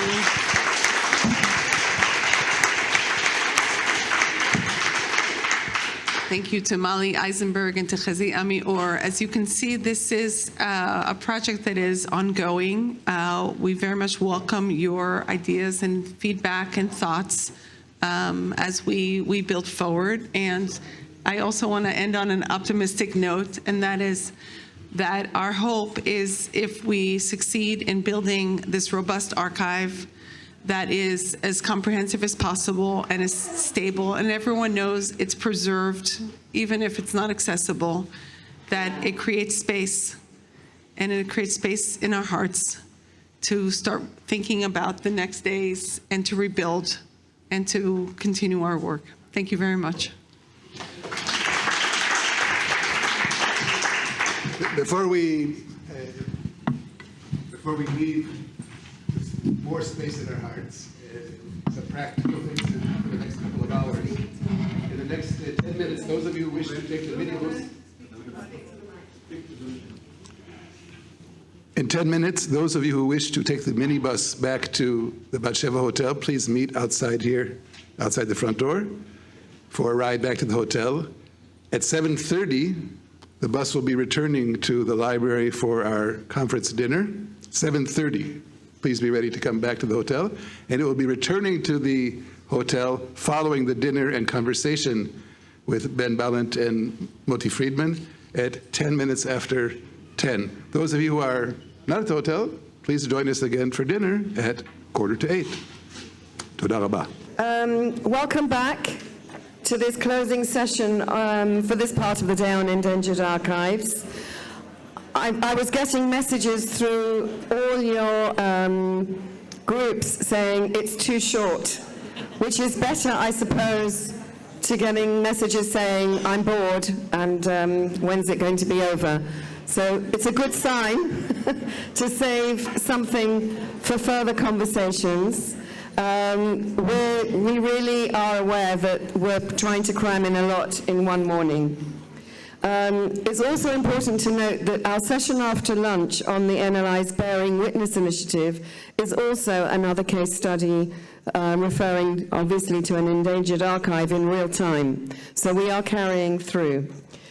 I really hope that you had some fruitful discussions. As I mentioned, we're going to be sharing the summary points from our diligent rapporteurs with everybody in the conference, and I know that there has been a request to gather the PowerPoint presentations from the breakout groups today and yesterday, and I'm assuming that Reuven will be in touch, but if you have yours to hand, then do email it to the Curators 2024 email address. Okay, so we want to utilize this time to discuss the proposal that we distributed before the break for taking collective responsibility for endangered archives. And we had some very interesting points coming up I could hear in the different groups. And then, of course, is Bill here? Bill's very specific suggestion of, do guidelines, which are all things that we should be discussing. I know that we're not going to come up with an optimal model with a full consensus, but we're hoping to have some kind of mandate from this group, and of course we will consult with others to work up this idea in the coming year. I think if anything that we've learned from the last years with COVID, Ukraine, October 7th, is to expect the unexpected, and there's no such thing as the perfect solution, but we all do our best. So we've drafted an attempt at structuring what an international effort, an international task force for endangered archives might look like, which of course raises more questions than answers at this stage, and we would really appreciate your thoughts, either by responding to our questions on the document or your responses more generally from the groups that you've had. And I have great pleasure in introducing Sally Berkovich, the CEO of Rothschild Foundation Hanadiv Europe, and a wonderful advocate for the library, who's going to facilitate our discussions on the paper. Thank you.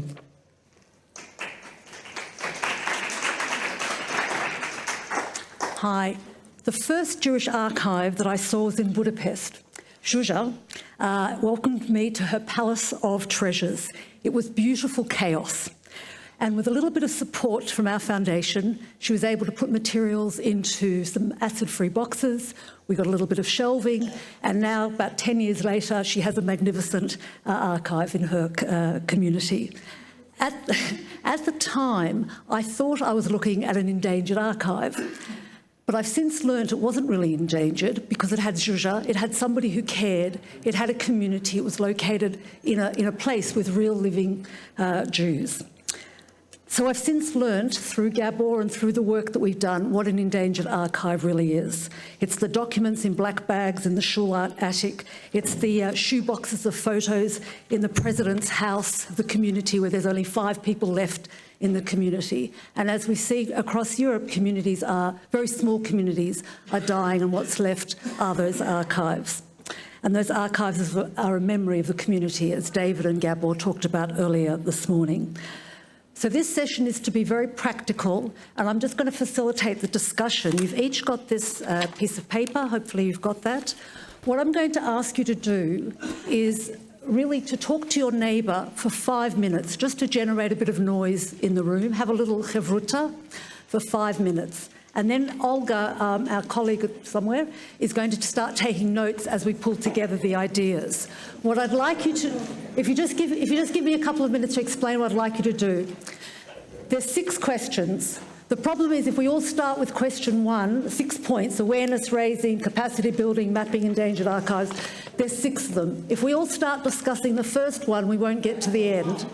So what I would like to do, this bit of the room, 5 minutes is all you've got, this bit of the room next to your partner, focus, start with number 1 and number 2, awareness raising, capacity building. And if you get to the others, that's good, we'll discuss it. This group in the middle here, you start your 5-minute discussion on number 3 and number 4, and you'll get to the others possibly. And the group over there, if you start your discussion on number 5 and 6, and then you'll get to the others. So ready? And then we're going to bring it all together after a few minutes. So ready, set, go.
Okay, if everyone can just finish the sentence they're saying.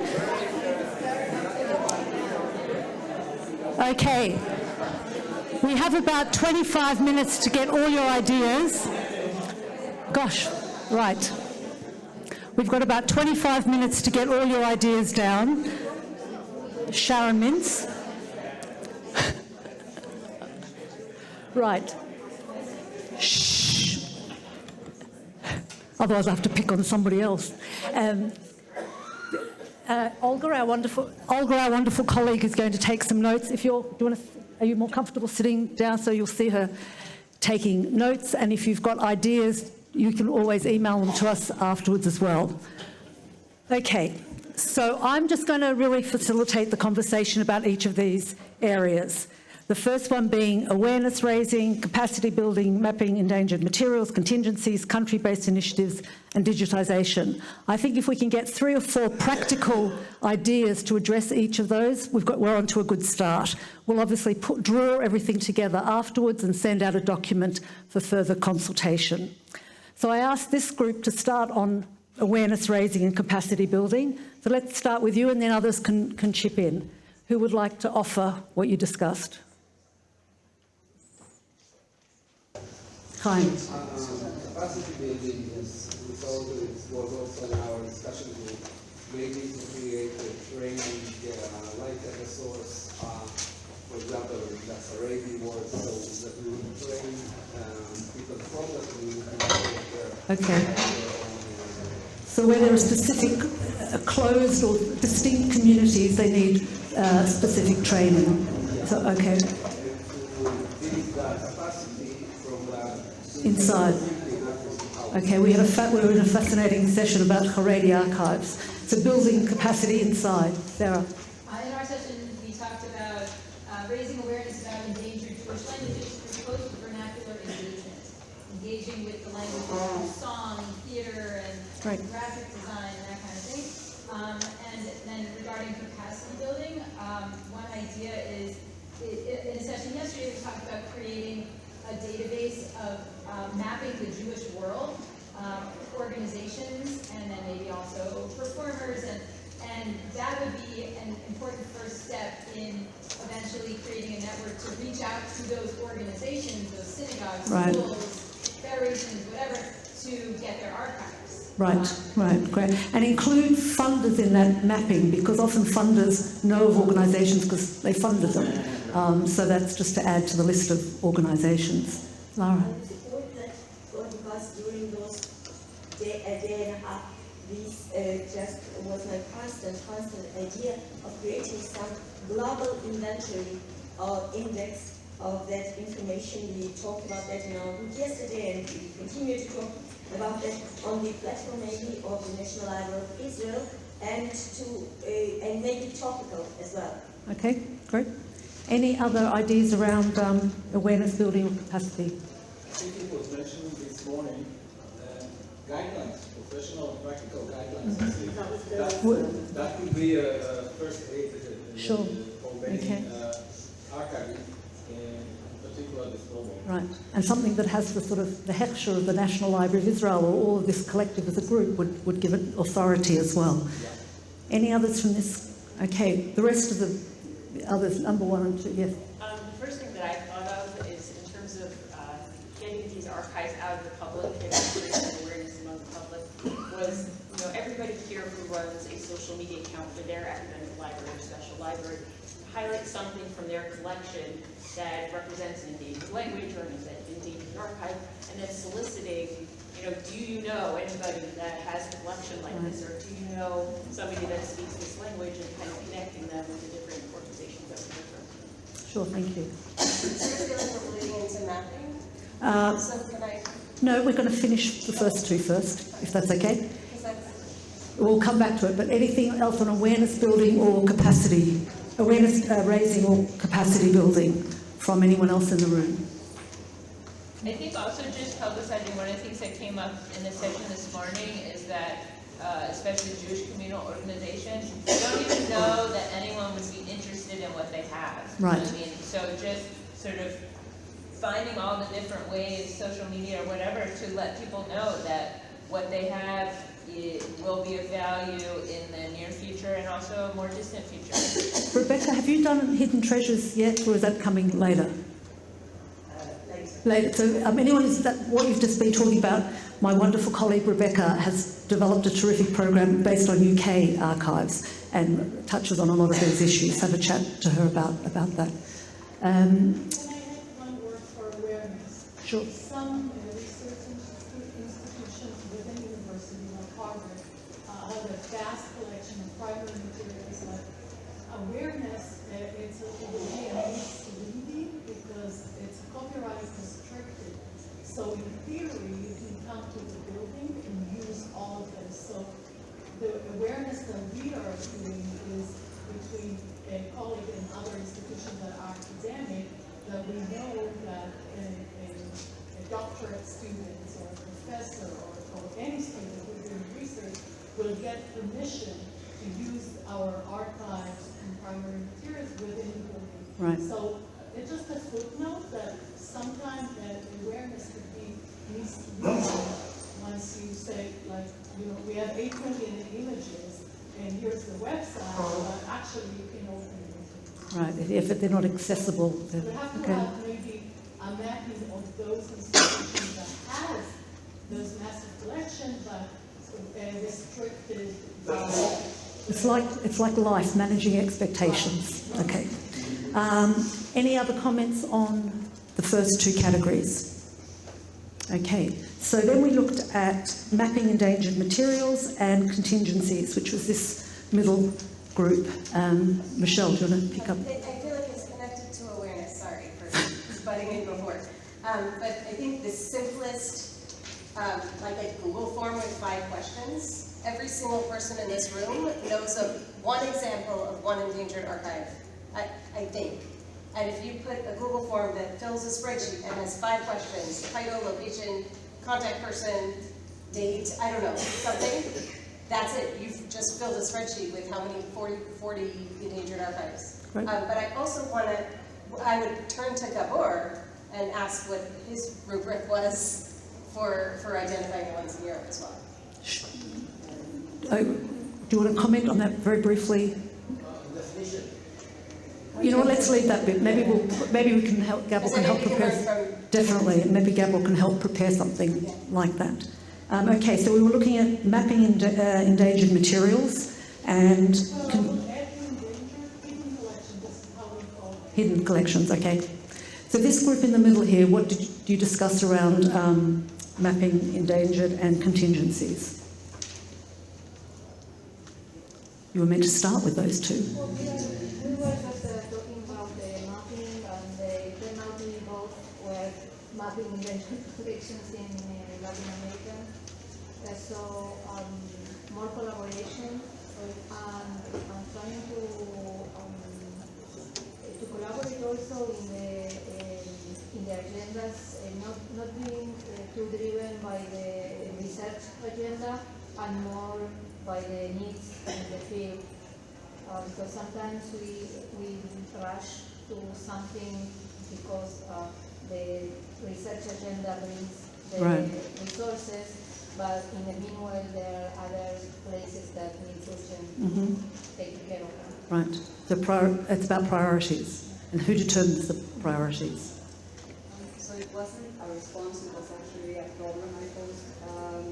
It's natural disasters. So the place where our archive is now got fast forwarded because there was an earthquake in Mexico City, Vecino, where the archive fell completely, and the response was to just go in and get the materials, but that's very dangerous. Right. And when it's not, so in the case of a war, like here, you go to the vault, you take things, but it's not the earth against you. So, so I don't know how one would respond well to a natural disaster.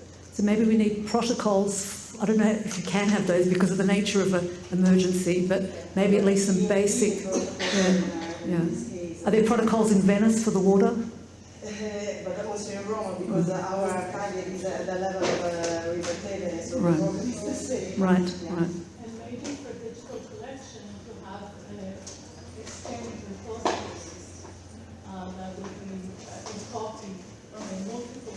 copies in the repository, just to Sure. take care of that. Not even natural disaster, just, something, yeah, a cyber crisis. Sure. Okay. Could we, I mean, Yerusha's done such an incredible job mapping parts of Europe, European culture, and I don't know if it goes down to the archival level as well, but maybe we could not reinvent the wheel, we could just build out from that. We'd obviously be happy to share all our knowledge and, yeah, absolutely. I mean, it's fantastic. Felicitas. I just would love to see a broadening of the materials, mapping the endangered Jewish culture. Okay, so how would, that's interesting, so how would you expand that? What categories would you have in there? Yeah.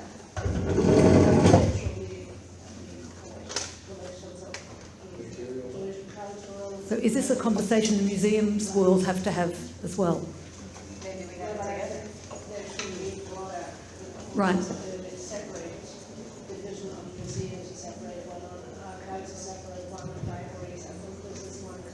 Right. No, that's fair. Yeah. William, were you about to say something? No, believe it or not, Sally, I don't have anything. Well, you said this, you eloquently gave us a solution this morning, so that's good. Please. From our first panel today, we all understand that endangered is a broad notion and it could be endangered in different ways. Unawareness is also a danger, and I don't need to repeat what was so eloquently put here. So in that regard, I would reconsider the term of mapping endangered archives, and maybe just took out the endangered. That's The word hidden. The word hidden. Yeah. Okay. We'll come. Yochai. We are now a workup session about Ukraine. We have 3 initiatives that are currently working quite successfully in Ukraine, and we think the key is to, all 3 of them started working before the war. So the most important thing is to invest in the routine. Once you're there, it's much easier. You need to know it's catastrophic, it's trying to do something during the earthquake to get inside. Okay. Were you about to say something? Just the Sethill project, the social project for Ukraine. I mean, this was a rapid response archive, like saving archives, and they worked with digital archives. They bought photography material, and they sent it to Kiev, and they mapped all the digitized collections from the Vernadsky Library. They broke it all down. They called it like it's SUCHO. And they figured out how to. Oh yes, I saw that. Yeah. So they've done a lot of work with immediate emergency situations. So we should be looking at. Doesn't have to be endangered Jewish archives. Endangered archives. What are our colleagues in the wider field doing? Which goes back to we don't have to invent the wheel. There'll be some specific Jewish-related items, but learning from the broader field. Anything else around endangered, the mapping point and the emergency response that people want to add that you might have discussed? Sure. I would like to contingencies that we have to increasingly plan for flooding, for flooding and so on. I mean, it was mentioned here, but it's the rising water level, but many libraries who thought they were safe are not safe anymore because of climate change, and this has to do with mapping and risk preparedness, and this has also to do with something that is missing here in my eyes. This is the preservation of the actual material. It's not, if you have digital copies, wonderful, but we also need some plan to preserve the materials which are somewhere which are endangered. Right, no, thank you for reminding us about the core work. One second, Sarah was going to say something. Well, in line with the climate change issue, I think having prioritizing digitization helps to reduce the climate change problem because fewer people are traveling around the world to do their research. Okay. No collecting of air miles in the preservation of Jewish archives then. Yeah. It should be the almost like a Band-Aid on a situation. So you said the first response is let's digitize the entire Jewish world, at least to have a copy of it, and then you have more resource and time to start tackling different kinds of things. Okay, so massive digitization campaigns. Okay, then we have any other. We'll come back. We will end with questions we haven't asked because I'm sure this was an attempt to get the main areas, but I am interested to know in areas we might have missed. But let's do the last two areas, which was country-based initiatives and digitisation, which was that part of the room to start with. What did you come up with? We thought that the country-based media is a bit problematic for the Jewish case because this is the historic archives, and in many cases we have one country, history in one country being spread over many other different countries, and so we need to think maybe a language-based books or ethnic-based books, and so this is maybe how we have to search the rest. Okay, thank you. Any other comments on country-based and digitisation from that little group there? Just a note about digitization and how overwhelmed everybody is already with their own project. One of the models that we have, and I'm sure many of the libraries here, is that you have your ongoing digitizing projects, but then when you have these new researchers come in or that are requesting material, you kind of slip something into your digitizing queue. So I think that we all need to make a concerted effort to kind of incorporate this, like now that the awareness is raised here, at least, kind of add in a quota that we have of something that's endangered to make sure that it's digitized in both sides. Sure, thank you. Right, just a minute. I think there was somebody else. Just on the, it was your hand. Sorry, wrong person. On the country-based initiatives and digitisation.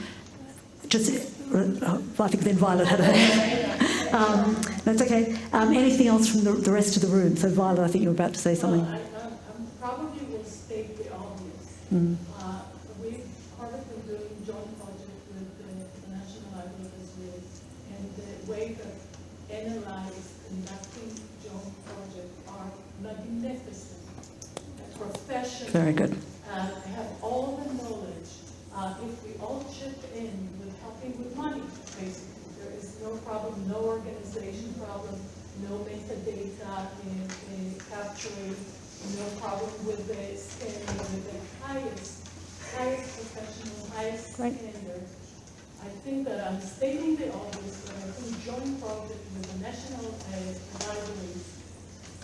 libraries, leading by the national libraries, is the best. Well, that's great. They'd love to have your money. Harvard has a very nice endowment. NLI would love to see some. So that's a great idea. And anybody else's money they'd love to see. And I'm not a fundraiser for the NLI either.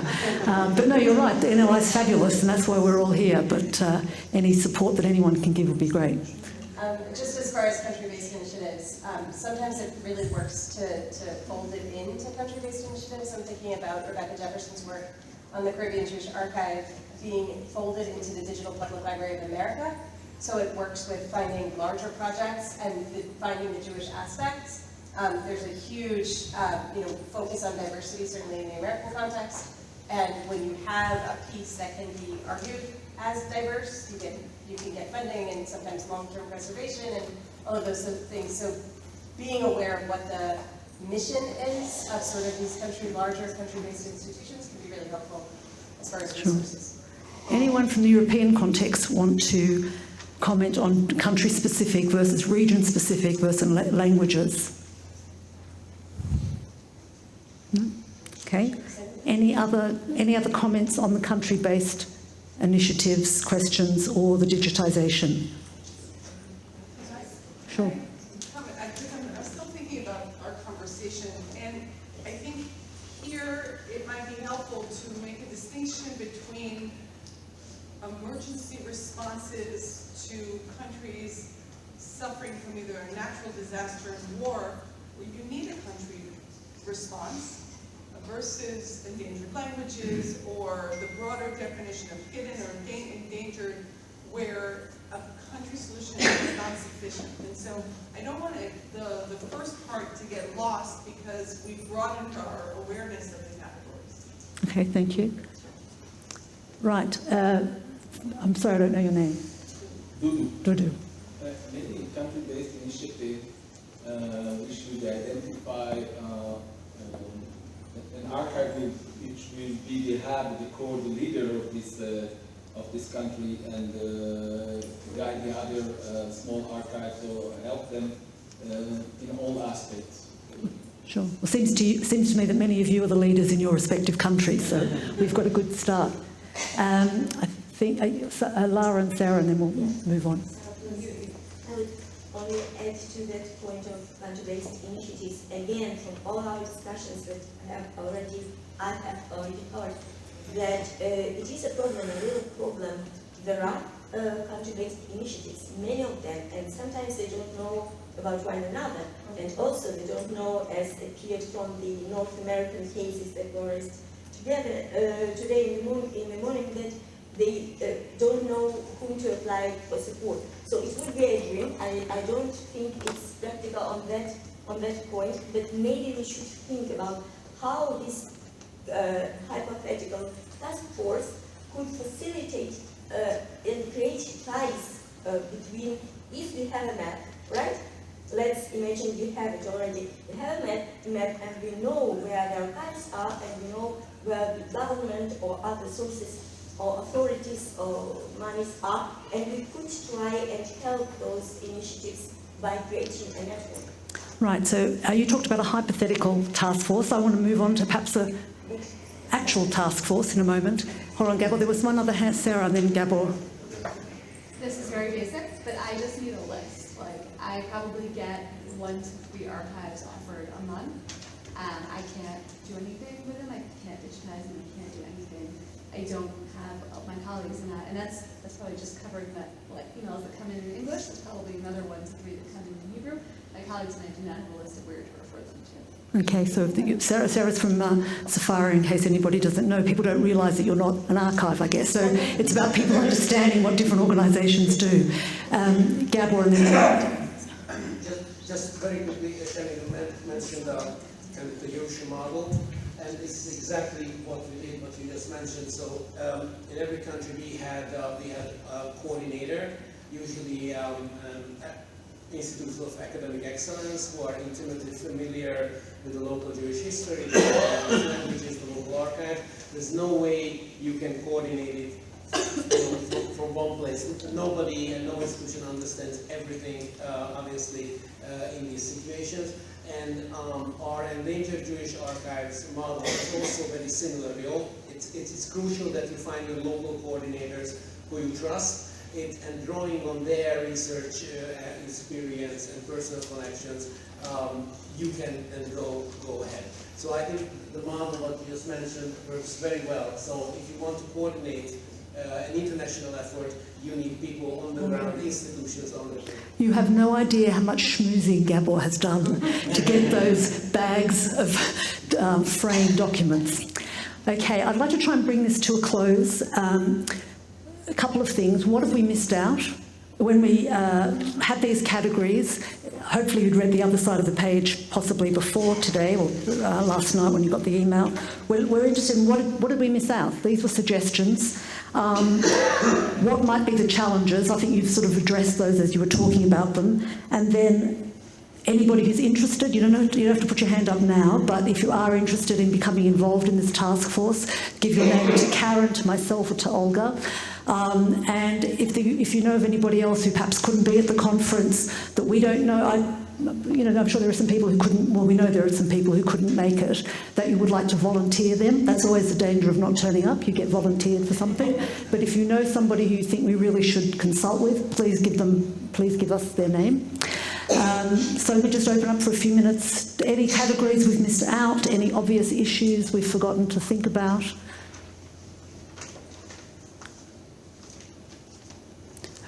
No? Okay, so in our session, Ahava brought up the issue of language identification, that an archive gets a box and there's a document in some Hebrew letter language and they don't know what language it is. Right. So one idea that I think we can get to with a little bit of funding and some AI is a language identification widget for Jewish language. Oh, interesting. Okay. You can also enroll in one of your classes about rare languages. Would anybody, I don't want to put anybody, oh, please.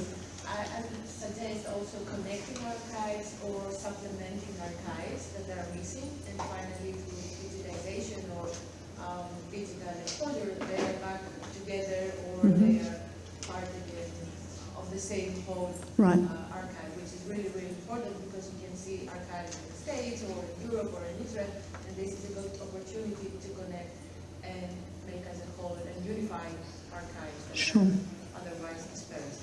Yes, and then that'll bring people together internationally. Would anyone like to nominate themselves to join the task force? Sally, before we volunteering, I have been spending some time recently thinking about the North American case, this issue of the archives of Jewish organizations and the fact that there's so many archives in so many places, and as far as I know, there isn't any kind of finding tool or union catalog or anything, and so I wonder if the Yerusha model in Europe can or should be replicated in regions across, in South America, North America. We did create a map. There's an AJL map of libraries and archives. It's self-selecting, but you can actually submit somebody else's archive and then give contact information. And there's somebody who manages that. We have probably over 100 around the world. You can see where the gaps are. I mean, and if you know of one, I can share the website with you. But it's Google Map based and asks like a few questions and then. And in what kind of library it is. So libraries and archives. Okay. My grandfather's archive is in the Ratinam Jewish Archive. Does it list all the names of the archives in up to archive? Not of the individual collections, unless the archive has decided to. Okay. There may well be some important websites that not everybody's aware of, and that's worth sending an email to Olga or Caron to sort of collect some addresses. Don't assume that everybody in the room knows all the different resources. Lara's going to have the sort of sum up in a moment. Anyone want to put a bid in to join the task force? Yoel, fantastic. And Anastasia, fantastic. Hilla and Matan, and was that a hand up, Lara? Excellent. Any other bids? Anyone else? Can I nominate someone? You better check with them that they're okay to be nominated. Obviously, the invitation remains open. The invitation remains open for forever. Just send us your details. Thank you very much. This was really just a blitz to get your ideas and get some thoughts going. I'm going to hand it over to Lara to wind up. Lara's going to bring the session to a close, and then there's lunch. Speak for myself that of some initiatives I only heard this first time here at the conference, and I was so inspired and so sad that I didn't know that earlier. So if we could just cooperate more closely, and like a natural second step should be, in my eyes, should be the constant and systematic monitoring and exchange of information about the archives, collections, their state, their status, and so on. And of course, creating tools. We talk about that already, creating tools of training the archivists for different, again, types of archives and so on, and also creating tools of preventing the disasters that so much was spoken about. And here I would like to bring an anecdote from our library, the National Library of Lithuania, that recently the government of the library approached all of us to who has any kind of collections to bring 3 to 5 items from our collections that are so precious and so dear for us that we should put them together in a very safe environment in case. And actually, it's the war in Ukraine also made us aware of what kind of dangers we could be in. Okay, we did that, and a cupboard was created, some, I don't know, metal cupboard was created, and all those things were put in the cupboard, and they are inaccessible, not for us, not for readers, not for anyone, and this is a solution. Okay, I didn't have a comment then, but at least I appreciate the effort that people are thinking about that. And so, as a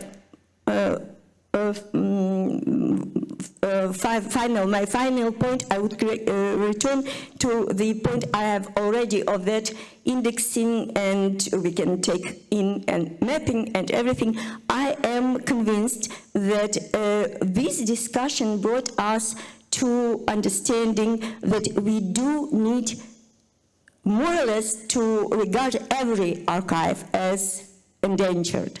And so it would be just, I think, half an effort if we only map and index or anything, only those archives that we know for now are endangered, and not use that same mechanism, that same effort, that same methodology to do more. To try, at least to try and do more. And of course, it's a big wish, a big dream, but I hope that our conference is still bringing us to its fulfillment.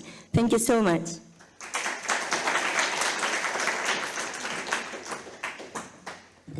I know everybody's waiting for lunch. I just want to thank all our speakers today. It's been a lot of work and very complex for all of the team involved to bring together the different sessions, and I really appreciate everybody who attended Zooms and listened to all our discussions in order that we could be as effective as we can in the time that we have. I'm very interested to know, Laura, what were those 3 to 5 pieces that you put in the cupboard?